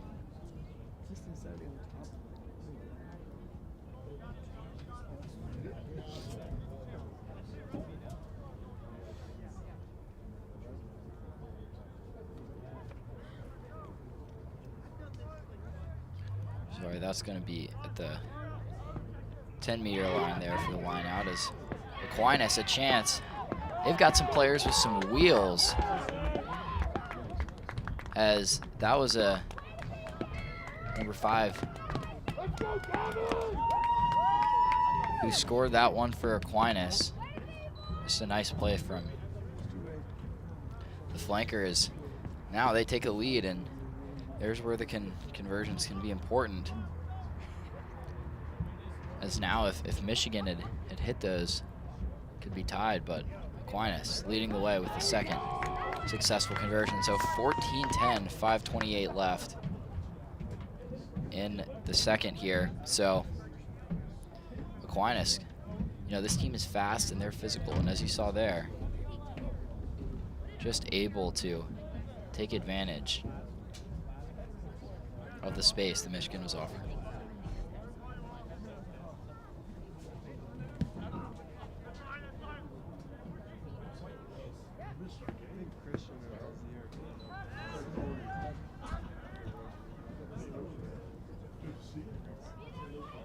Michigan looking to kick this one. Looks like it's going to bounce just into touch. Almost got a gratuitous bounce for the Wolverines, but line out for Aquinas is now they can just kind of coast, trying to win this one. As between Esterling and Bester, the two physical guys, Aquinas has just found some offense.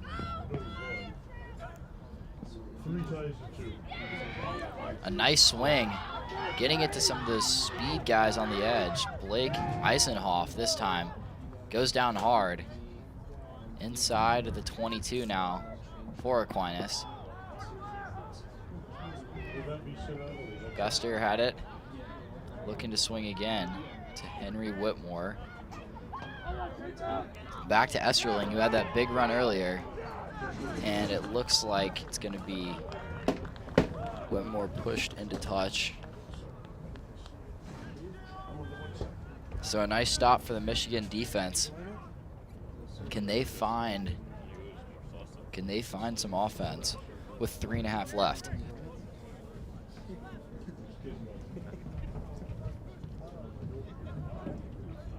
Line out, Michigan close to the try line. This one's going to just be kicked, and a nice kick. A good bounce past midfield out to the opposite 10-meter line, so gives Michigan a chance to recover.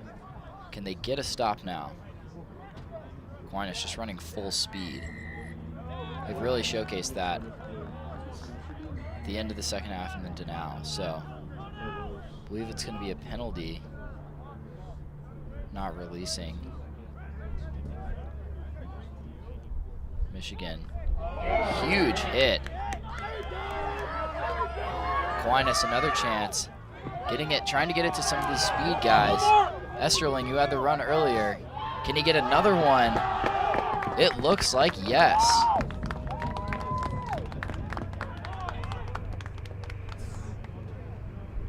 So Esterling, a second try, gives Aquinas a 19-10 lead. Michigan just looks tired right now on the field. Aquinas still showing off some of those bursts of speed. And that's what, you know, conditioning can give you in some of these games. Towards, you kind of wear out a team a little bit and then start to find some success, and then the floodgates open. So right now in 21-0, waiting that successful, after that successful conversion. So 21-0 run for Aquinas. Michigan just coming up short.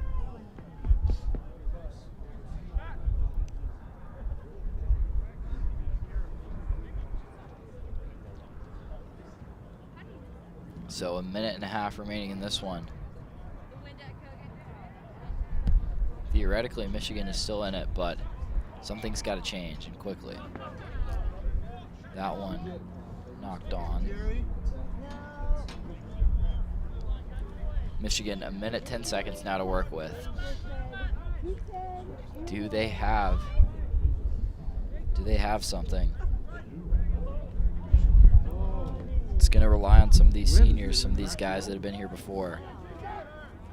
As Aquinas just comes back up with it. Looking for some room. Again, a big run and a nice pass. A nice dump there to Blake Eisenhoff. Aquinas can control this one. 30 seconds now. Back to Esterling, who's been a demon in this second half. Dropped just before the try line. I believe he is gonna get the try, so a nice slide forward, as that's his third of the day.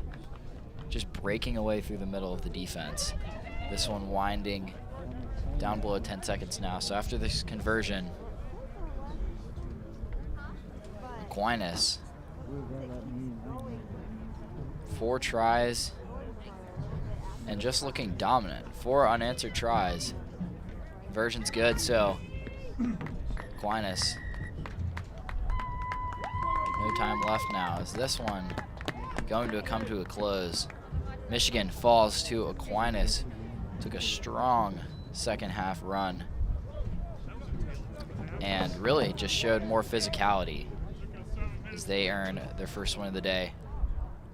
And an update, IUPUI falls to NDC2 5-26, so that is back in the open division. And we'll be back for Notre Dame versus, I believe, Iowa Central, that is. So we'll be back in a moment for that, as Michigan once again falling short to Aquinas, 28-10.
Welcome back to Stinson Rugby Field. Back and ready for the Iowa Central versus Notre Dame game. Notre Dame falling short against Marian 17-7 earlier. The Irish chance for a bounce back, as well as Iowa Central falling short to Indiana. So now the Irish in white, Iowa Central in gray. It was a nice kick. Irish trying to chase it down. Jay Gaines was after that one and makes a physical tackle. So Iowa Central looking to spread, looking to get it to the flankers as a hit and falling down, so not releasing for the Irish. Now Iowa Central inside the 22. There's 11, Alan Gordon just kind of leading the charge. Irish trying to keep him out of the 5. They come up with a stop. Iowa Central fighting towards that 5. They're going to have to try to get it out to the flankers. The Irish are just physical in the middle. As diving down is Noah Champion. That is, I believe, not going to get the try. I think that one was knocked on.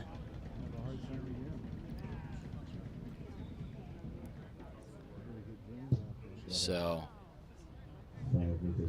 should be Irish ball right now. 5:12 here left in the first half. Still scoreless. It's been all controlled solely by Iowa Central right now. As just a beautiful dive in there for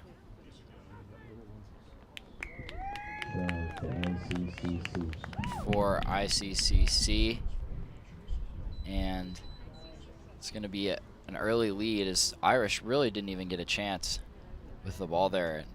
Smart play by Iowa Central. As Mabale was the one that scored that one. Now a conversion on the left side. Looks like that one was good. So 7-0 lead for ICCC. And now Notre Dame will get a chance on offense.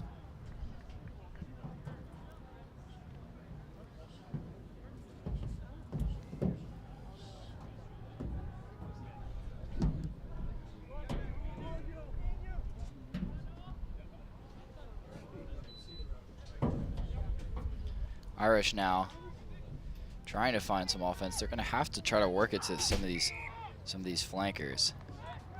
Just nowhere to go, and that one's going to be turned over for the Irish. So ICCC, another chance.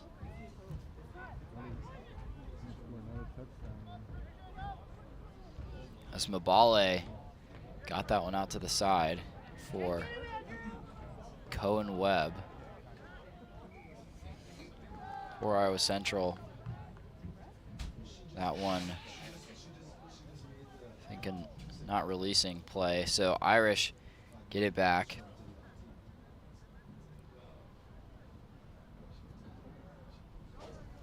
Can they try to get this one past the 22? I mean, they really just have not had success swinging at all. You can see how clumped these guys are. It's like they're just trying to be more physical, and then, you know, no one's spread to the side. That one kicked and blocked by Iowa Central.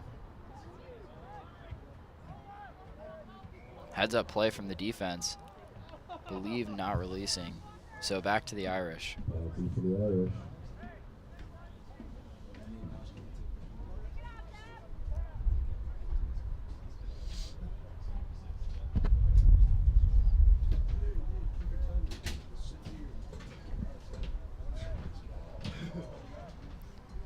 So now Irish looking to find a breakaway. It's number 3, Patrick McKenzie, who had the run and had the speed, just able to run that one through and get the try. So Irish battle back, waiting the conversion and a chance to tie against ICCC.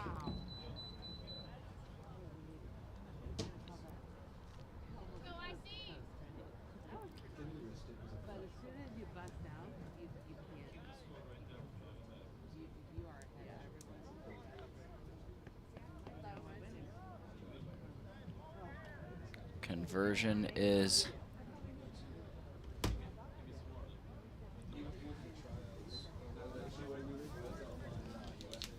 believe that one's unsuccessful then. So for the Irish, a minute left and down just the difference of a conversion. So two. A little bit of a lucky breakaway though for them. So see if they can get another one. As Tom Bowman found space and gets the try for the Irish. Heads up play on that kick, and then now Notre Dame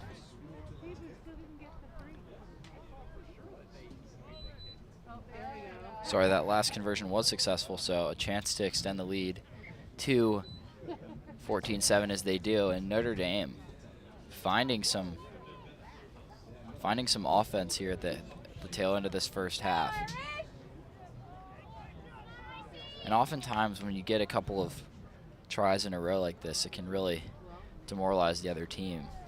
Iowa Central looked like they were kind of controlling the pace, and it seems like these last two tries might have shaken their confidence a bit as this first half is going to come to a conclusion. So we'll play out this one until stoppage as Bowman gets it back, throws a defender, and he gets suplexed down by Iowa Central. A nice swing as Iowa Central recovers well. And it's going to be back to Packard for the Irish, but it's going to be an offsides.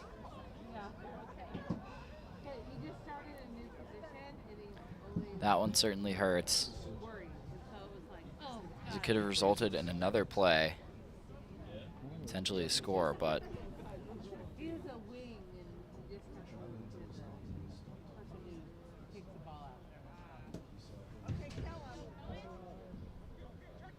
Iowa Central back with a swing. That one is going to be knocked on. They're going to let them play it. Or they're not going to let them play it as this half comes to a conclusion. We'll be back in a moment with the second half. But Notre Dame coming up with 2 big tries and conversions to lead 14-7 over Iowa Central.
Back now for the second half of Notre Dame ICCC.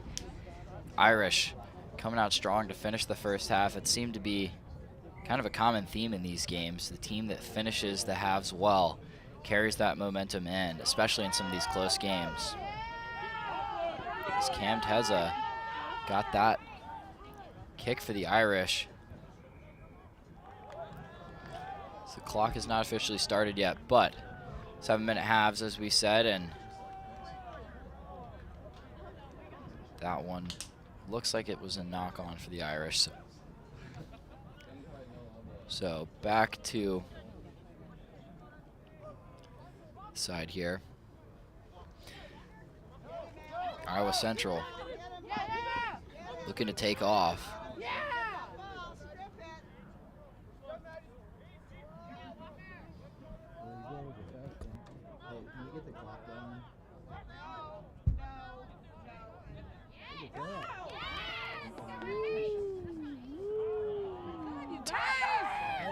And it looks like Iowa Central going to come up with that try. So, chance now to tie it back up against the Irish. A little bit of clock malfunctioning here, but got the clock back now. So, 5.5 left and a chance for the conversion, as we said.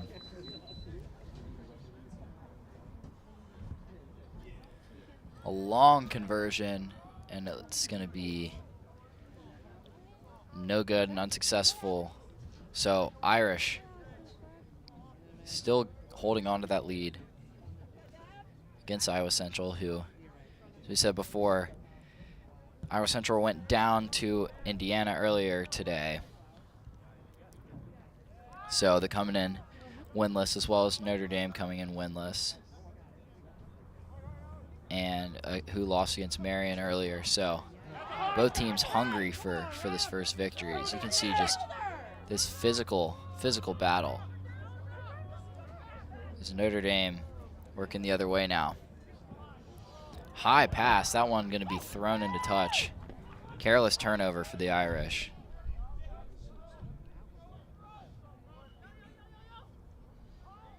So knock on now.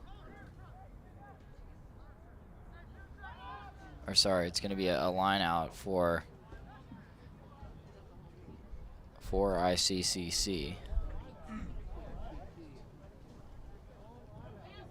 Gonna get it with good execution. Trying to fight through this center of this Irish defense. You know, one thing that this Notre Dame team has is a lot of really physical players. It'll kind of crowd where that ball is and make it really hard to win one-on-one. So that's what this team is. That's kind of their identity now. So those guys have had a couple chances to break away and been successful in this one.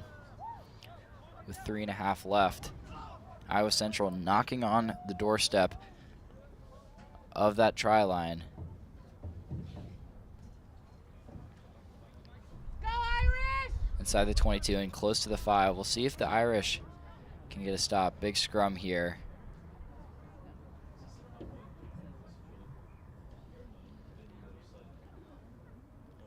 A nice swing and some room. Looks like Cohen Webb is going to be tackled. Brought down there. A swing, it's high. Not knocked on, but in a fortuitous bounce. As Wayne Cosper gets the try for Iowa Central. So they're going to take the lead right back. Let's go, Irish! Awaiting this conversion, it could be a 5-point lead or a 3. So this one really matters. It's going to be far again.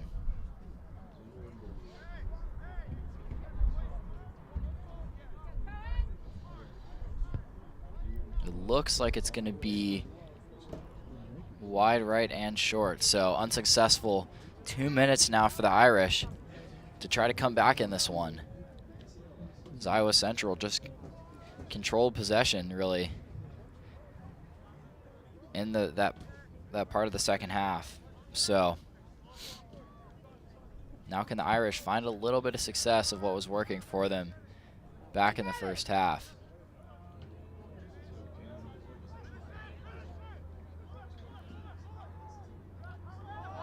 That one knocked on. Just an unfortunate error for McClamerock.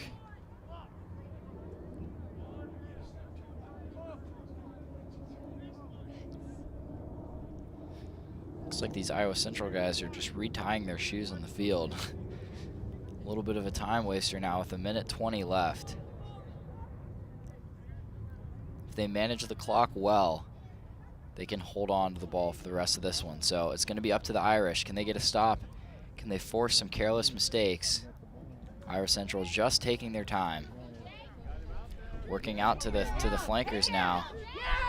A big run for Cohen Webb. Now Aiden Lemley with it.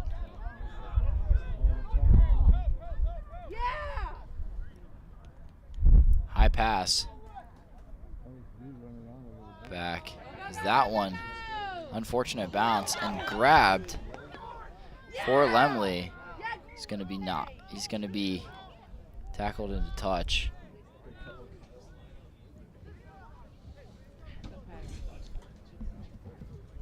So, a line out for the Irish. This one can be big. 20 seconds left. They're going to have a chance to play it out.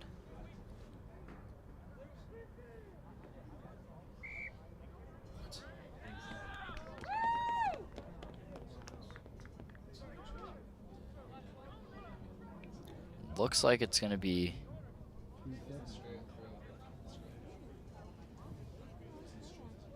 so it was not a straight throw, so it's going to be back into a scrum for Iowa Central. Careless mistake for the Irish, you know, really one kind of last chance to make this one really have a chance, but now Iowa Central.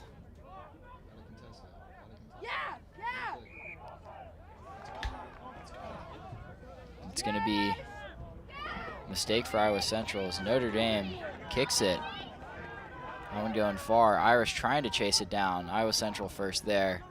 This one kicked. It's not going to be out, but it's going to be knocked on. So not into touch, but knocked on, and that is going to do it. So careless mistakes for the Irish. Careless mistakes for the Irish as they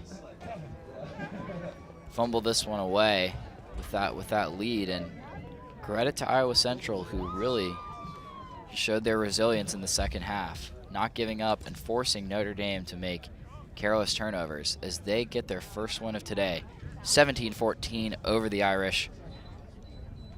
We'll be back in a moment with NDC versus Kutztown for that 2:30 slot.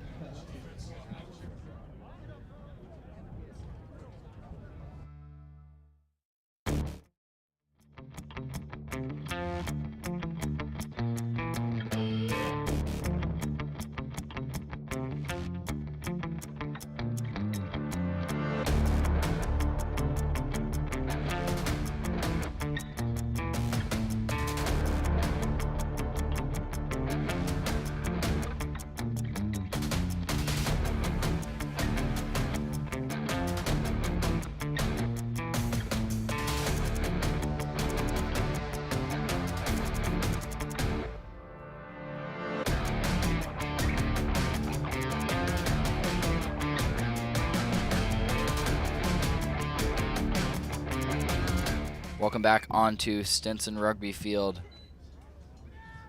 So we are back now for NDC versus Kutztown here, as both were victorious this morning.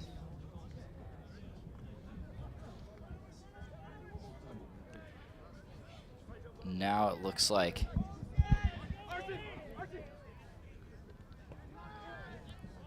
it's going to be, I believe, Kutztown with the try. Just a nice breakaway off the left side with the flankers there, and chance for a conversion for Grayson,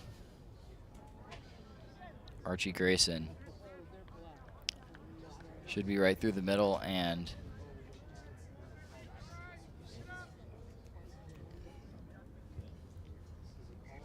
conversion is successful. So now Kutztown leads 7-0, just under 6 left here.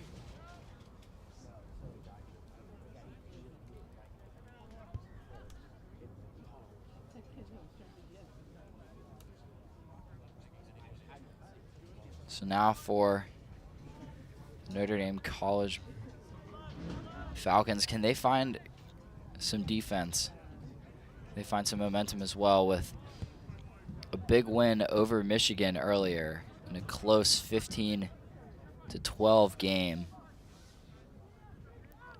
As far as Kutztown beat Aquinas 31-12 earlier. So they definitely are one of the stronger teams in this tournament, as we saw Aquinas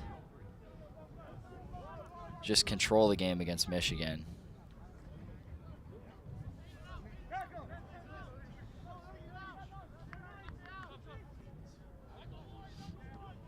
This one going to be Falcons working on that left side. Looks like it's going to be a not releasing as the Falcons get it back, crossing that 10-meter line, approaching midfield. Dropped. And now Xavier Allen with it. We'll see if the Falcons can work it to the flankers like we saw Kutztown do a minute ago. Is now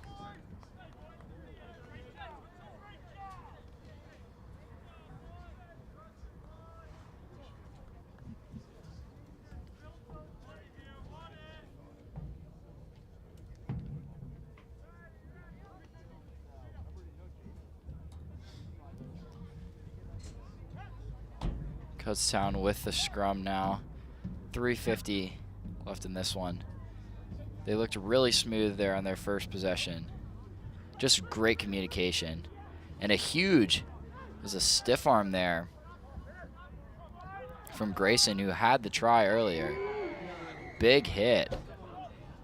Little off, away from the ball. It was Fraser Leslie that just whacked a Kutztown player. So it's going to be a chance for a 7-on-6 opportunity in the scrum. We'll see if the Bears can get something going. And they've done a great job of attacking some of those seams in the Falcons' defense. So with the man down, they should have no problem really working it out to the flankers and finding success. 2:50 left in the first half. 7-0 Kutztown.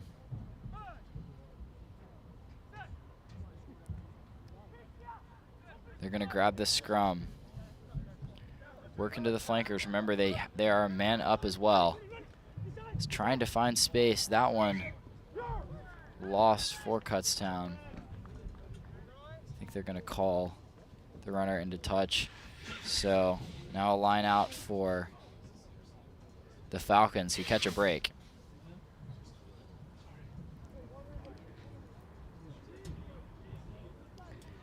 The Falcons certainly have some speed on the outside as well. It's done a good job of trying to find those matchups. There's 11, Allen trying to chase after that one. It's going to be into touch for the Bears. That one thrown. Kutztown looking to swing. Finds the open man on the side.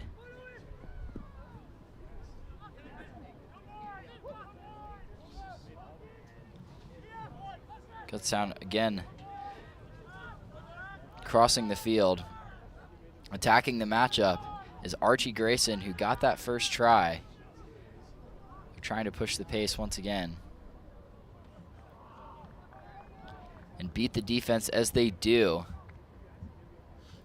And it's going to be Benedict Quinn that gets the try. So 12-0 for the Bears as NDC down a man there, just unable to get the defensive stop that they needed with under a minute left here in the first half. Conversion for Grayson.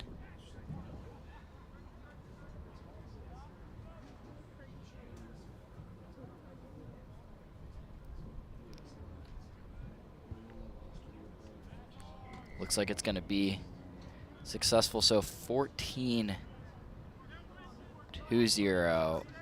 for Kutztown, who played very well this morning against a physical Aquinas team that we saw earlier, and going to have a chance to move on, barring a heroic comeback for the Falcons, who right now just doesn't seem like they have the offense together in the same place that the Bears do.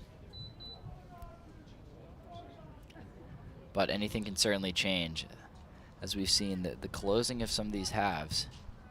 One quick score like Aquinas had earlier can give your team a chance to go on a huge run and just gain some major momentum. It's kind of a physical pile up there as the Falcons work it out to the side. Back to Allen. Just fighting as the clock now expires. It's going to be back to the Bears, as Allen is going to be down behind the play. As the Bears going to get another try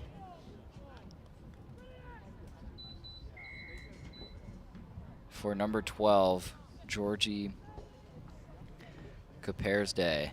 So a big play for the Bears as they lead 19-0.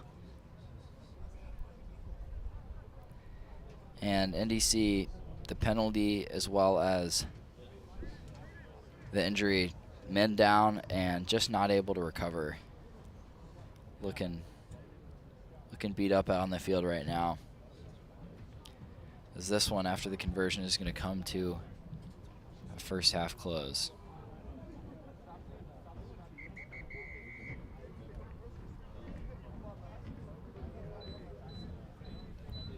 Successful conversion as well, and unsuccessful conversion as 19-0 for Kutztown. We'll be back in a moment.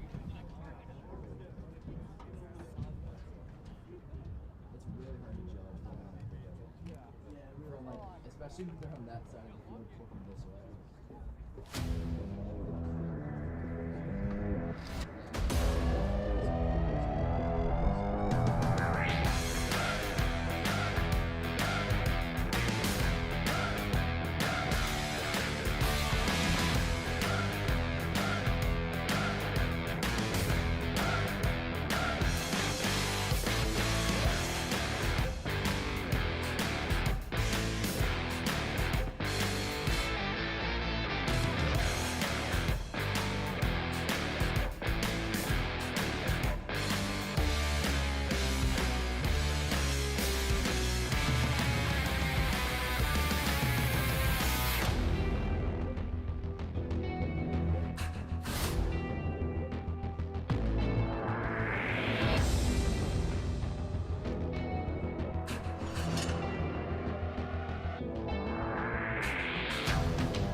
Welcome back to Stinson Rugby Field's second half action for Kutztown versus Notre Dame College. And Kutztown just looked in absolute control against the Falcons as they used that penalty advantage to earn a couple of tries, and then, barring another injury, were just able to use their numbers and their physicality to take a 19-0 lead.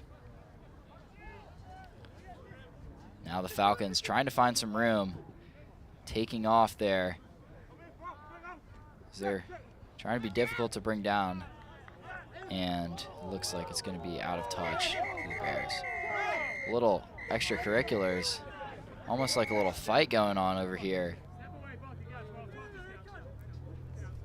It's rare you see that in rugby. This guy's actually throwing some hands after that play.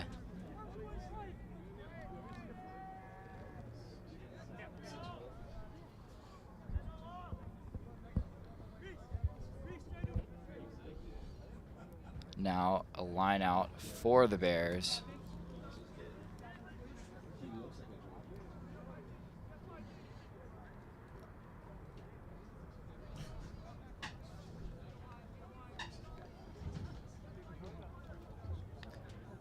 Just over 6 minutes. It looks like there's just talking to the players. And a yellow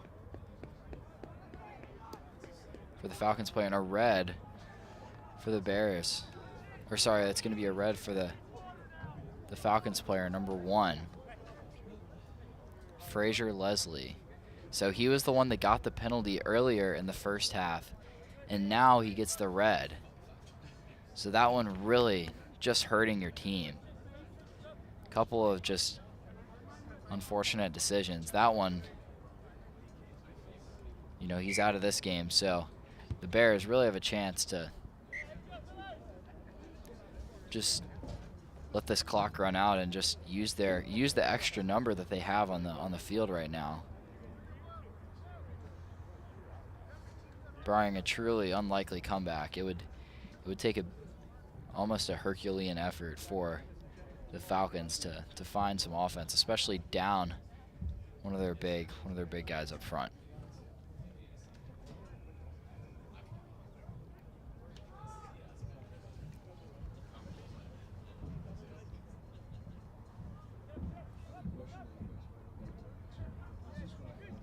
So line out for the Bears. Looking to swing now.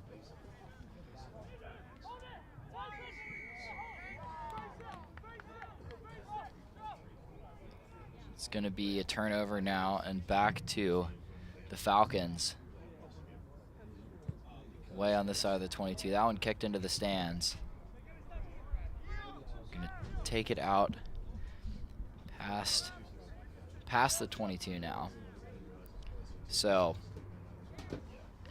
can the Falcons get a little bit of something going as they bring in some of the substitutions? Still down a man, as you said, so that red card's really gonna hurt for the remainder of this one. 3:50 left. Good execution on the line out. They've got some room. Tries to fake and drive through a couple defenders. Was McDonald. Again, fighting through a couple. And that one is going to be staying here. Physical run from Kainga. He's still going down this right side. Trying to barrel through a couple more. Doesn't get too far. Now the Falcons. Can they swing a little bit? Can they spread out this Bears team and exploit those one-on-one matchups like we've been talking about? A nice swing there for Herbst.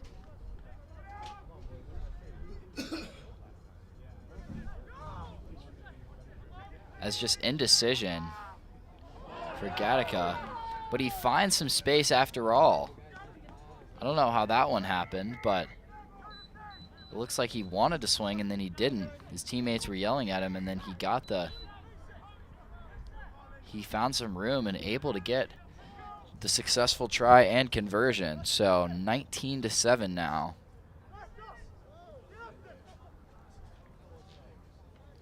The Falcons technically not out of it, and they've shown right there is how you score with a man down.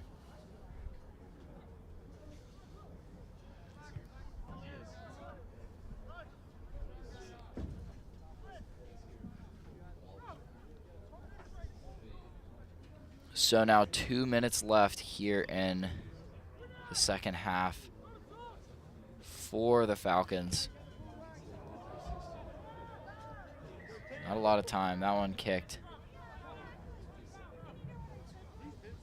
Did not go far enough. As it's going to be Bears possession now.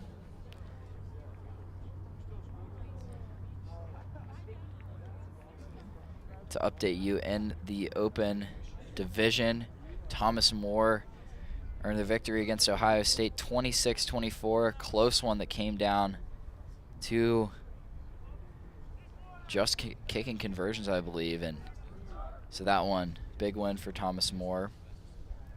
As well as after this, we'll have Marion versus Indiana back in the qualifier. So that will be next, coming on 2:50. With just a minute left in this one, Kutztown leading 19-7. Bears haven't really had to do much in this second half as they turn it over there. So Falcons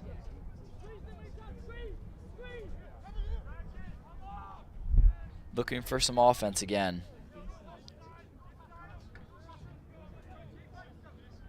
As they find their man down the side. What a run. Again, another physical run for Kainga, who gets the try for the Falcons. Or sorry, they're calling it back now. Looks like he might have stepped in touch. Disappointed on that one as Kainga, as well as any of the NDC fans out here. Another great play. Just taken back by carelessness on the offensive side that's really plagued the Falcons today. You know, playing down a man, you got to execute pretty much perfectly, especially coming back. So the clock winded out on this one. Line out is going to be grabbed for the Bears. This clock is out so they can play this one to control. Big run now for 15 Quinn as the Falcons get it behind the back pass. And I think it's going to be an offsides that they were letting play out the advantage.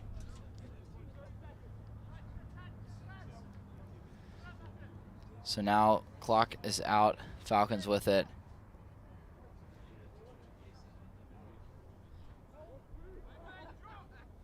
Again, down a man. So can they beat a 1-on-2 matchup? Is taking off is Thurtell, who's got speed. He's got room again. Sorry, it's not Thurtell. It's going to be Gattaca again. That's going to get the try. So time runs out. And a chance now for the conversion that would bring this thing within 5.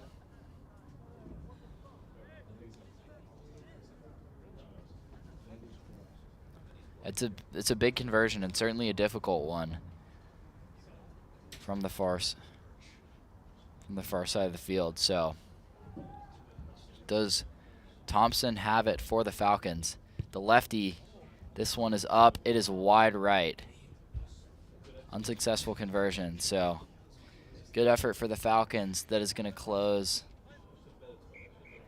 In a 19-12 game, Kutztown gets the victory after some carelessness from NDC with a red card, a fight on the rugby field, which I've never seen before out here, and not at least to that scale, as physical game results in a Kutztown victory, who will likely be back for later. So a big win for them as Marion versus Indiana will be next on the field.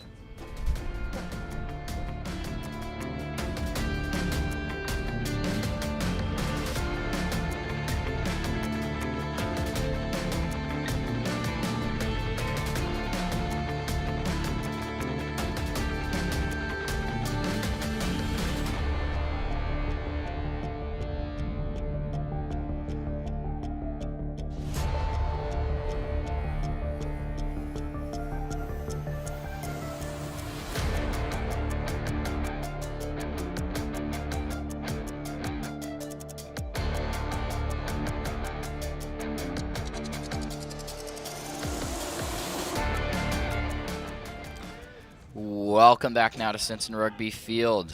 We're back for the Marion versus Indiana game. So Marion in navy and Indiana in this black here. So the black and pinstripes for IU. As this one, the winner will be back again today. So a huge game now, as Marion with a big run. And games like this, it's going to be oftentimes the most physical team can get off to that fast start, and that can really be the difference, especially in these shorter games. Trying to come back down a big deficit can prove to be extremely challenging. As Marion earlier today beat Notre Dame 17-7, got them to this point. So another one would keep them moving on, as well as Indiana beat Iowa Central 15-12 earlier. So now Indiana with the ball. Some room to work. Trying to get it to the flankers on the side, and just disciplined defense from Marion, as they're not biting too much on these individual runs. Indiana just working it inside the 22 now. Trying to swing.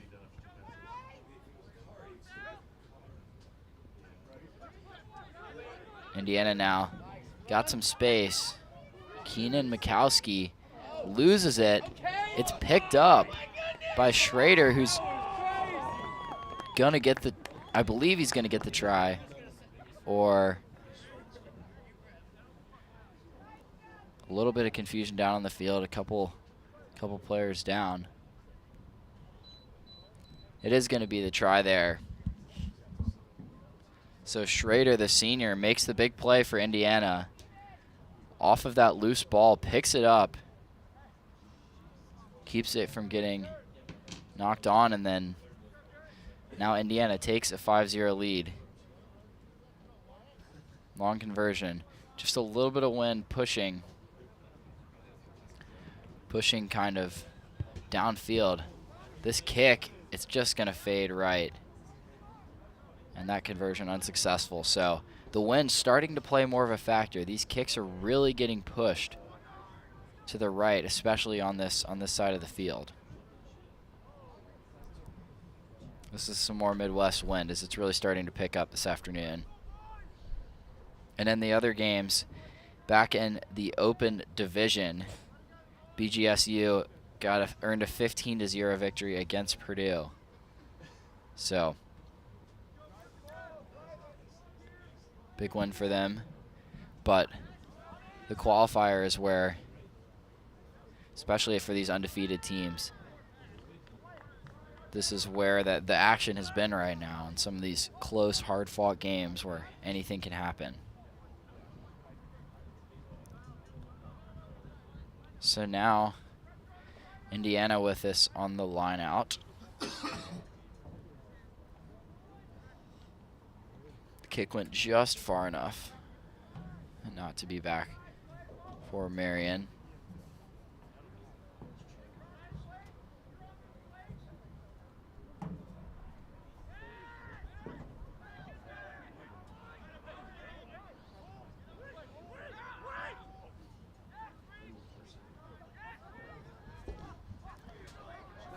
So now it's going to be back for Indiana.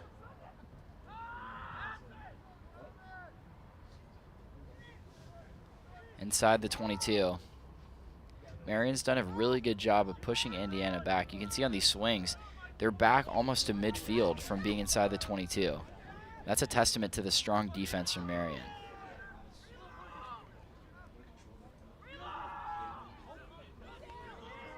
It is just physical right now. It's going to be back towards Marion. So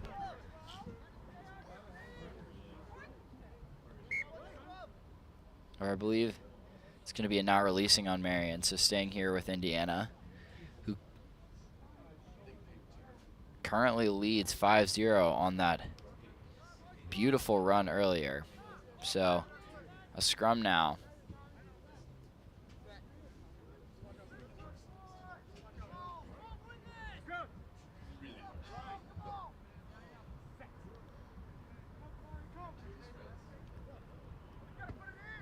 Scrum, and it's going to be kicked out for Marion, so a line out now for Indiana.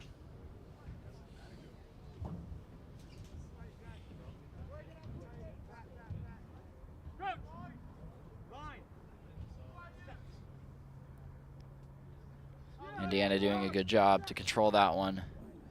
Big hit as that one bounced way back. For Mikowski, who's got it down the right side. Nice cut. He's just going to get tackled hard. This Indiana team, you can see how quick these guys are trying to run around the opposing players. Marion grabbing that one as it turned over from Indiana. Taking some weird bounces as a nice kick from Indiana, chasing after it. And a beautiful pass to himself is, I believe, 15 Mikowski, who's going to get the try. And just a really smart play there. The senior saw the loose one, kicks it way down, gets a nice bounce, doesn't break stride as he grabs that one.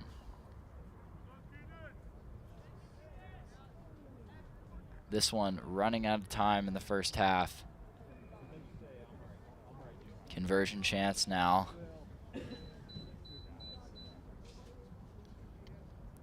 This one not nearly as far, so shouldn't prove to be as difficult with the wind.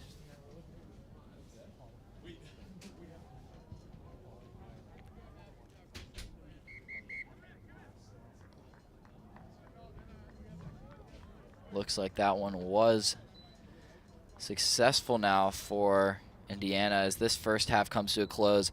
12-0, Indiana been in control. They have just found consistent offense, and Marian has not been able to keep up right now.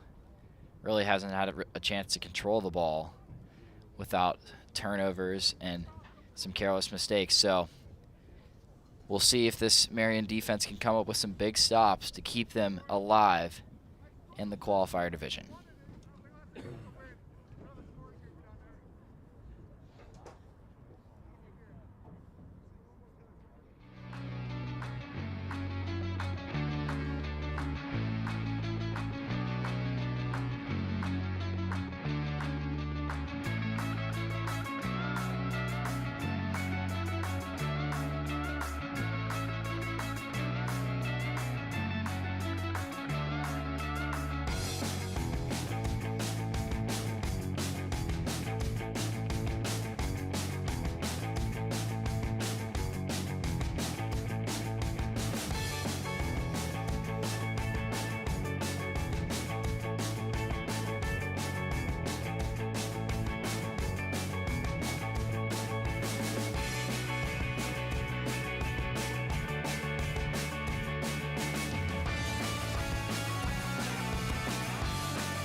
All right, back now for the second half.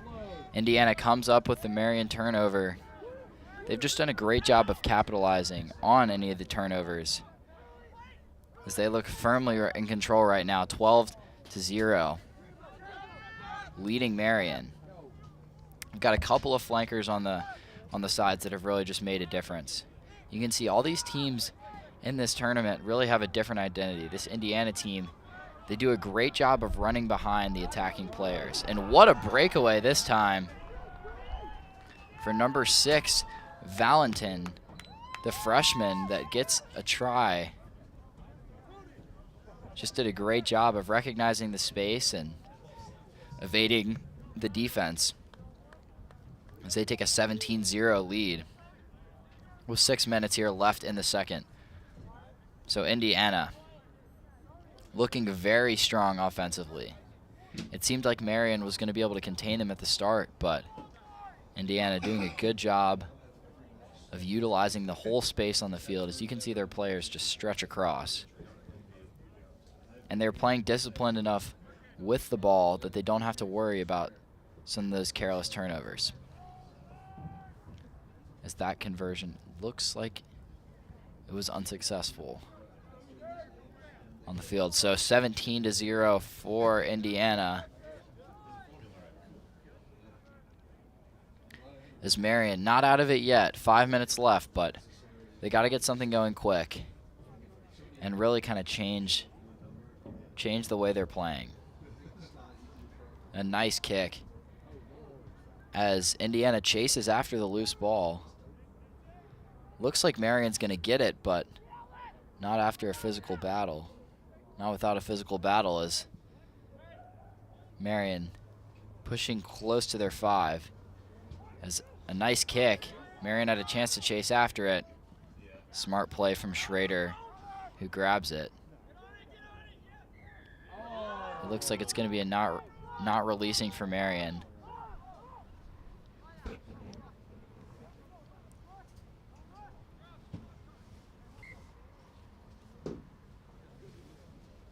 That one hurts as they turn it over, and now Indiana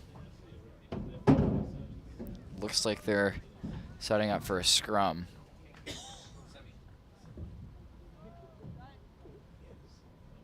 Four minutes now left in the second half, 17-0 for Indiana. An update in the Open Division as well. Louisville took down Illinois 14-5, and we'll be setting up for a break there, but after this next Nebraska-Wyoming game, we'll We'll have an update on the Ohio State Loyola game in the Open Division as well. Things looking well over there, as well as some of the other games. Nebraska took down Minnesota earlier today, 24-12. Wyoming beat Trine 27-22. And Rio Grande won 57-0 against Loyola. As well as University of Chicago took down lost to ICC 12-15, as well as Notre Dame 2 versus Indiana 2 is on right now. We'll get you the update of that as soon as we can. As well as another try just happened on the field for Indiana. Marion looks a little downtrodden right now. Players with the hands on their knees, breathing hard.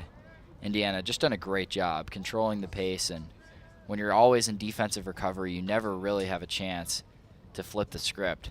Is Indiana 22-0, playing a perfect shutout right now. And really, sometimes it can be you can hold the opponent to 0, with them getting close. But right now, Marion has not even crossed the midfield point with the ball. So it's been all Indiana finding offensive rhythm and really setting themselves up for success in the rest of this tournament.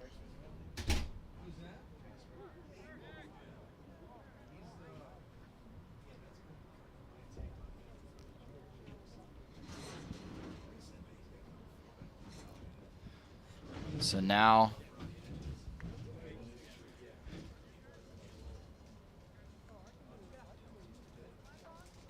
kicking off for Indiana.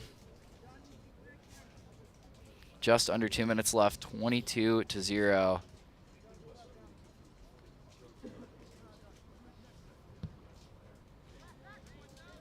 Ooh, interesting spiraling kick. Is Indiana trying to come up with it?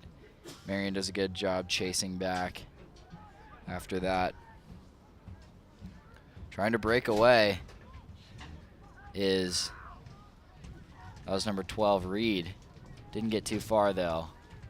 And you can see Indiana doesn't look like they're as big up in the front line, but they're just doing a great job of keeping Marion away from getting those one-on-one matchups. Marion not really finding anything. They're going to have to do a better job of swinging. As that one turned over, Hoosiers get it back.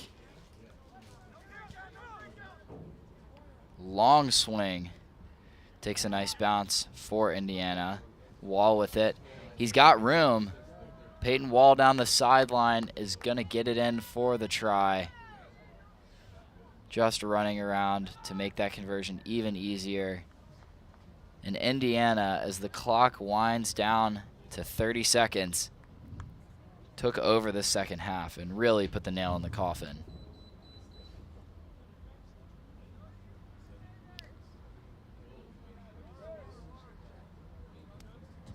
So now they're successful on their 5th try there. Another conversion opportunity. This one should be a little easier, especially with the wind picking up. As Indiana comes victorious in their second match of the day. Successful conversion as well, so 29-0.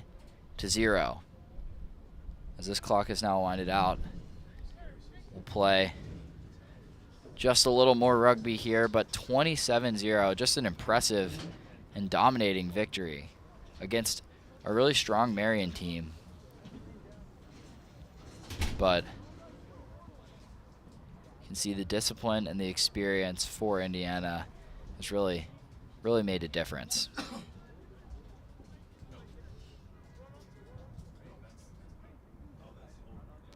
Kicking off now.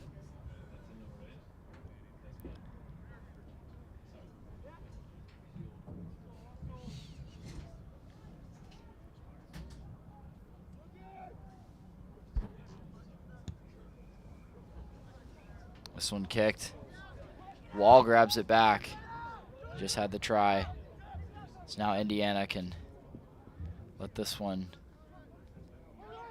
try to finish this one off. Physical battle in the ruck there. A swing. Out to Wall, who's just going to kick it up. Trying to get it to his fellow players. That one kicked into touch. And that is going to do it. So Indiana gets the big victory, 29-0, dominating Marian, who just could not find offense in a strong shutout for Indiana. They have looked very, very consistent and strong as we get ready for Nebraska, Wyoming at 3:10. We'll be back in a moment.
Welcome back to Stinson Rugby Field for Nebraska, Wyoming. As we were saying in the booth, the Great Plains Showdown.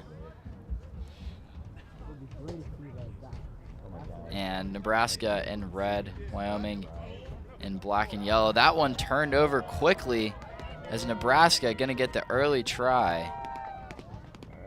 Well executed and good defensive awareness for number 6, Nolan Hill. Sorry, KJ Hill, as he got that first try, and now easy conversion as well.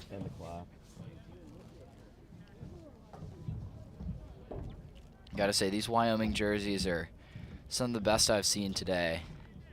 They've got the stripe with the mountain in the middle, and definitely some great school jerseys. It seems like some of the club sports at colleges do a great job of designing their own jerseys, because oftentimes the students can do it themselves. And that is going to be a successful conversion for Nebraska.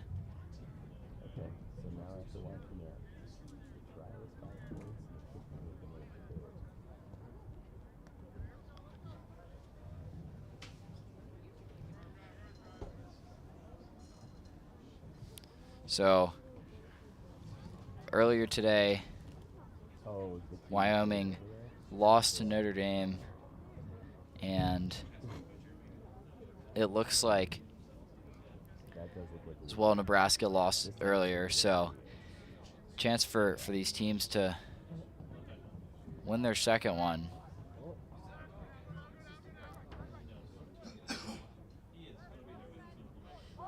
As now Wyoming looking to spread out this Nebraska team.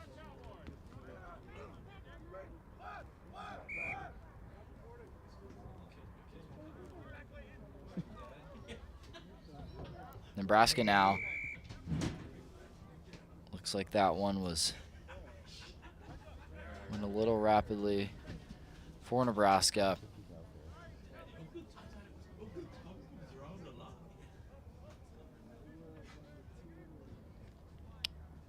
This one kicked. Chasing after it is Fleming. That one is going to be kicked into the try line. Can the Wyoming get it? Yes. Good hustle play that time from number 12, Meade,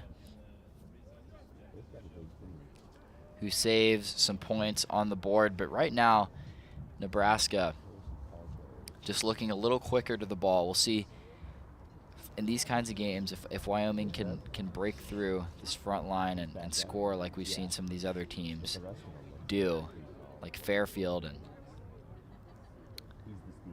and IC. It's gonna be an interesting game, that's for sure. This one kicked into touch for Wyoming, so Nebraska line out now. 4 minutes left in this first half. Nebraska up 7-0 off that early interception on that swing. Just a smart play. Is a lot of times these games can come down to errors like that. Can your team stay disciplined, not turn it over, and not make any plays that are really going to hurt the success of the game? Wyoming trying to swing it, and a lot of times these guys trying to gain more progress than they realistically can. Wyoming now going out to the side. That was number 13 there, Morrison. So line out now for Wyoming.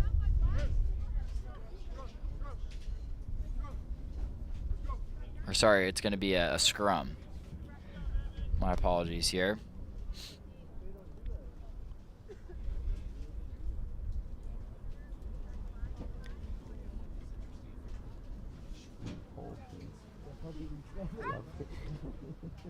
Here's the scrum.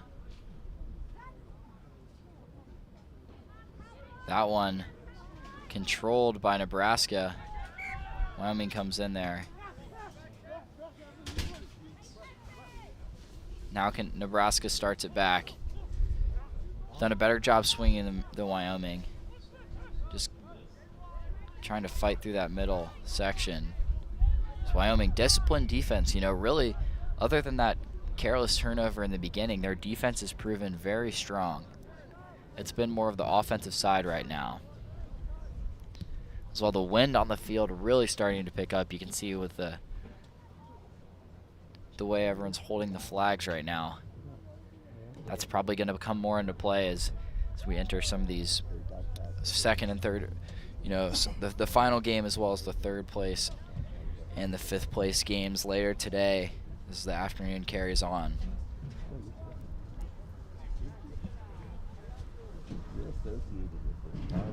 So now a line out for Nebraska. Wyoming gets it, well executed. Quick swings.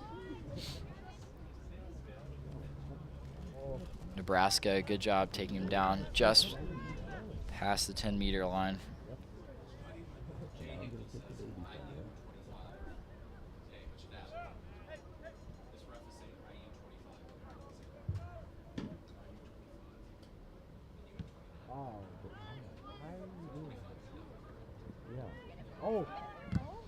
This one kicked around.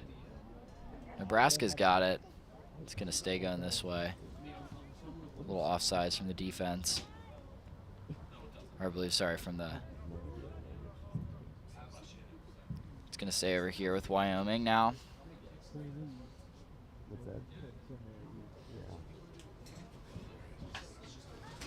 So for Wyoming, scrum now and a chance. 30 seconds left.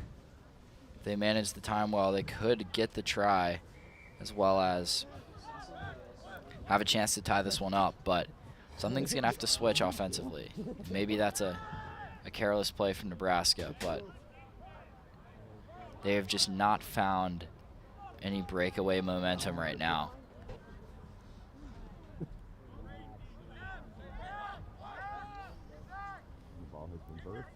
Wyoming inside of 5 seconds, so this clock is going to run out, so just playing through till a stoppage. And taken away again by Nebraska. Another careless pass in similar fashion of the first one. Michael Wood going to get the try, chance for the conversion as well. And Nebraska playing disciplined defense and turning the defense into tries. A little bit of luck mixed with good defensive effort and reading gives them a 14-0 lead at the conclusion of this first half. We will be back in a moment with coverage of the second half.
Back on the field for coverage of the second half. Wyoming trailing 14-0 against Nebraska, who's done a great job turning defense into offense. As this time there's some space for Nebraska. Fleming down the side. He's got a lot of room, and he's going to take this one in for the try. So, big play from Fleming. The big guy showing some wheels on that right side. And Nebraska really taking this one over against Wyoming, who struggled today, falling earlier to Notre Dame, and now looking, just looking a little outmatched against Nebraska. They've just not been able to find offense, and a couple of lazy turnovers and poor passes have resulted in easy Nebraska points. So, successful conversion for 21-0 now for Nebraska. Yeah. I'd also like to be able to do that. Yeah. I can't do that either. I spent my entire childhood trying to figure out how to do that. And an update from the Open Division. The Notre Dame 2 team won 27-7 versus Indiana.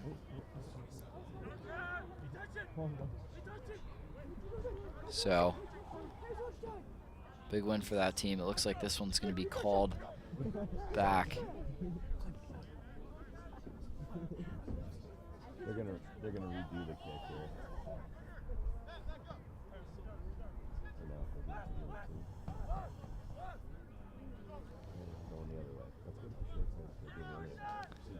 Now This one kicked far and away, but it looks like it's going to be called back to the middle. So Fleming, who got that last one, is also the captain for this Nebraska team.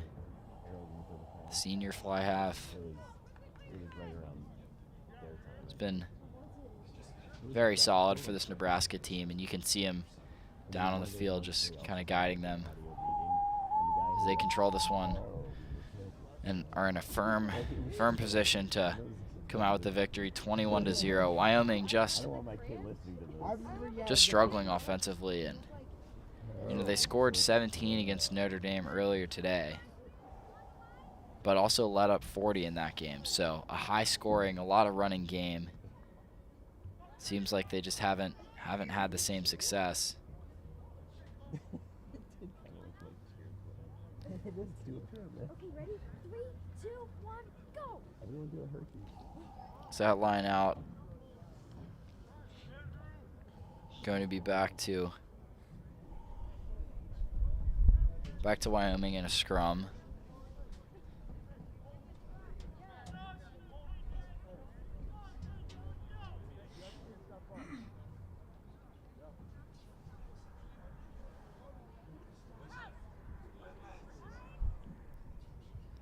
Now setting up for the scrum with 3:20 left in the second half. Nebraska 21-0. And Wyoming now with a chance for offense. High kick. It looks like it's going to have a nice bounce. As Wyoming a chance to get it. Bouncing, it goes up. And it looks like they're going to have a chance for the try. Although the ball was fumbled. So it was number 10, Zach Connor, sophomore, who ran it in, but it's going to be up to the referee's discretion.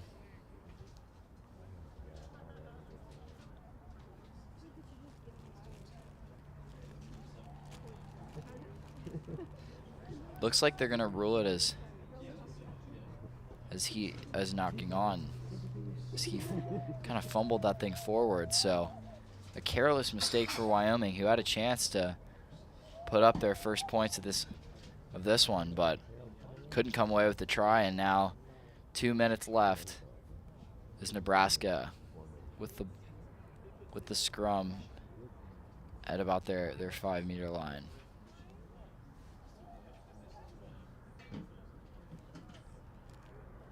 Wyoming just pushing the scrum backward and gets it and gets the try. So that run from Connor earlier eventually results in the try for Wyoming. Still not out of it with just under 2 left. Important conversion here. It's up and it's good. Nice looking conversion with the wind on his side. So Nebraska now forced to kind of control this one a little more. You can't play as carelessly as you did on that last possession defensively, as Wyoming starting to gain some momentum. This one kicked. It's going to be into touch at the 22. Now the line out for Nebraska.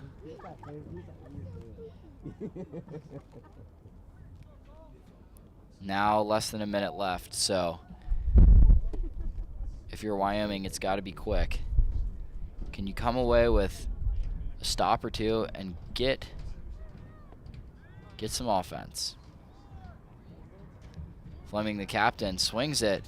That one bobbled and careless inside the 5. Can Wyoming get a stop? It's going to be not releasing there on Wyoming. So Nebraska with some space now.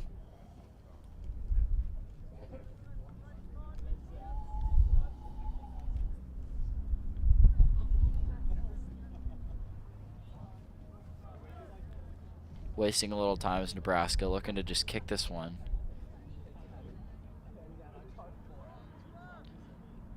No, it's going to be kicked. Fleming to himself. Kind of bobbles that one. Kicked forward. Now Wyoming. One last real chance with time expiring. Got to go quick. It's going to be offsides, I believe. So back to Nebraska. More mistakes for Wyoming.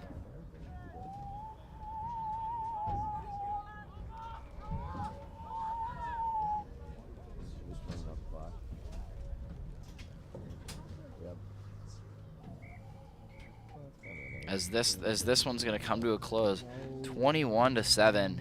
Wyoming fights back in the end to score. So not a complete shutout, but Nebraska looking strong as they coast to the 21-7 victory in a close one here. So next up, we'll have Kentucky 2 versus Notre Dame College 2 in the Open Division. So one of the few Open Division games on this field. That will be up in just a couple minutes. We'll be back on Stinson with some more updates.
Say that again, sorry.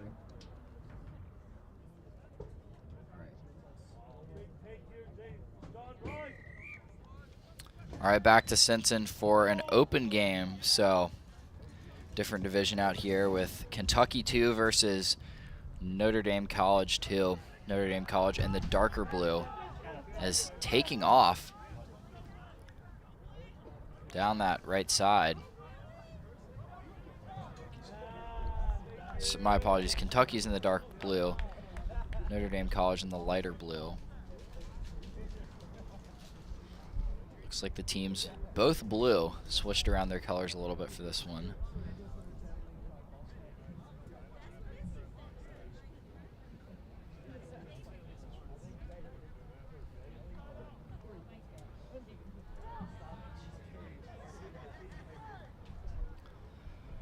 So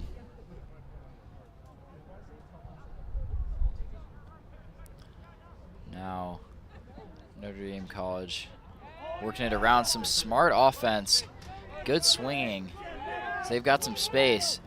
Down the side is number 9. Brought down just outside the 5 and grabs it again. They're gonna get a try here. Well executed offense. Good use of space results in the try. 5:40 left here in the first.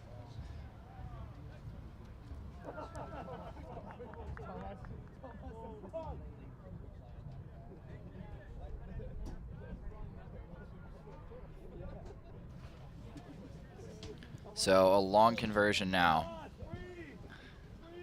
It seems like this way is an easier side to kick from than the other side with the wind. So now this one wide right as Notre Dame takes a 5-0 Notre Dame College, that is, lead with that unsuccessful try.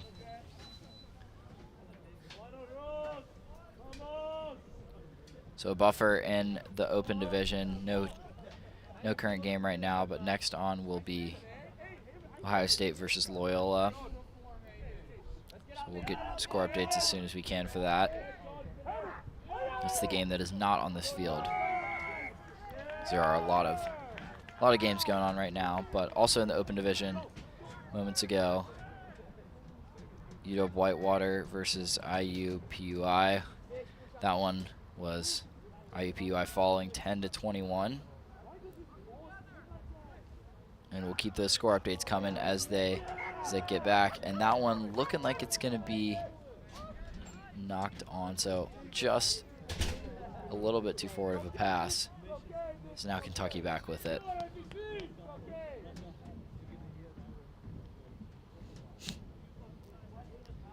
So first scrum of this one, 3:50 left in the first half. For Kentucky, can this Kentucky 2 team find some offense? Some of these young guys. I will say this Notre Dame College team certainly looks very sharp on offense, so I'm definitely impressed with how that team's looking. That one kicked up. A weird bounce toward the try line as Kentucky just gonna take it out.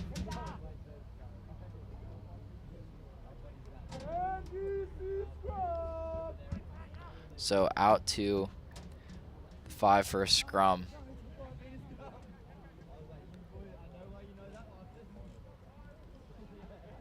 And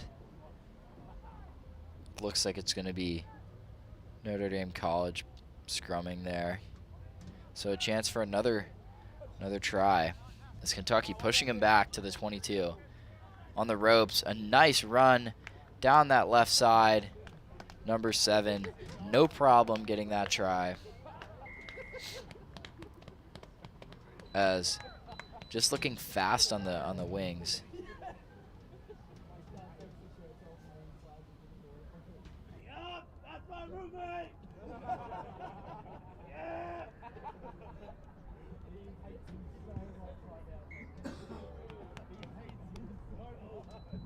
For both teams.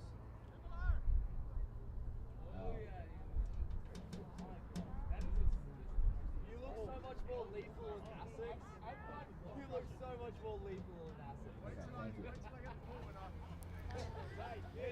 So for this Notre Dame College team, the school actually closing down at the end of the year. So the rugby team will be no more after this year, and we will see the other Notre Dame College team play for 3rd place later against Maran. But for this open team as well, these games mean a lot, as the last time that these guys will get to step on the field together in this blue Notre Dame College uniform. So a win today here means a lot more than just another rugby win.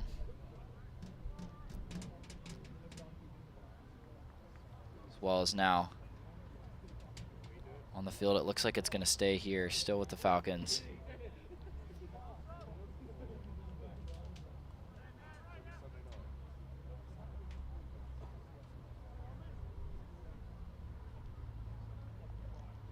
It's going to be a scrum for the Falcons at 10-meter line. So, Falcons get it out. Doing a good job of pulling this Kentucky defense towards the middle. As number 7 takes off again. He had the one earlier, and how about another? As this time, no problem outrunning the Wildcats and getting another try with 20 seconds left in the first half. Notre Dame College putting on an offensive clinic right now, as they just look faster and more consistent than the Wildcats. So,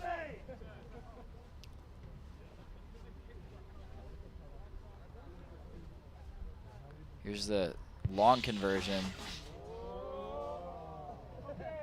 That one's going to fall short. And that's going to be the half. So, Notre Dame College 17-0 lead. Be back in a moment with the 7-minute second half.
Back now for second half action of the Notre Dame College 2 team versus the Kentucky 2 team.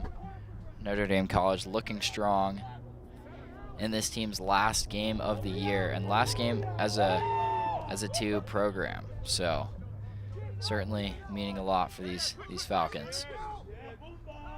There he goes, number 1 down this left side. It's a big guy, hard to tackle. Nice pass towards the middle.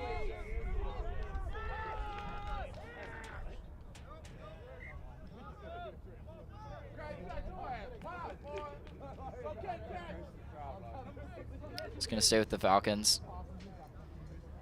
Little confusion down on the pitch as Kentucky thought they had it.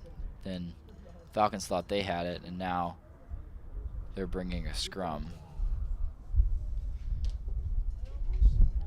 Bringing together a scrum here for the Falcons. So 6.5, less than that now left on the second half. Remember, just 7 just 7-minute halves, quick games, and certainly fast and physical games as well. So these things can really result in any team winning with 7s. And right now, Notre Dame College has just been in control against this Kentucky 2 team. Got a couple guys with some elite speed on the sides. Oh, and now a chance. Number 1, a nice pass to 5. That one ripped away. And swinging to an open man. Looks like it's going to be knocked on. So back to Kentucky, but Notre Dame College still finding some space and using that speed on the outside.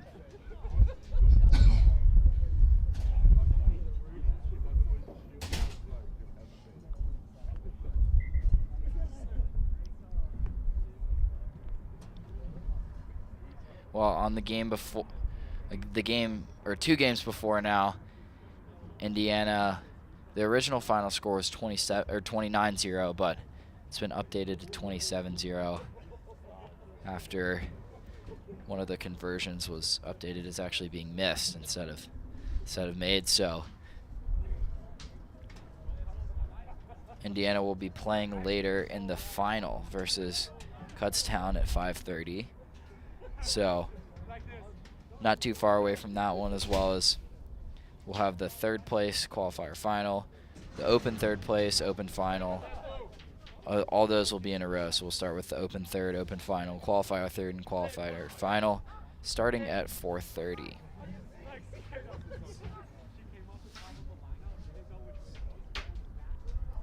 Still a few games left though beforehand, and one of them is this Kentucky 2 versus Notre Dame College 2 game, as the Falcons racing down to get that one.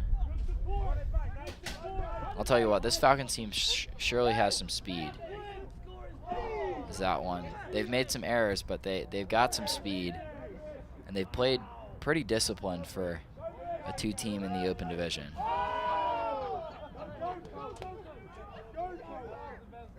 Tries the spin move, gets wrestled down. Looks like they're going to play out the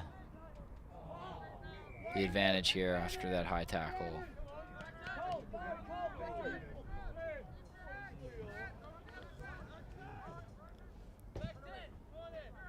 Three and a half left in the second half now. Notre Dame College really doesn't have to do much after that explosive first half performance. So they can control this one and even collect a few more tries if they find some success. But right now it's up to Kentucky to change the pace of this one if they want to stay in it.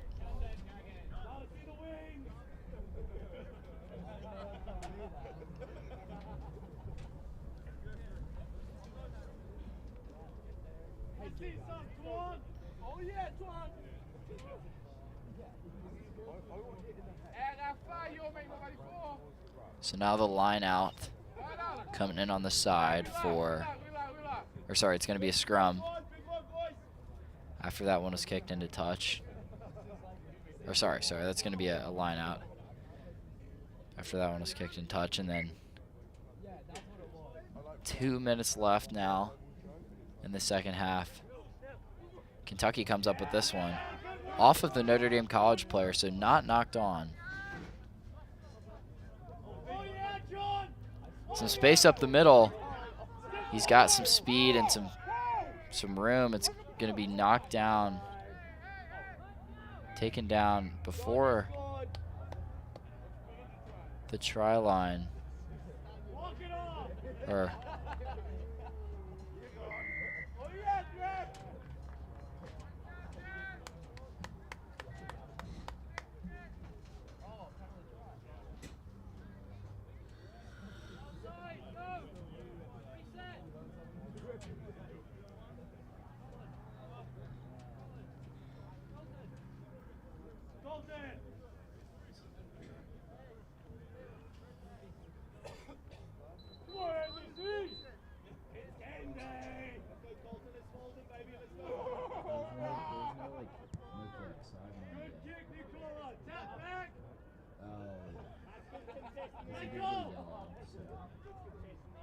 Looks like that one was a penalty try. A little confused up here, but now Notre Dame College just taking it back away again from Kentucky. That was a nice play, between the legs kick. Getting fancy with it as he keeps it in play. Trying to dive for it. And a little bit of extracurricular pushing there. It's Kentucky now with it back. So less than a minute, 22-0 for Notre Dame College. And this team looking like they're going to keep Kentucky from scoring. So in the last game for this Notre Dame 2 college team and the last year of their program, the last year of their school as a whole, it's going to mean a lot for this rugby team to get the victory. And you can see it on some of these players. They're playing with pride and some swagger, and that's really what's kind of allowed them to be more aggressive and take more chances. Because oftentimes in these open games, it's all about the chances you take. As a physical run just flattens the opposing Kentucky player, and he's going to have a chance for another try. As now 27-0. Awaiting this conversion, which he gets. And you can see the Notre Dame College qualifier team is fired up here in the stands. Really no one else. Not many fans in the stands right now, but the team certainly cheering their guys on as they take a 29-0 lead. I guess technically the game's still not over yet.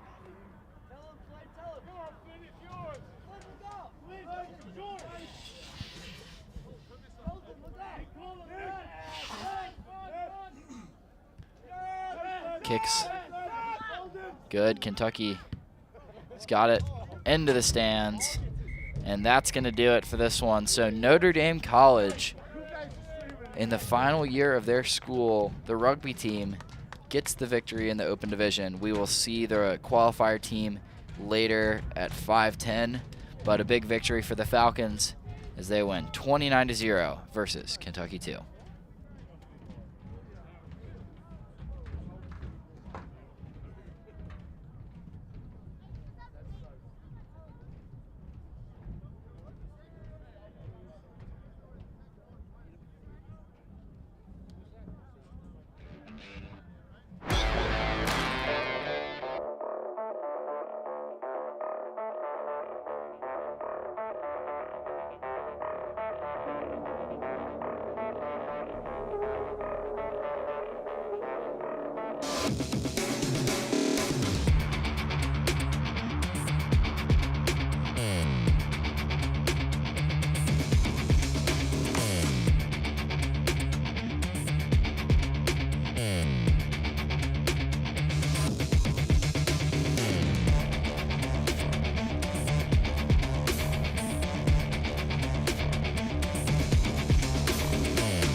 All right, welcome back to Stinson Rugby Field. Fairfield versus Kentucky on now.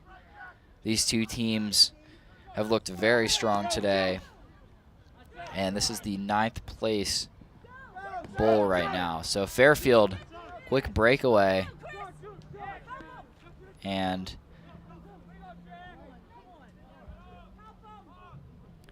looks like Fairfield just trying to keep controlling. They did such a great job of spreading earlier with those swings, spreading out that defense.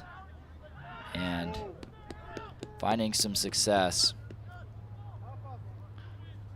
As for Kentucky, they looked very strong as well earlier against Virginia Tech, 31-17 or 31-7.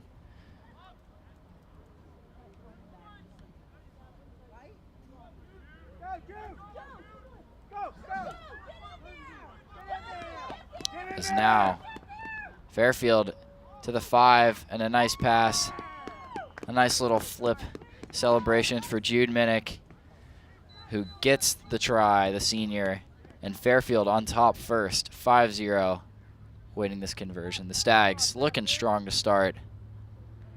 Now we'll see. Kentucky did a good job coming back earlier, able to come back against that Virginia Tech team.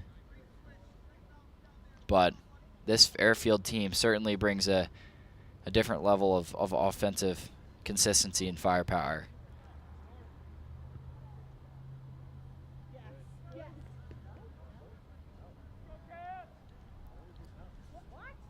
So an update in some of the other divisions.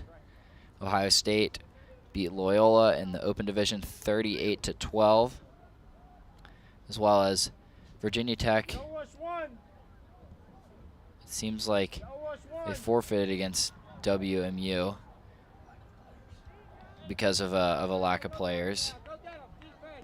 And Michigan Notre Dame will be on next in the qualifier division. We'll give you updates when we get that.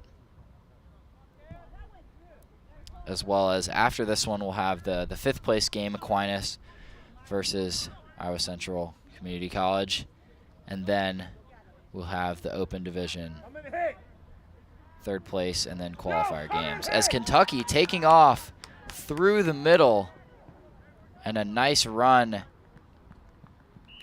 as Kentucky gets the try, breaks through the middle. This one might show off some fireworks in this game. Two quick teams. There's now a chance for the conversion. Water on the field for player that just scored. I believe it's Jack Phillips for the Wildcats. Conversion's up. It is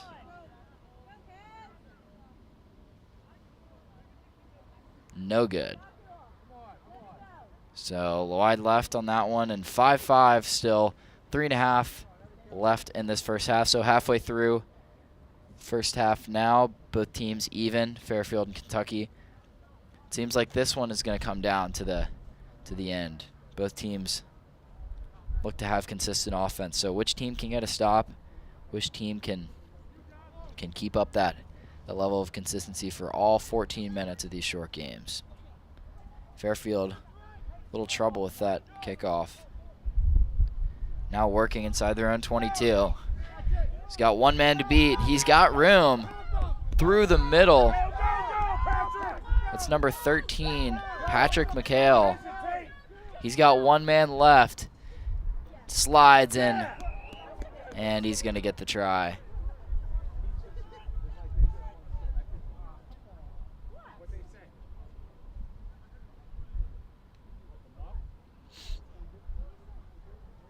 So, big run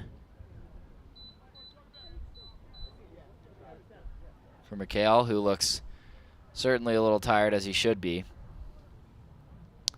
Now a chance for the conversion after. Giunta, captain.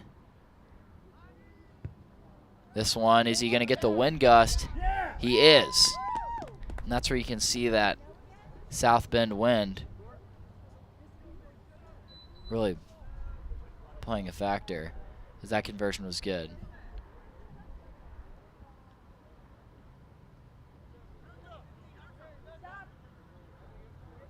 So, big one there. And now Fairfield leading 12-5. Can Kentucky even it back up with 1:40 left in this first half? Certainly have their work cut out for them, stopping this fire-powered Fairfield offense. High kick. Looks good.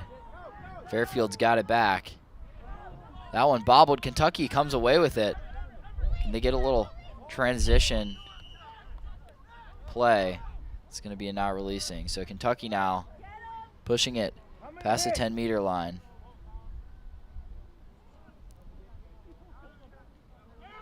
As the Kentucky player is going to be stopped. Now looking to swing it back around.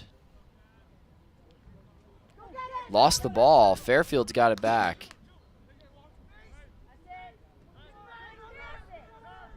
Now Fairfield, can he break away again? Tosses it up to his teammate. He should have just kept going. That one hurt. As kicked around, Fairfield's got it back. 30 seconds left. 12-5 again.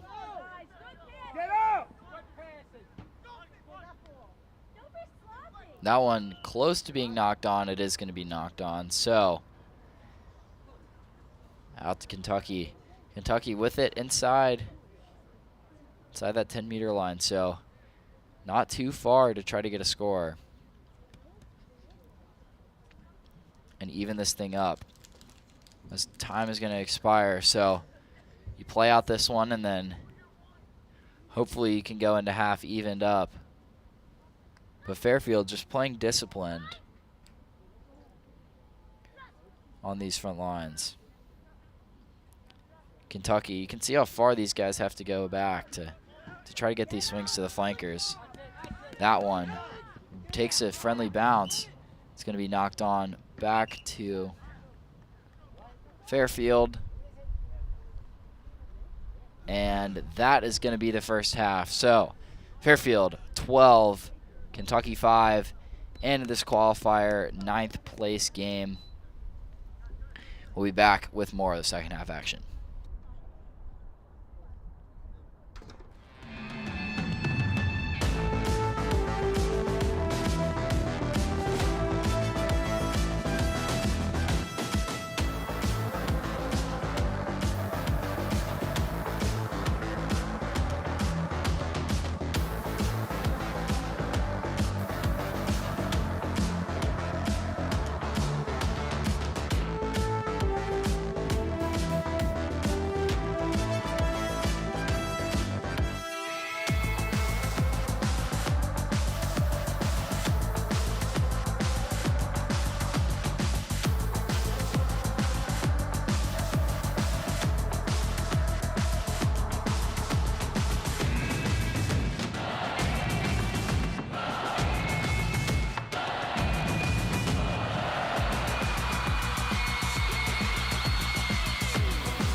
Bowl game, 9th place bowl game. So Fairfield looking strong, able to get that second try, and with one more, I think they might really be able to pull away. Kentucky had that nice breakthrough earlier, but since then they've been few and far to come by.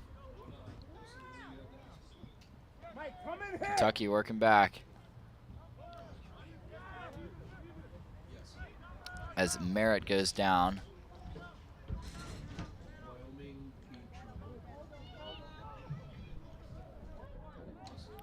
Once again, starting the second half here, 12-5.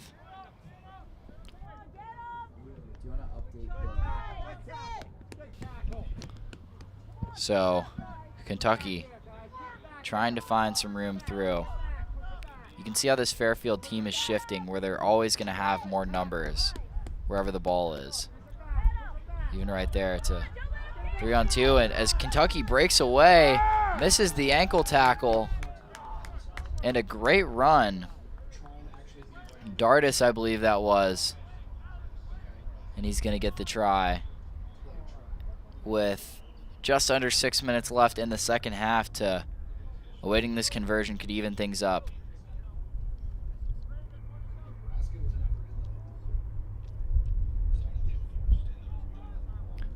Sorry, that was Alex Turner that got the big run, the sophomore.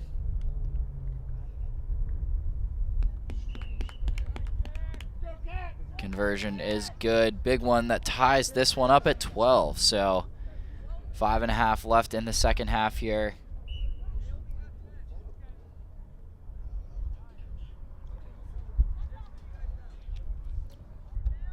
Do you want to update the scoreboard for second half?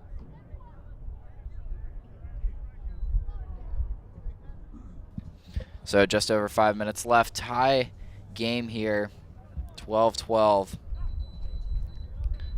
Kentucky, a clutch try there. Now does Fairfield have what they need to take a lead?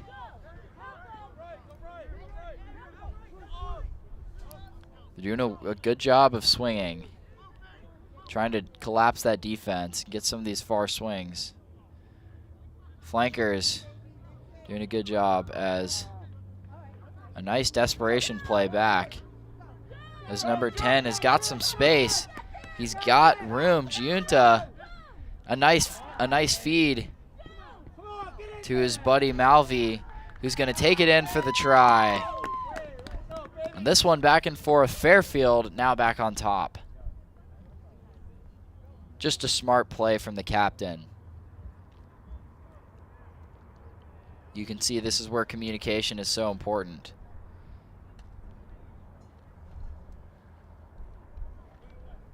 These guys doing a good job of helping each other out and making their work a little easier. Important conversion here, though. This one will make it 19-12.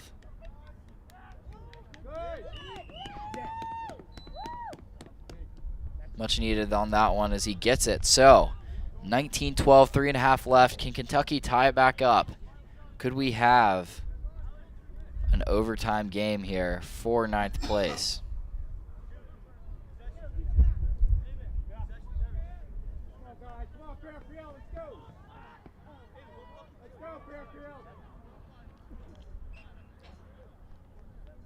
Kentucky making some substitutions, getting some fresh legs back out there. Ellerson, the freshman, who's had an explosive run earlier today. Number 11, he's got to watch with some serious wheels. As for Fairfield, all they need is to keep Kentucky from scoring in the last 3 minutes.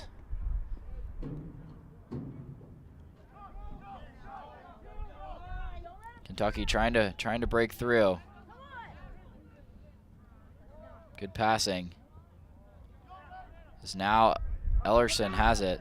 That one's going to be knocked on as he bobbled that one forward. So now Fairfield another chance to extend this.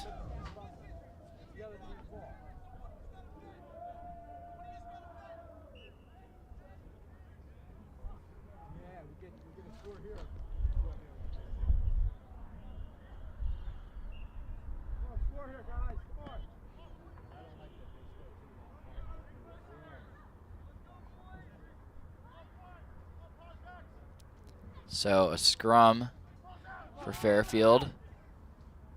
Kentucky doing a good job kind of collapsing that. He threw that one overhand, but Fairfield still got it back. Ellerson knocked that one loose back for Kentucky. And that's a high tackle, so Kentucky trying to play out the advantage.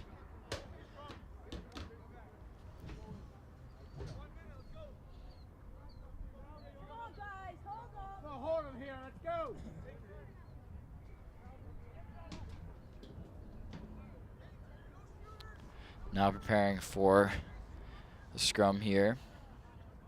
Get this back. Get it back.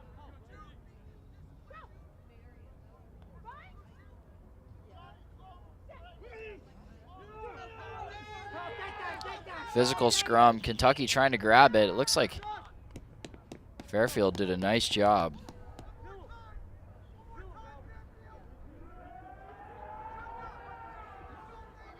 Get there, Colin. Come on, Colin. Fairfield did a good job last time. Read of the scrum. Now Kentucky trying to grab it. Fairfield putting a lot of pressure now. Inside of a minute. Kentucky's got a chance, but they got to go quick. Trying to swing. It's Kentucky. Fairfield gets it back. That's huge. As barring an unfortunate penalty, they have a chance to control. It's desperation mode. It's back and forth. Kentucky now space on the wing. Got to hold on to that one a little longer. It's trying to use their size. Clock's at 0, so you play this one out. And it's going to be Kentucky. Another 10 meters to go as they get that penalty. It's a 3-on-1 on the side. Not knocked on, thankfully, but still an unfortunate play. Kentucky's got to find some space. Oh, that one way high. Fairfield now a chance to close it out. Kick to himself as we have an injured player on the field for Kentucky as Fairfield gets the try to close it out.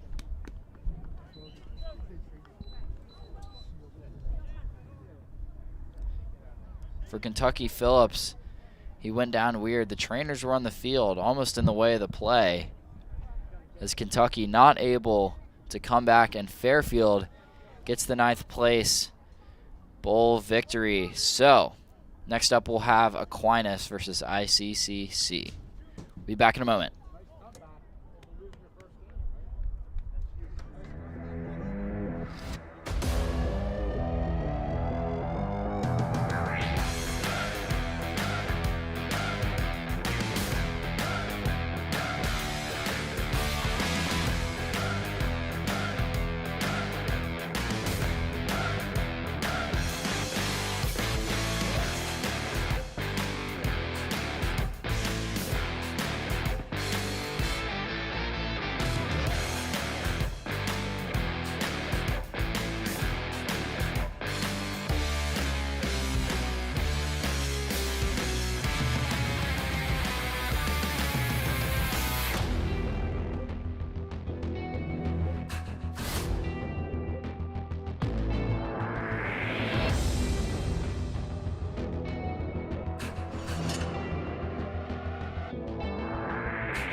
Well, over on the open side, or sorry, over on another qualifier game, Michigan took down Notre Dame 20-10.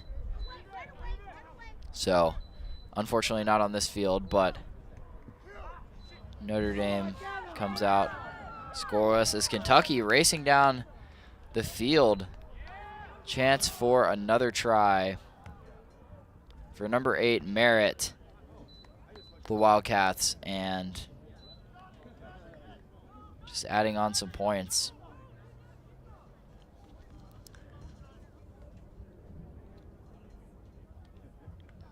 I think fans were certainly confused as well why the game didn't end, but nevertheless, it's still going on.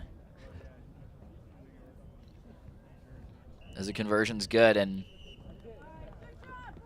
now it's going to be. Now the game's going to conclude as both teams shake hands, and Fairfield gets the victory 26-19 closing out a close one against Kentucky. Be back in a moment.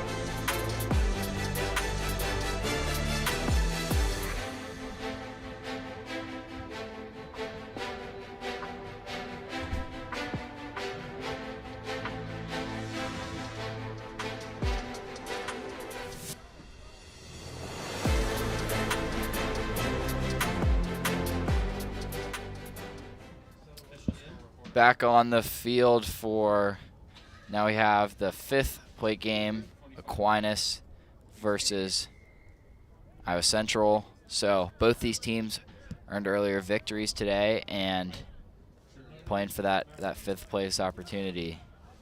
So Aquinas looked very strong earlier, going on that monstrous 26-10 run against, or 26-0 run against Michigan.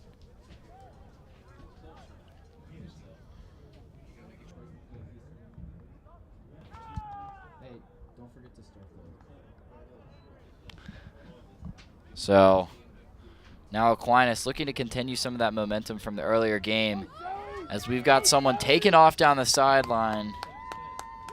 He's going to get that one for Aquinas. Huge first score for the sophomore, Danielson, who just found some space and able to knock it in.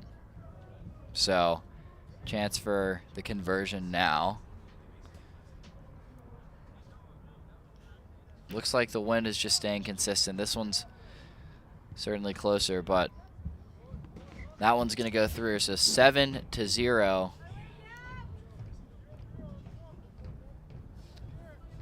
Aquinas takes an early lead.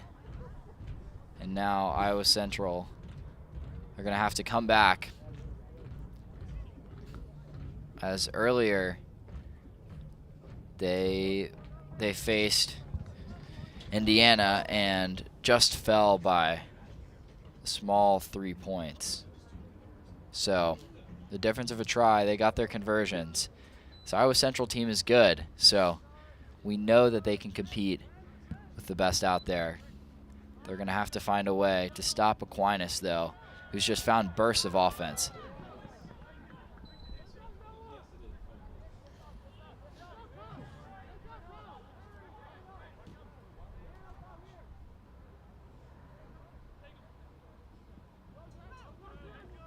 Iowa Central in midfield. Good swings to the flankers. Past the 10. Close to that in touch line. We'll see if they can get some of these. As right now, some of these swings are just a little bit off, and that's giving Aquinas time, as that one's going to be knocked on. And now on the pitch, there's new referee in shorts and short sleeves. And I'll tell you what, it is way too cold to be in shorts and short sleeves as a referee out there. I don't know how he's doing it, but certainly takes some guts, as it is not a warm day here in South Bend. Now the players getting ready for that scrum.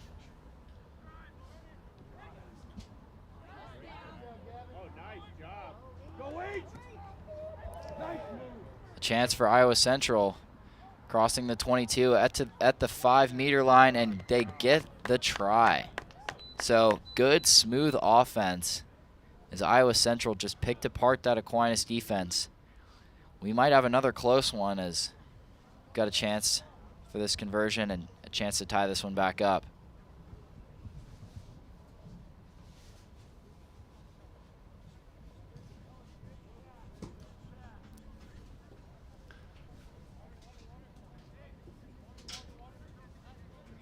Just over 3.5 left in the first half. Conversion is good. And Iowa Central tying it up. So for Aquinas, their only loss coming against Kutztown, who's going to be playing in the final for all of this, is this is again the fifth place game. So coming up next, we'll have the Purdue versus Illinois Open game, and then that'll be for third place in the Open, and then the Open final will be BGSU versus Louisville, as well as an update. Kentucky 3 won 25-0 against Purdue 2 earlier today, and Thomas More fell short to Rio Grande 12-19. So now Iowa Central trying to add back on, maybe take a lead for the first time today. So they're doing a great job of attacking these matchups, especially on the flanks here.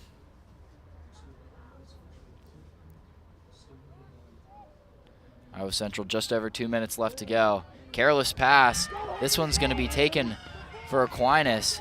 Down the middle. Does he have the wheels? That's Whitmore stumbling down at the 5. And it's going to be Aquinas keeping up with it.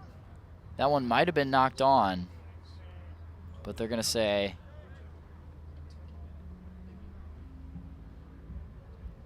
I'm not sure who it's. Looks like it's going to stay with Iowa Central, but a huge stop. A clutch little tackle there right at the 5. Certainly a close play, and Whitmore unable to stay with it.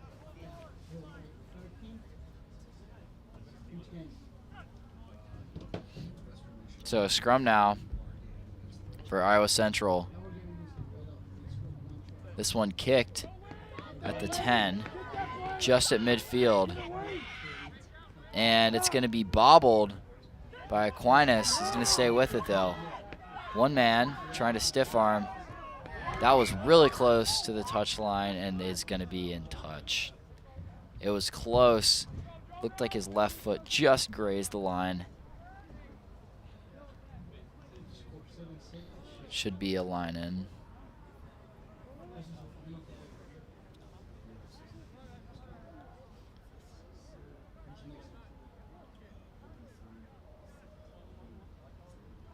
So 30 seconds left in this first half. We are all even at 7. Iowa Central with the momentum right now as they just earned a huge stop on defense. Taken off was number 11 there, Mabale, for a second. But then they lose it back, and now Aquinas, a one-on-one for 13. And what a play now, taking off again. Looks like they're going to get the try. Number 9, Thompson, the freshman, makes a huge play for his team as they get that one as the clock runs out. So 12-7 awaiting this conversion.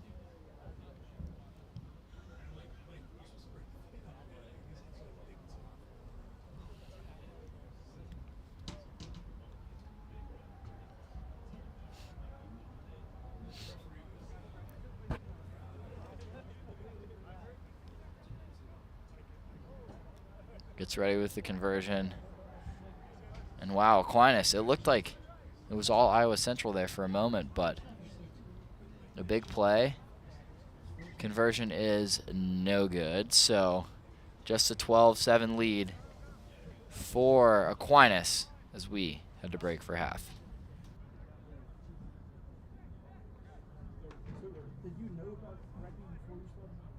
Nope. I learned when I called my first game. I feel like I only half know. No. I feel like I only half know about this.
Welcome back to Stinson Rugby Field for the second half of the 5th place game.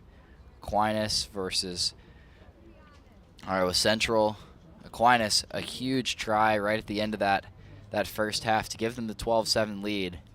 But Iowa Central able to fight back and really looked like they had the offensive momentum to close. So anyone's game as Iowa Central gets the kick out to the 22. They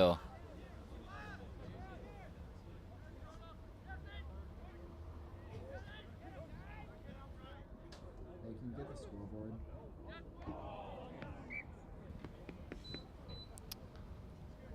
Looks like we're going to have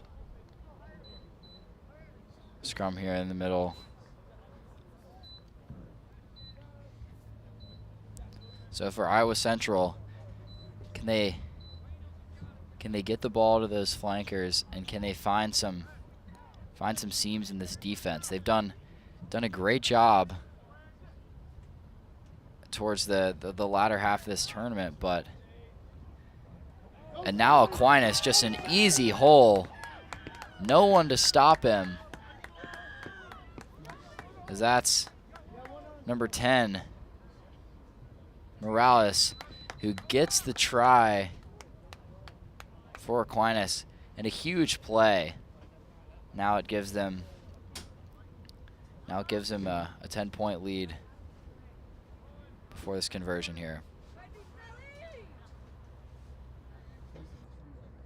Also second half.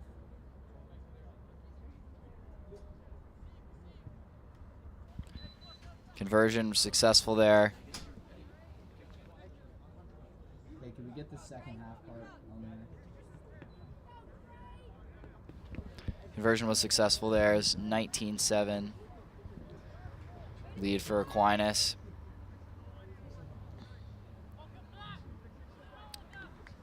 As they've just taken advantage of some of these lapses in the defensive coverage there for Iowa Central.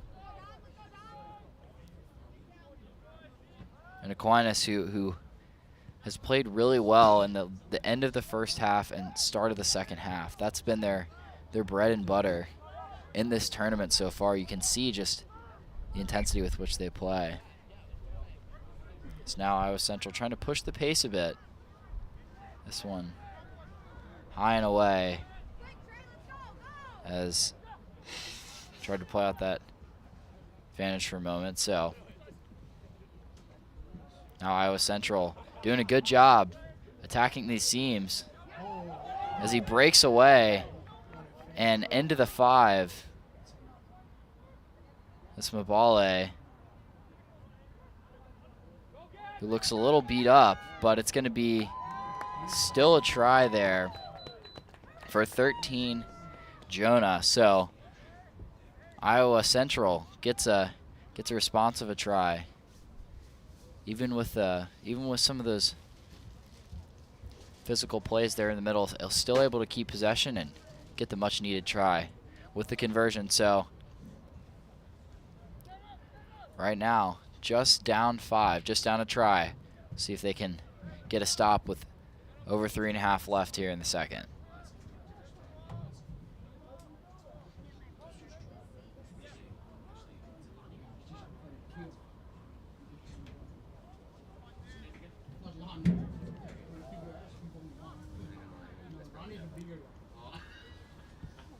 Here's the kick.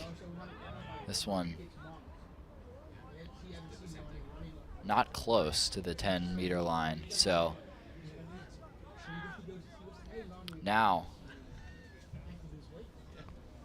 Aquinas, they've got to hold on for the last 3 minutes, which we know they can do, but Iowa Central fighting back.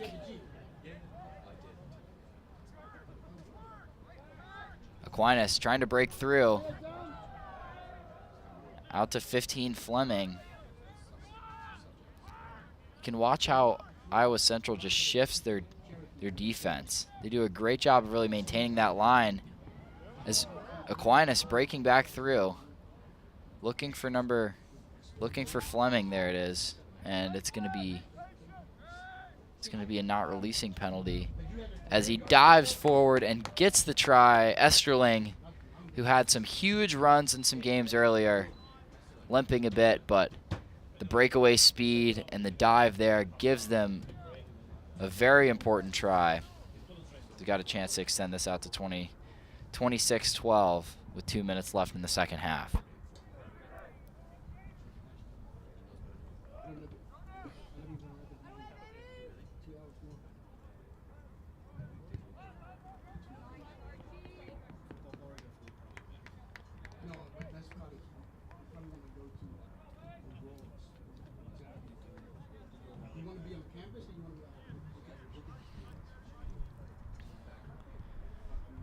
So Aquinas College and Michigan playing well right now, 24-12 in this 5th place game.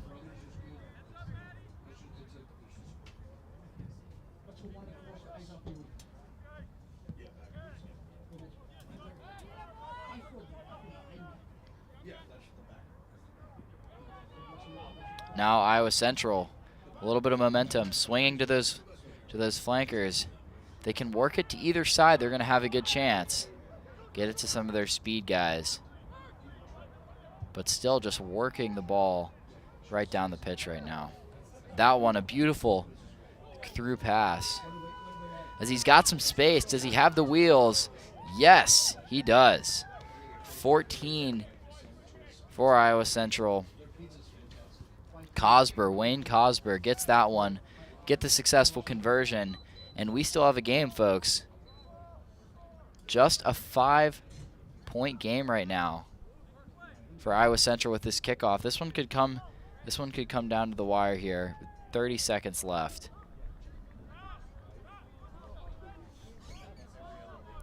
So right now, Aquinas, they need a stop. You can see their captains helping fire up the team there on the field. They've just got to control this one for a few more seconds. And we know how strong Iowa Central's defense can be. As Aquinas almost trying to just waste time as well here.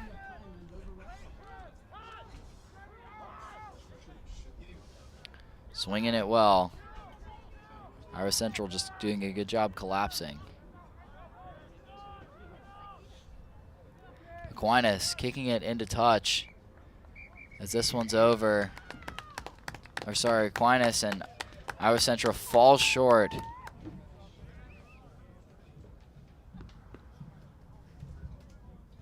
And this close one. So for 5th place, Aquinas, a huge 24-19 victory. We'll be on in a minute with the open 3rd place Purdue, Illinois game.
Well, welcome back to the field. Sorry about the brief delay there, but we are here for the open third place Purdue, Illinois game right now. Still scoreless. Under 5 left here in the first half, so both these teams have come in playing very consistently throughout this open division, and anything can happen in these third place games. So see, as Illinois has got a breakaway. He's got some space. A nice spin move. Good passing. He's got some help too, but doesn't need it, as that's going to be a nice try there for Illinois as they put up the first points of this one.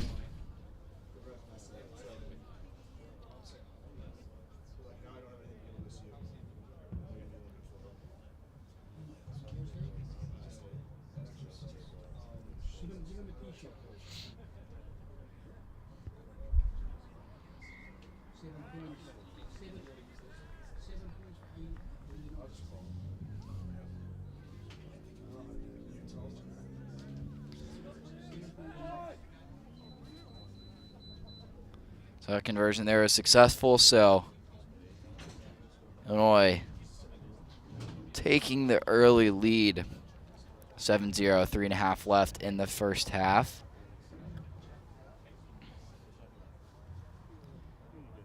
And really just able to find just enough space to break through that defensive Purdue line. Shallow kick. It's going to be Purdue trying to find some space now through Illinois.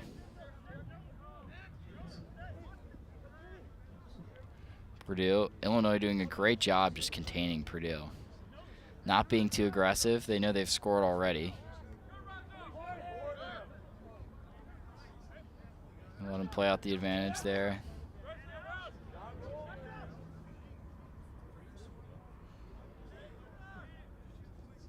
It's Purdue trying to get some space through. Number 6, Stevens. That one. This one kicked. It's going to be to himself. A lucky bounce. Pass to the teammate. Does he have room? It's a one-on-one. And a nice tackle. Grabs the low part of the leg and just lifts. Purdue still with it. It's going to be back to Illinois now. And there's a nice tackle too. Twisting and spinning.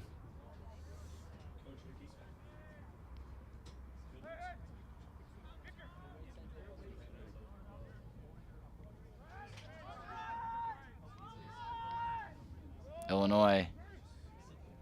They've got numbers now. Can they spread out this Boilermaker defense just a little bit?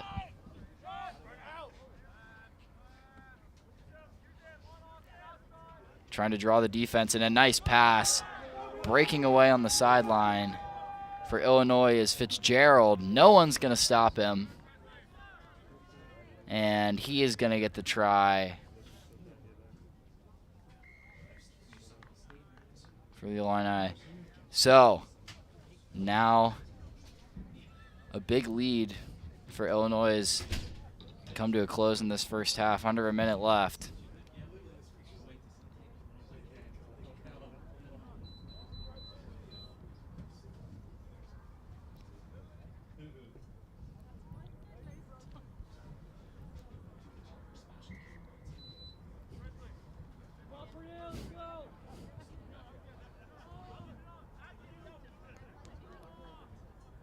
Attempt here for the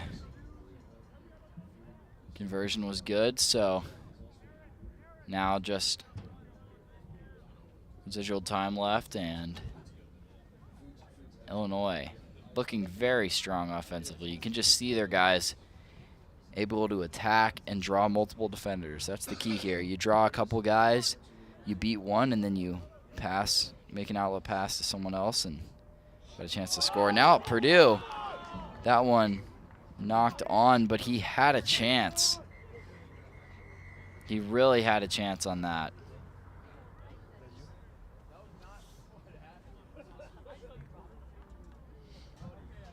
This one is going to come to a close. The first half, 14-0 Illinois.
Welcome back to Stinson Rugby Field for second half action of the third place Open Division game.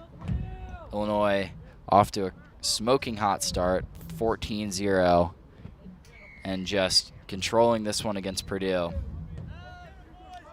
As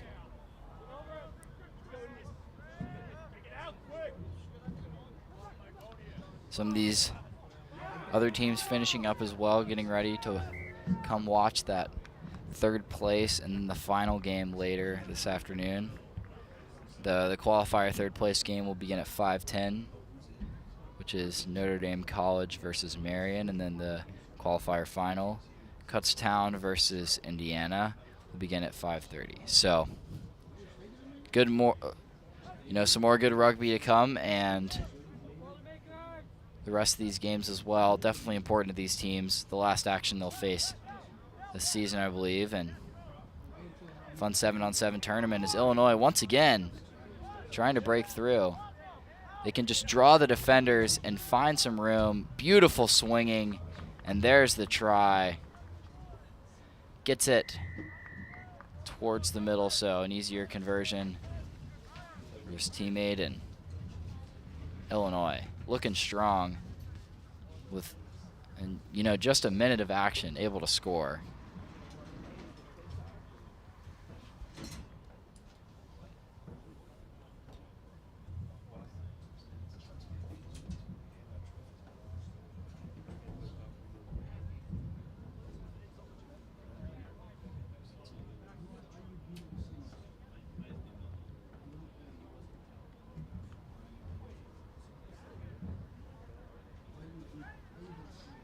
So, the Illini looking very strong as that try went through, and then I believe the conversion was no good. Can we get a scoreboard update? Can we get a scoreboard update?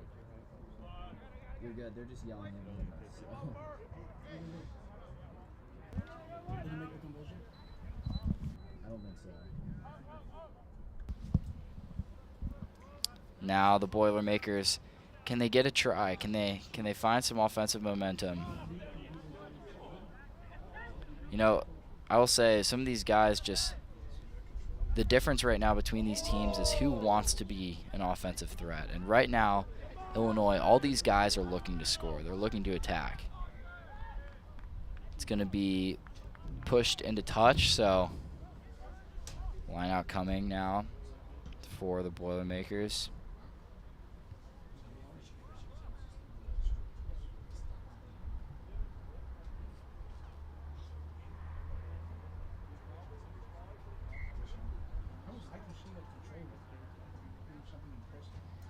That one is going to be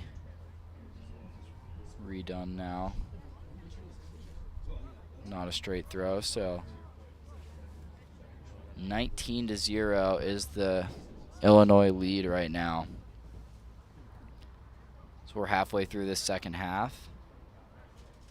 And with just 3 more games of rugby after this today, it's been a long and eventful day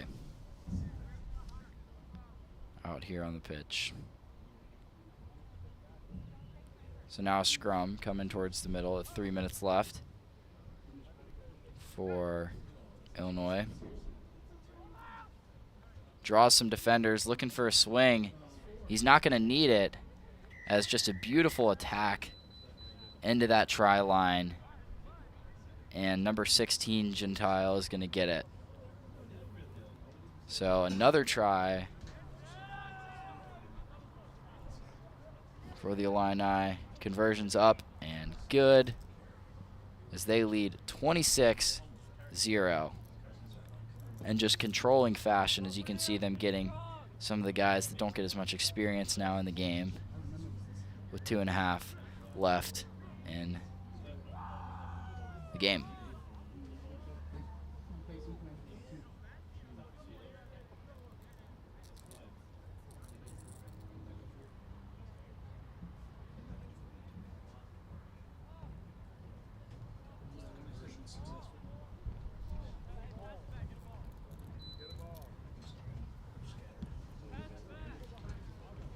That one kicked towards the 22. Strong run from the Boilermakers.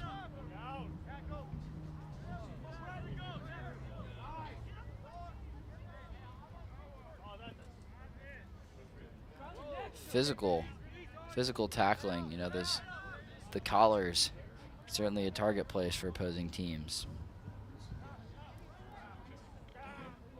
Purdue trying to swing it past the 22. They have not been able to get much momentum.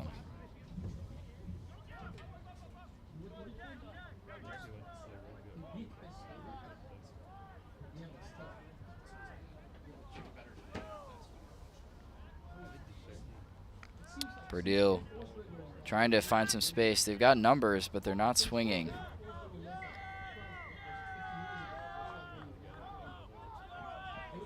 Now Illinois is going to get it back. You can see the guys on the sideline cheering on their teammates as they get it close to that 5-meter line.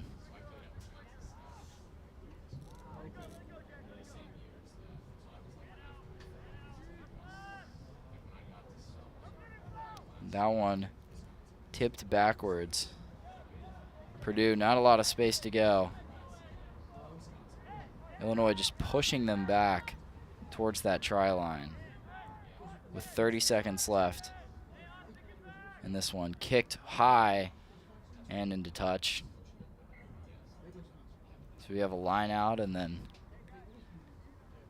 Illinois is just controlled. They've just controlled this game.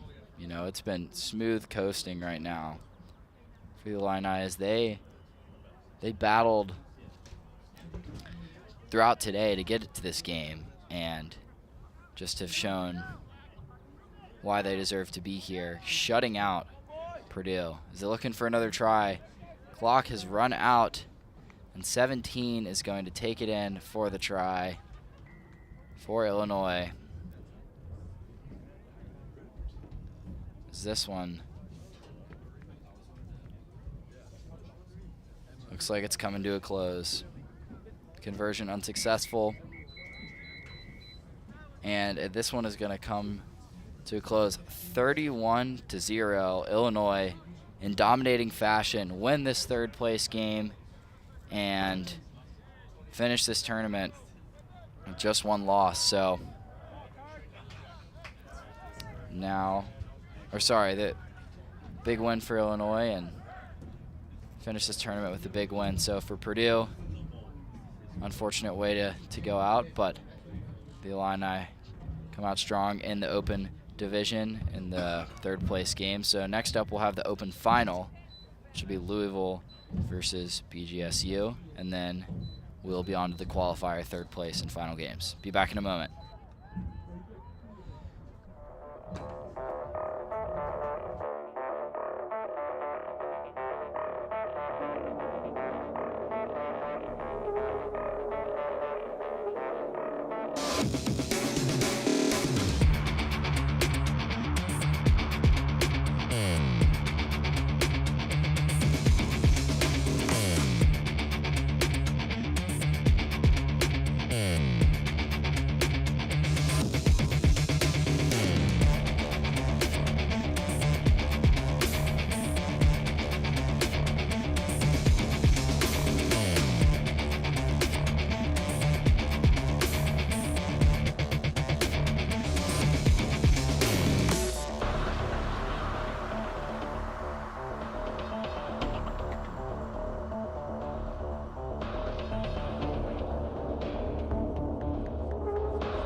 Back on the pitch for our open final game between BGSU and Louisville out here. Right now, Louisville in the white and black striped uniforms, while BGSU in the brown and orange.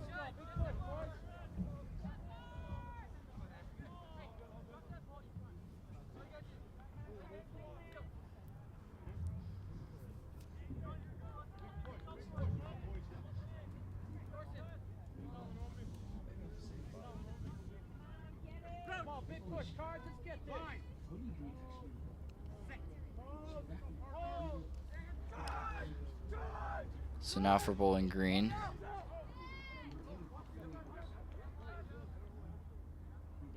You're gonna just launch this kick.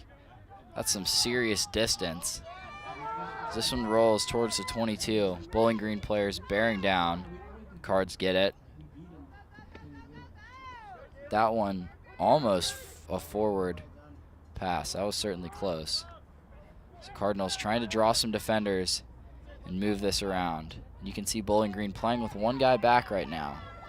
It's kind of that safety, and a great pass to his teammate. Executed that perfectly as the Cardinals get the first try of the game.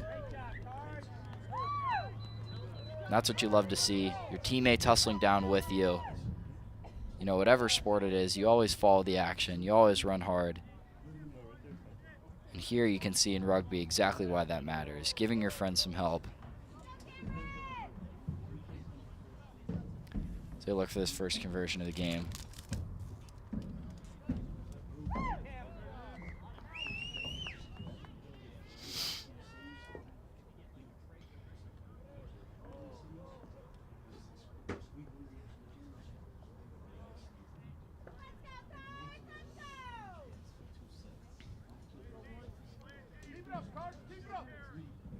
So now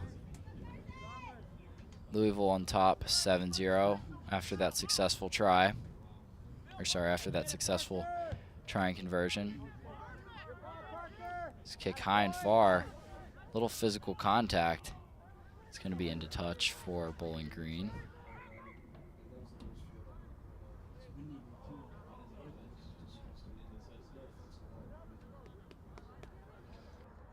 I think we got the conversion.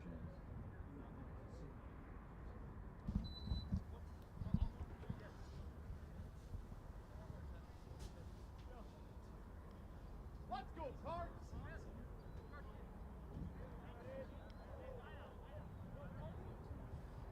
So now line out set up for Louisville.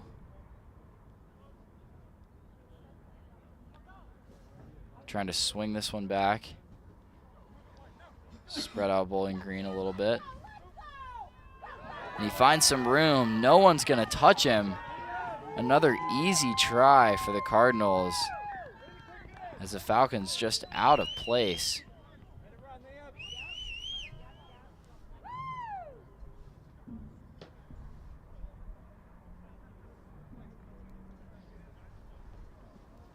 So now another chance for a conversion with just under 3 minutes left in this first half. It's up and it's good. And Bowling Green faced with a 14-point deficit right now. They're not looking super sharp on these on this defense, especially with the swings. And credit to the Cardinals for attacking. Bowling Green looks like they're in position, and then Cardinals players take off, and they've done a great job of attacking those matchups.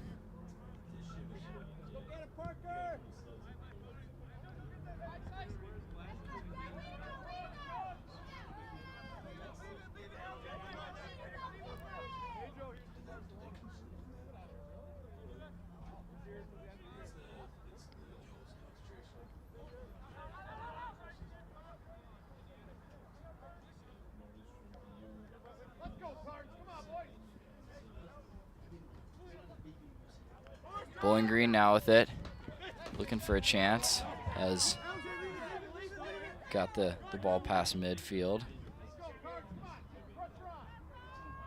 Good swings as two attacks the midfield right by the Notre Dame logo.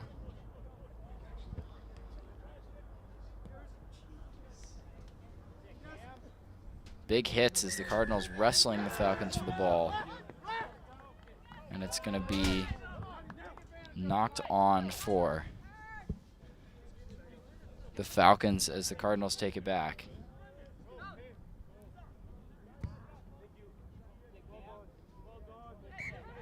Just looking to kick this one back.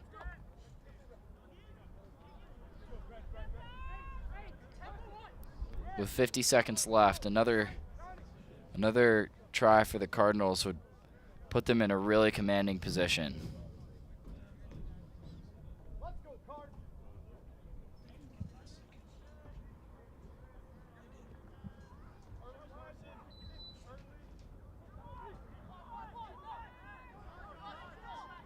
Cardinals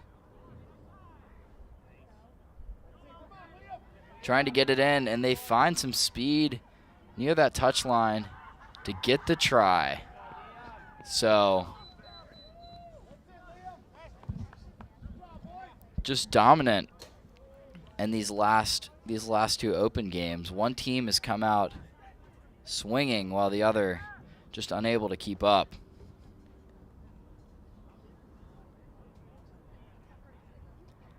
And right now it's been all Louisville as Bowling Green struggling and down 19 at the end of this first half. If anyone goes out to get a snack, could someone get me a Coke? Okay, thank you. I went to the bathroom and missed like 3 minutes of the last game, so.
As we get underway here for the second half, Louisville up 19-0.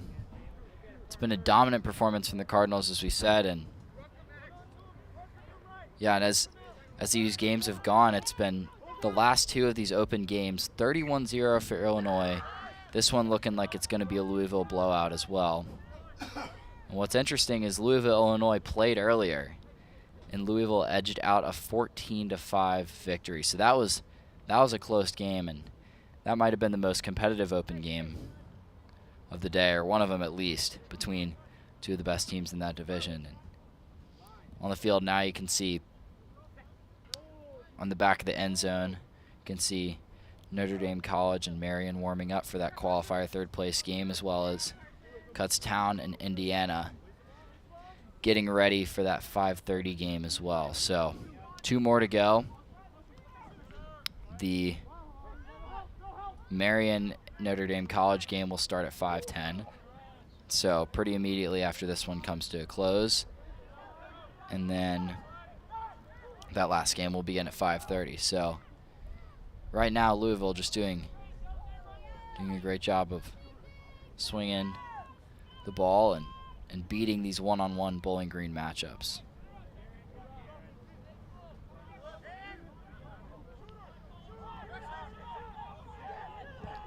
Nice kick. He saw the numbers on the side, as that one takes an unfortunate bounce for Louisville. They still get it back. A nice physical tackle from the Falcons. Louisville gets it back. It's a one-on-one. He beats the man. Looking like another try. This is the 4th time that they beat one defender and take off with no one in sight. So Bowling Green just getting out-physicaled on that front line as Louisville scores again to make it 24-0 with the try.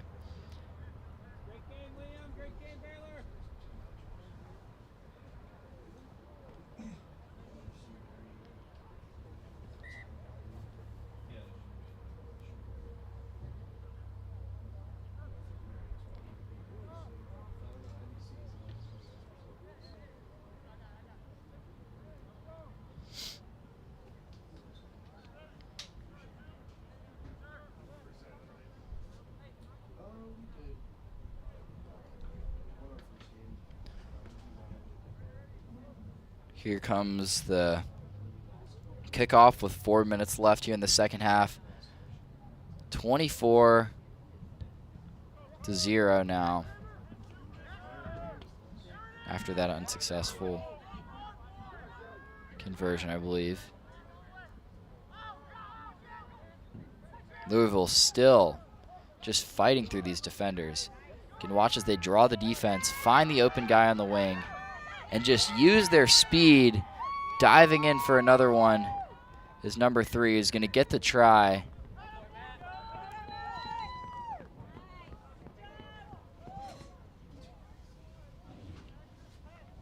Well, 29-0 now. Another conversion opportunity.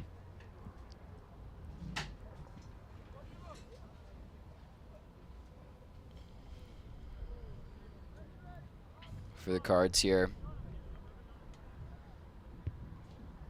This one is up, and it's good. Beautiful far kick for the Cardinals as they lead 31-0 now.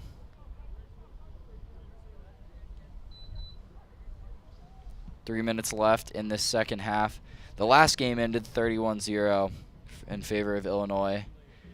It's looking like Louisville could do even more damage right now, as Bowling Green just lacking the speed on the flanks that Louisville seems to have right now.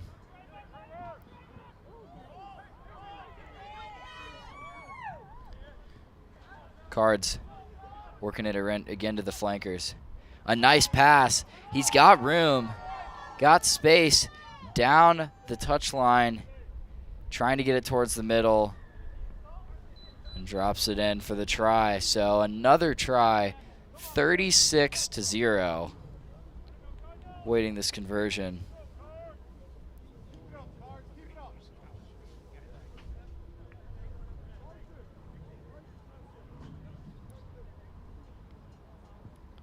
looking here on the stat sheet for the day, the biggest blowout that I see was Virginia Tech 47-0 against Minnesota.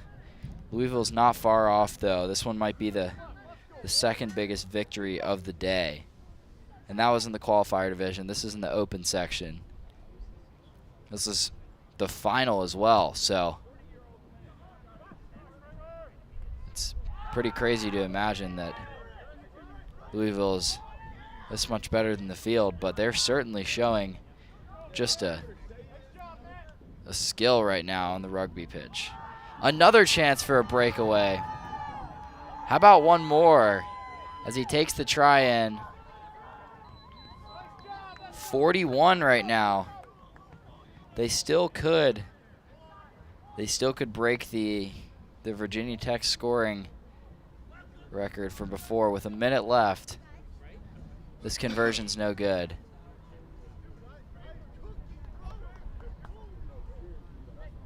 So, one more chance for Louisville probably.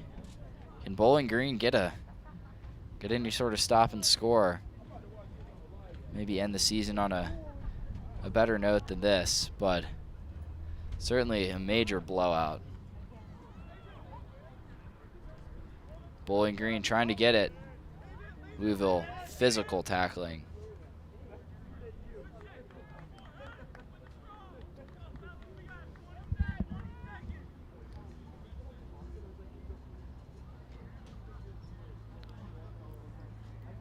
Now a scrum between the 10 and the 22.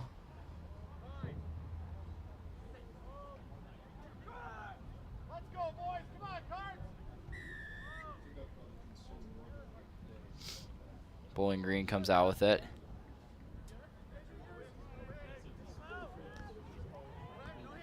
Trying to get the ball is Louisville. High pass to Bowling Green. You can just see the Cardinals swarming whenever the players get the ball as the clock is officially expired. And this championship game has just been all one-sided. This is the longest Bowling Green's offense has had the ball, and the clock has expired. Now Louisville breaking away again. How about one more? As 3 gets the try, and there's some fighting going on. Bowling Green players not happy about this.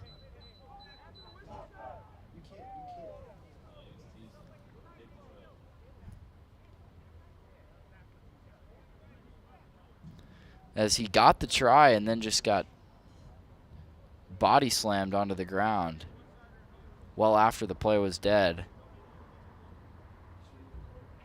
I would assume there's going to be a card, at least a yellow, but we'll see what the referees decide.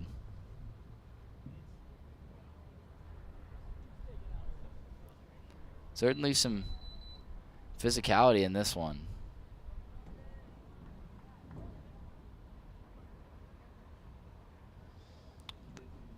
At the least, it's going to be a try. So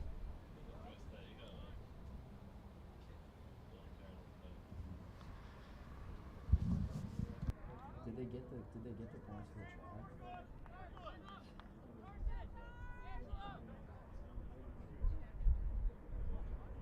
Why did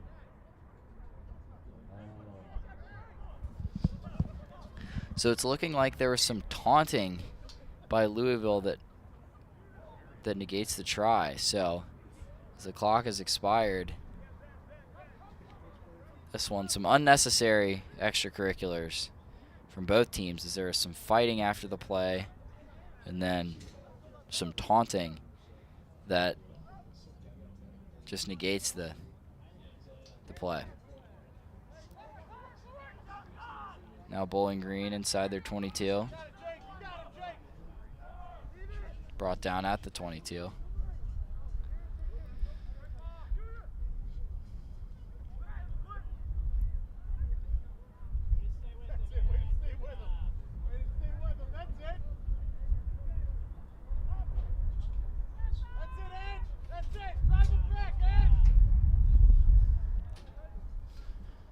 Bowling Green now at the 5-meter line.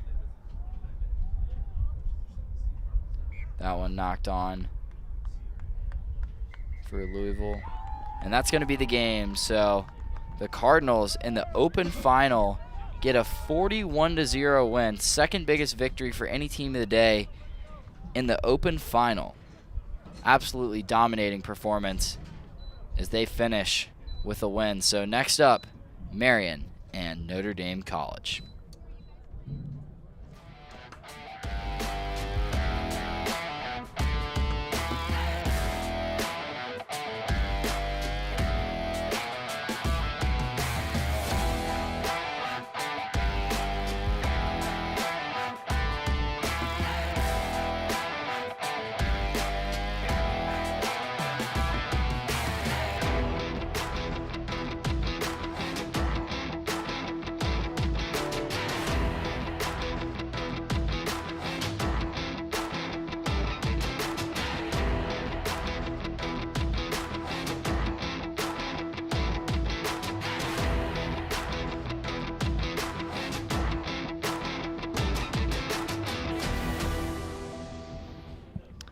Now back for the qualifier third place game, Marian and Notre Dame College. And as we said earlier about Notre Dame College, the school is going to be no more next year. So thinking about what this means for the players, their families, the teams as a whole, it certainly is more than just a rugby game. So for them, you know, a real thing to play for in third place. And for Marian, struggling big against Indiana, who shut them out and just dominated. So Marian trying to fight through this Notre Dame College line.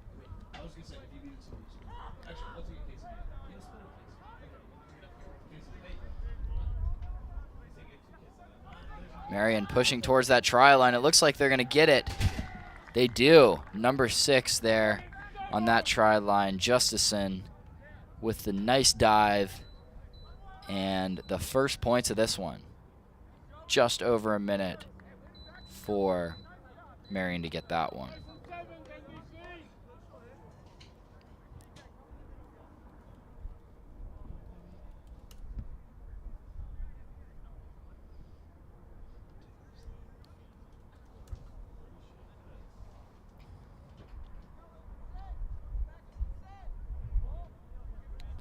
So, for the Marian Knights, they get the first points of this one after that conversion. Was it successful? After that unsuccessful conversion there, and 5-0 now with 5 minutes left. We'll see what Notre Dame College can do, as looks like they're going to have some speed on the outside. Can they find a seam? A nice kick. Trying to get a bounce. Doesn't get the bounce, and Marian comes back with it. As a high tackle. It's going to give some more space towards Marian.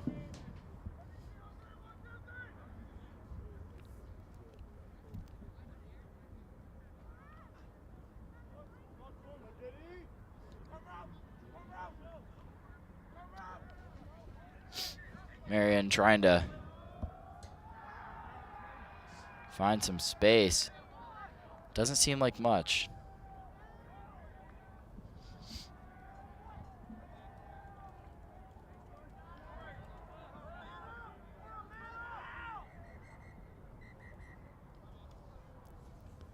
Seems like there's a little bit of a couple of beat up guys down there on.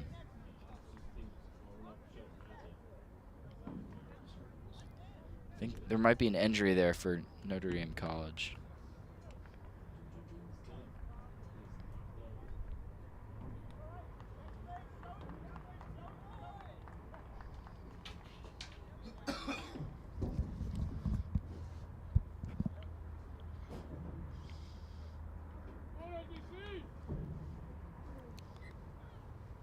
It's going to be a scrum here in the middle now.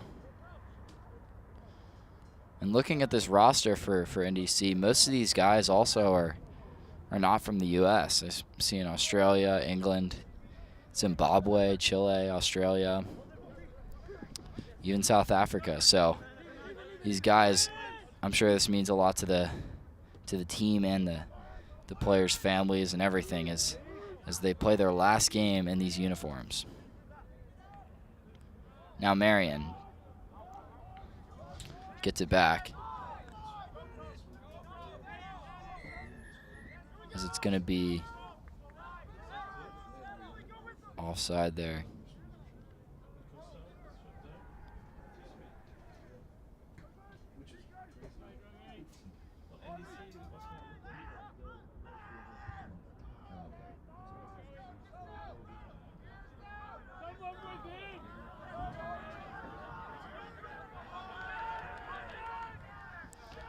Well, Notre Dame College takes the breakaway there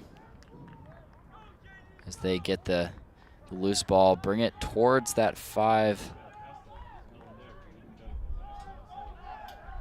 Marion gets the ball after it was lost by Notre Dame College. Now he's got some room. Can he break away? It's a 1-on-3.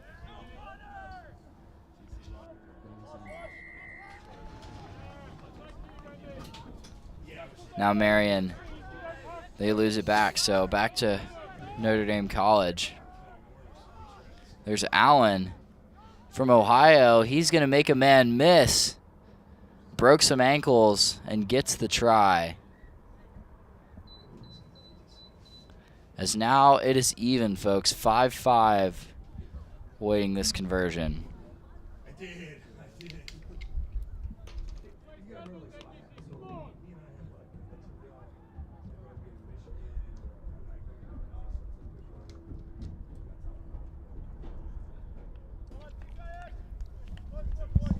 Very important conversion right now. That one gets a little gust of wind and it falls through. So 7-5, Notre Dame College takes the early lead now. With 30 seconds left in this first half, things are beginning to wrap up now. Can either team get some points out of the rest of this and give themselves a little boost going into the second half for this open final? Or sorry, for this qualifier third place match.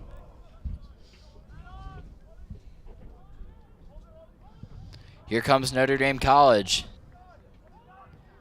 Number 9, Buxton from England.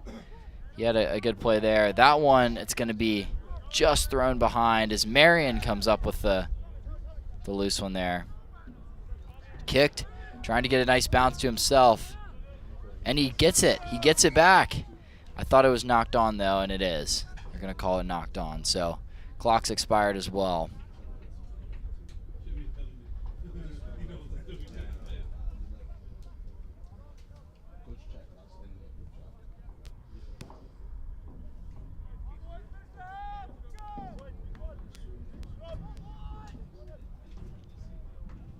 Looks like this one's going to be a scrum. I think they got the conversion. So this scrum now for Notre Dame College.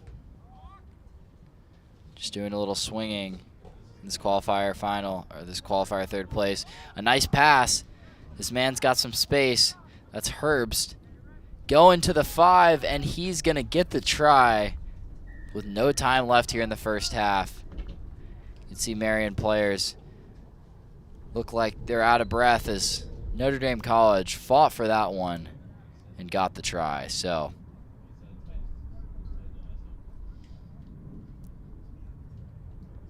conversion is up, and it is no good, off the post. So this half is going to end 12-5 in favor of Notre Dame College. We'll be back with more.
Now we're underway here in the second half, as this one has been Notre Dame College, who started down and then battled back to take the lead 12-0 and got that extremely important try to close the first half in this third place qualifier game.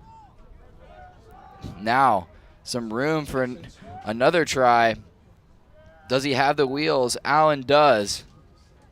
Gets that try for Notre Dame College and gets some much needed points there.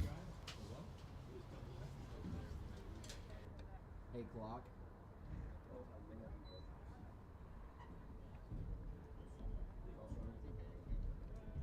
He's too busy. He's too busy filling his face.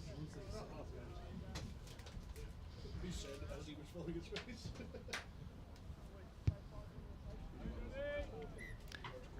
Yeah, I think it's been like over a minute and a half too.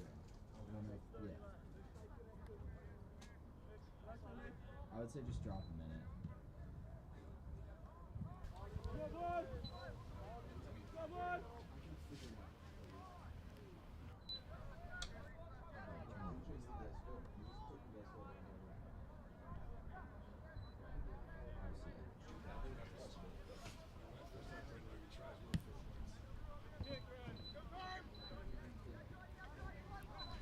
Here Marion's got it back.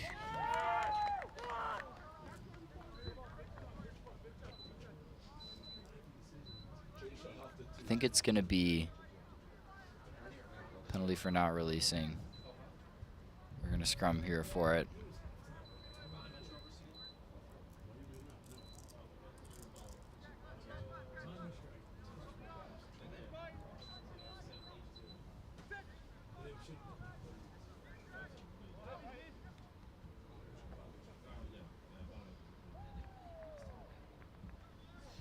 Notre Dame College trying to break through this Marion line, which they've been able to do these past few goes. Marion, can they find some offense? It's going to be about doing a better job of swinging. They've just not been able to really to find those weak spots in the Notre Dame College defense and then swing. It's proven to be difficult as they knock on there.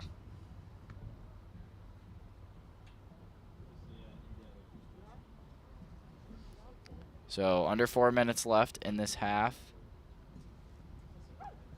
Notre Dame College leads 17-5. Looking just controlling this one as they knock that one on.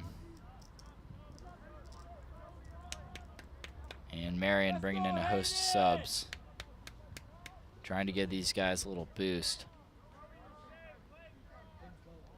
in this third place game.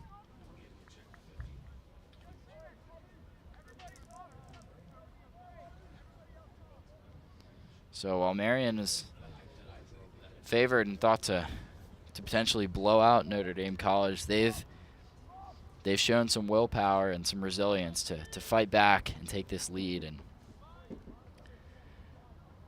even though the school is shutting down, still playing great rugby to close the season and can give them a boost for potential future 7 tournaments.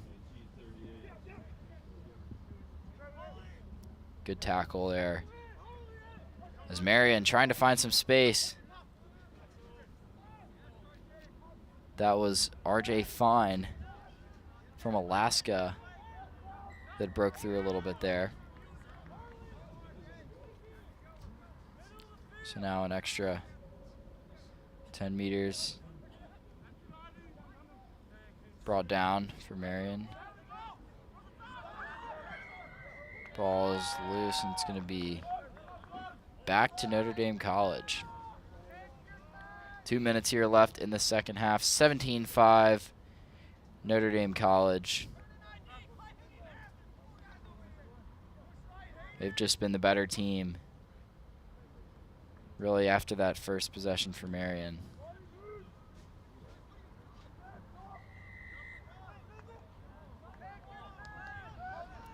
Notre Dame College pushing in transition there. A nice swing to the flanker.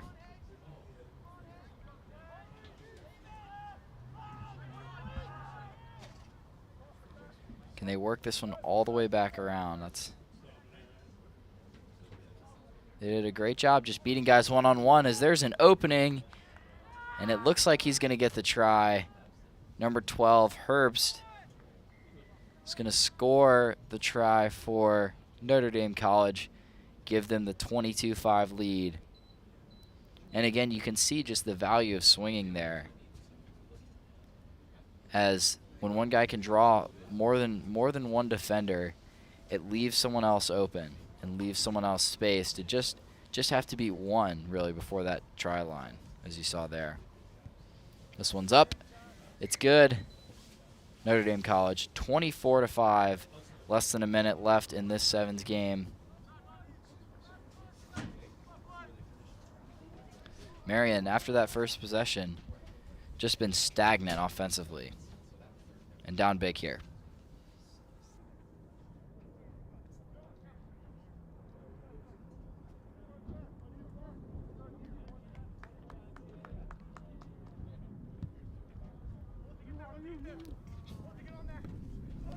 This one kicked high. Notre Dame College it seems like they were a little confused on which way to go. This one takes a weird bounce. They can get it out of this little mess in the middle, they might have a chance. That one, letting them play out the advantage.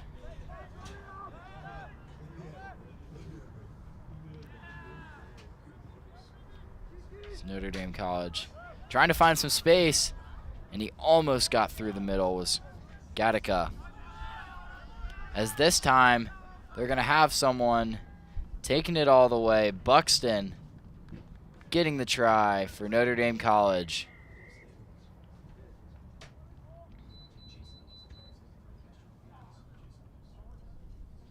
(29-5) in the third place qualifier. So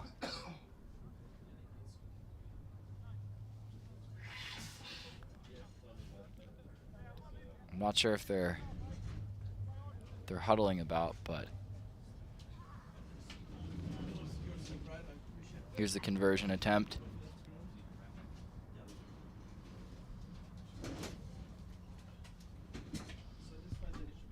It's high. It's good. Beautiful conversion, and this one comes to a close. Notre Dame College 31-5 against Marion. Huge third place victory for Notre Dame College, who said in the last year of their school. So this rugby program will be no more next year. And finishing the rest of the seventh season, you know, this tournament certainly helps as they gain momentum. And coming in third place today was certainly an accomplishment for the program as we get ready to go underway with Indiana versus Kutztown in 1 moment for the final.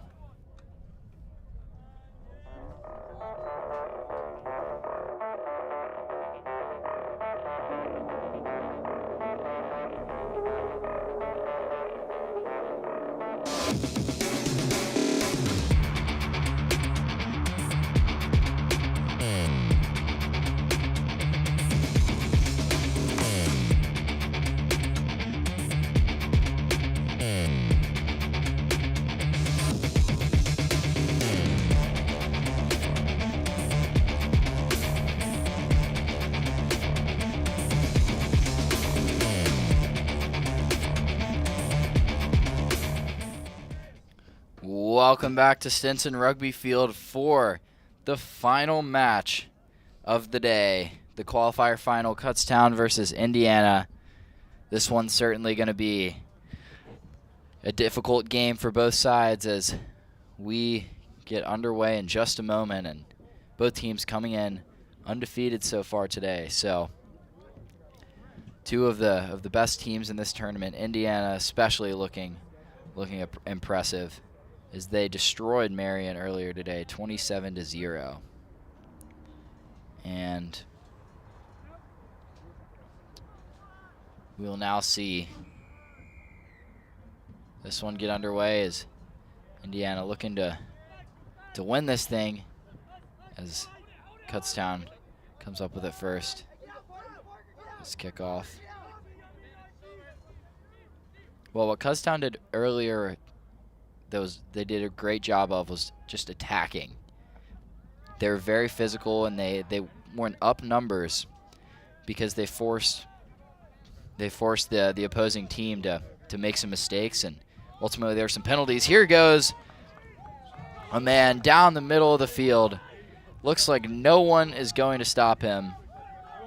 And that's number 3, Archie Grayson, who scored the first try in their previous game. Gets it this time as well. Huge play for the sophomore.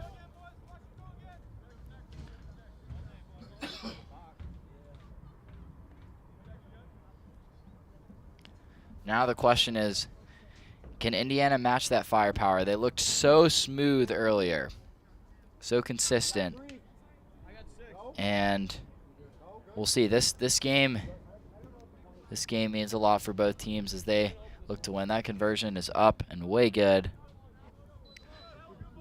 So 7-0 now, and they score in just about a minute. Kutztown, that is. A little lapse in Indiana's defense.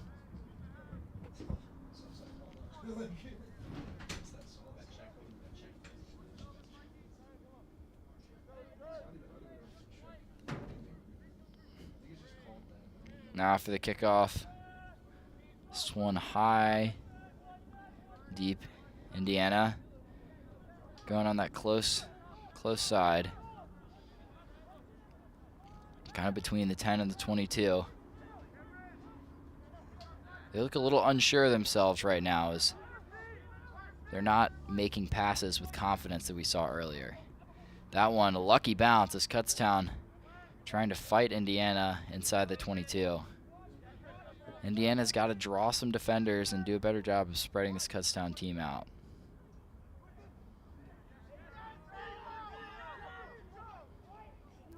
Indiana trying to break through. He goes down. He's got some room.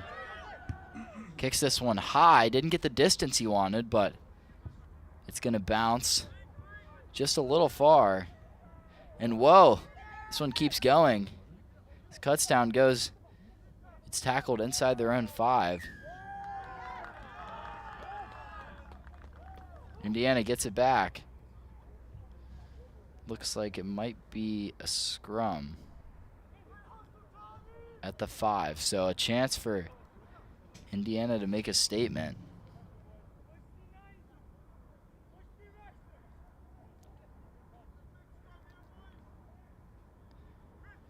If they can push the pile towards that touch line, there might be a real chance of an easy try here. Into the try line.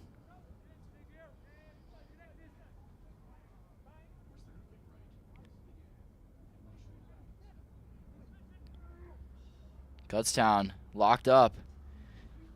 They got a swing. They find the swing, and it's going to be knocked on. Just a careless error for Indiana. He's got to make that pass. He's got time. Just got to make that pass with more confidence, and you're getting yourself a try there. And instead, Kutztown, 3 minutes left here in the first half. They get the ball back.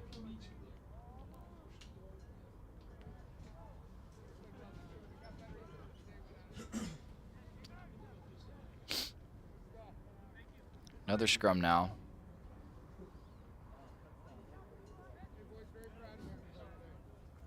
Kutztown with it.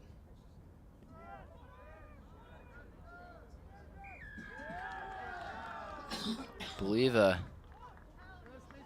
offsides play. This is now Indiana inside the 5. Can they swing once more? Yes. They're going to get that one as a try. Big play. It's going to be a tough conversion kick, but they get the much-needed try with 2:14 left here in the first half.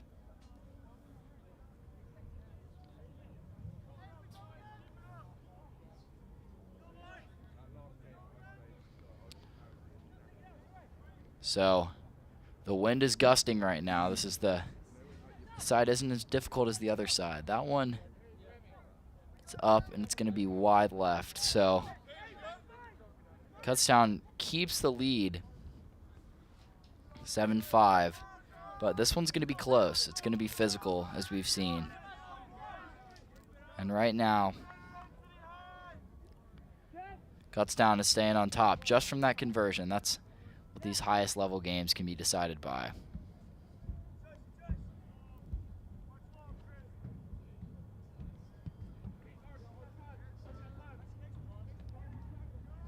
Kutztown with it.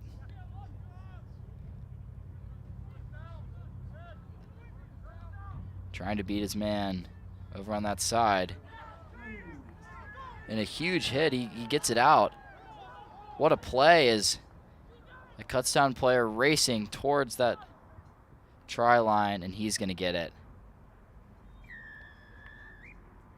Great heads-up play for Kutztown as they take the lead 12-5.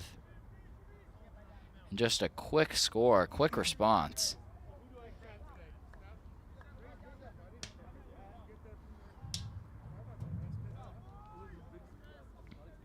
This Kutztown team is definitely a difficult matchup for Indiana. They can match Indiana's speed. And right now you can just see them working it to the sides, letting the flankers do what they do best and beat the opposing defense one-on-one. Conversion's good. So 9-point lead for Kutztown. Question is, can Indiana get another try before this half is over? Clock is about to run out, but they will certainly have another opportunity here. That one not called knocked on. Kutztown, nice pass. Through some contact. Indiana's got to shift better. It's a 3-on-2 right now. Kutztown, it's a 1-on-1 now. And they find another man to get another try. Mate gets the score for Kutztown. And now a 19-5 lead.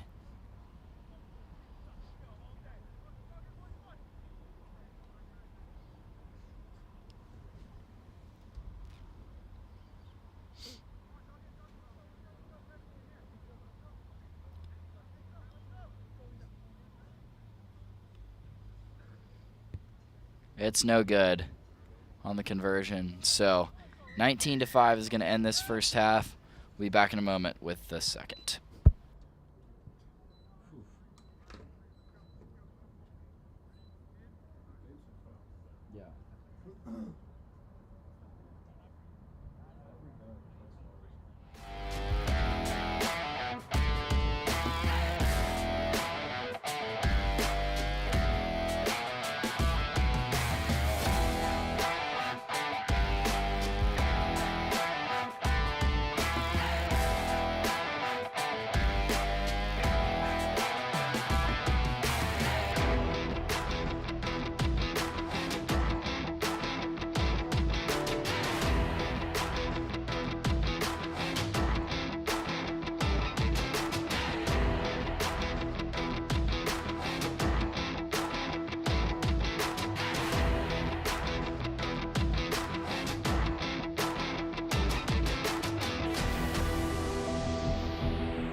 Back here for second half action between Kutztown and Indiana. Certainly Kutztown has been absolutely crisp with their passing. Just seems like they know where their players are going to be and they know how to exploit these matchups. Right now Indiana's got to figure something out on this offensive side. They've looked a little bit sluggish with their passing and just not having the confidence they did in that earlier game where they looked like one of the best teams out here today.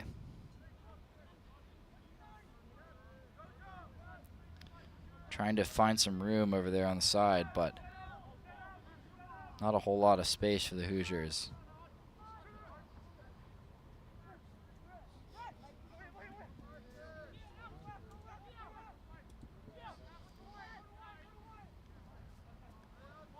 Now Indiana finding some space close to this touchline. Barreling through is number 14, Schrader. There's Mikowski back towards the middle, and it's going to be thinking not releasing there. Indiana, a nice kick. That one's got some good bouncing potential. Still bouncing. The Bears come up with it, though. And watch as they just swing. They just get the ball to the middle where their guys can make big plays, and that one is going to be knocked on.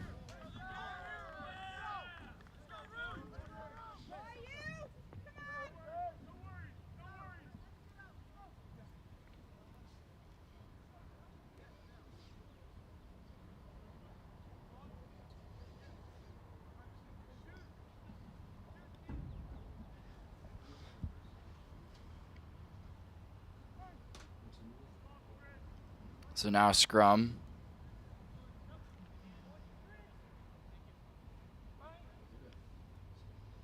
For Indiana. They're certainly not out of this thing with 5 minutes left. But they need 2 tries right now to catch up. A nice give and go. And some room there for Caballeros as he gets to the 5. That one coughs out. And Indiana's going to get the try. Or I believe, no, it's going to be knocked on for a scrum at the 5. Or we'll see what the referees decide as they discuss here.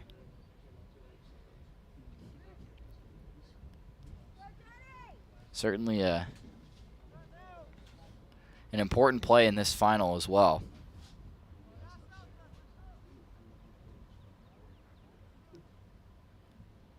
Updates across this tournament. The reserve final, Kentucky 3 lost to Ohio State 2, 19-7. So Ohio State 2 wins that.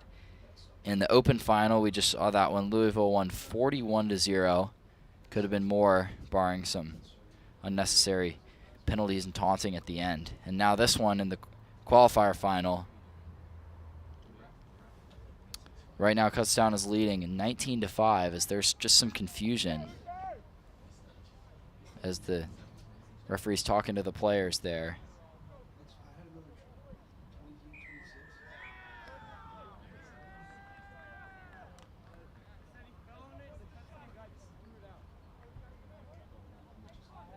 I'm not really sure what just happened here. I guess they're going to give them the try. So it was not that play was not knocked on, which I certainly thought it was. Conversion's unsuccessful. And it's going to be 19-10. So those conversions really kind of coming back to bite Indiana right now. So Kutztown Bears lead by 9. So 2 tries away for Indiana. Can they come back? He gets it off the touchline. Beautiful play. And just an easy, quick try for number 13, Parker Wall, which his brother, Peyton Wall, is a senior as well, both from Indiana. Both staying local, and right now,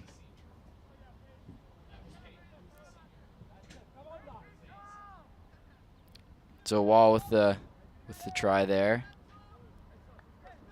The senior, and now within 1. Within 1 tries Indiana. Conversion, it is good.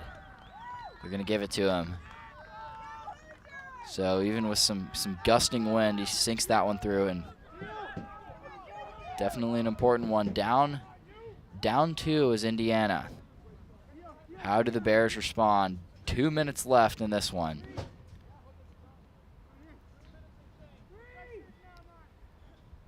anyone's game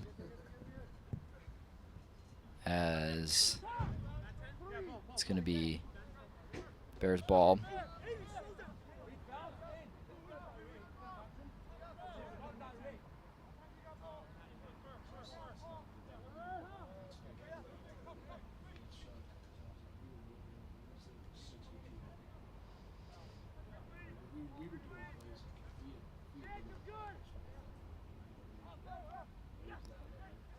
Kutztown working their offense. You can just see how they exploit these matchups. Indiana doing a great job of collapsing this middle, forcing them to beat their fast guys out on the outside. A physical run, but Indiana comes away with it. He's got a man on his tail. Is number 20, Cahoon.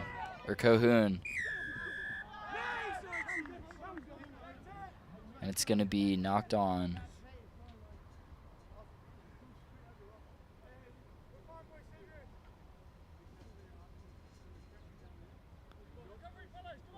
Now the referee talking to some of the players here.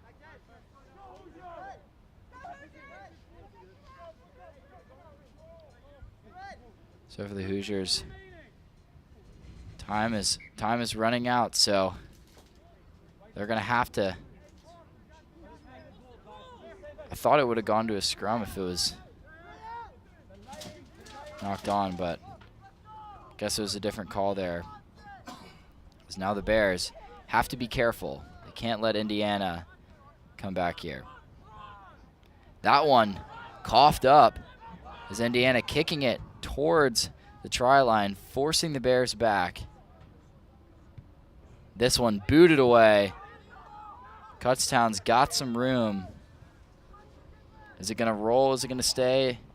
No, it's going to be kicked and rolled into touch.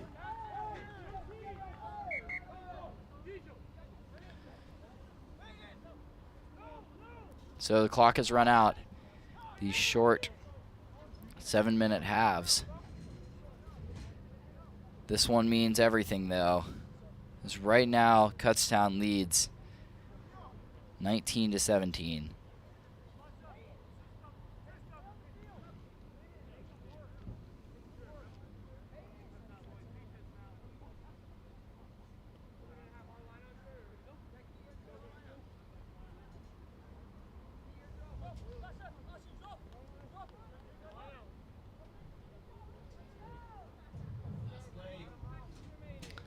So it's looking like this one is going to be the final play of the game after this line out.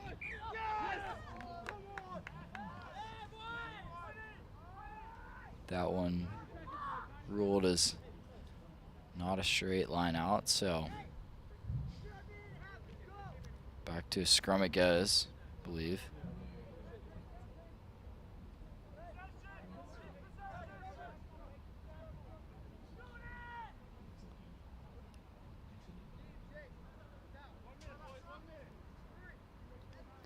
So into the scrum they go. Indiana. Game comes down to defense. Can they get a stop? Can they give their offense a chance? As we've seen them do in the second half. Who's got it? It's going to be lucky there for Kutztown.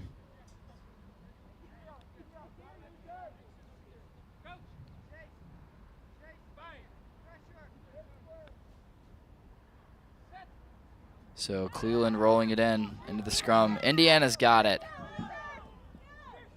Right now it's a 4-on-4, 3-on-3 on that side. Can they beat the Bears? They're going to play. I believe it was a not releasing call. They're going to let the subs come in. So a couple of new Hoosiers on the field.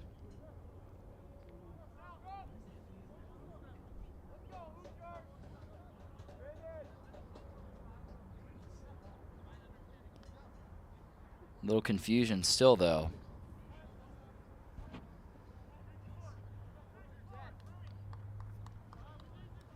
I guess back to a scrum.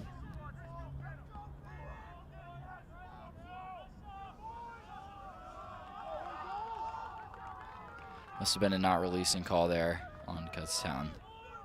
Led to this scrum. You can hear the sidelines getting excited over there. Most of the fans have cleared out deep into the afternoon as temperatures start to get cold again. But for these Kutztown and Indiana players, things are just heating up. 19-17 Bears in the scrum over there.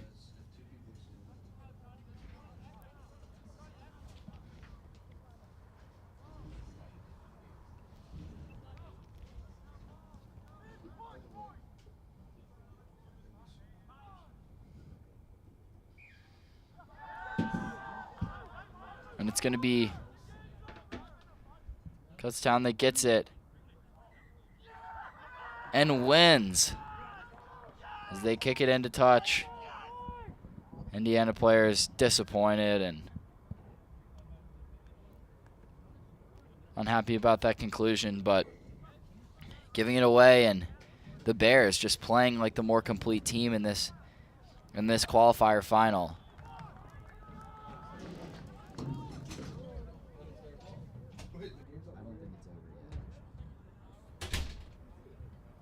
It's looking like it's actually not over. And a theme in this game has been one referee makes a decision, then he talks with the other referees, and then they completely change their decision. So it looks like this one is still in for this line out.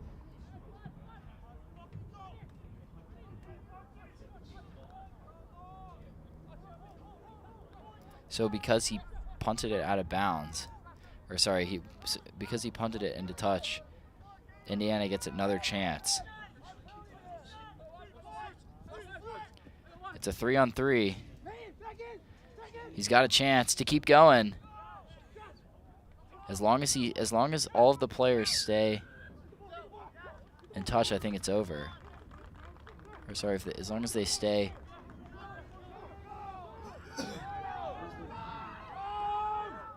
I'm not sure what's going on.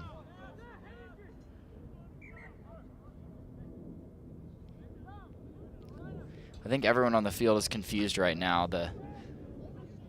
They let the players play out an advantage, but then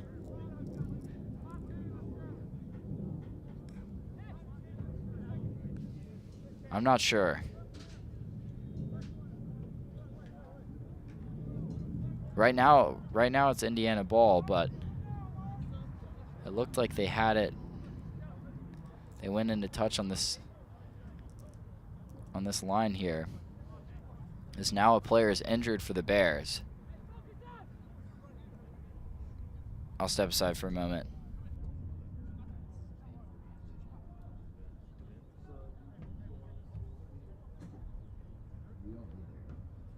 Seems like they're making up rules as they go.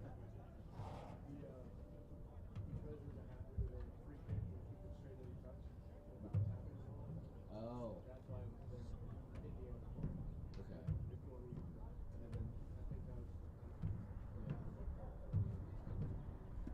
And then they let them play the advantage, and then this dude got hurt. Okay. Yeah.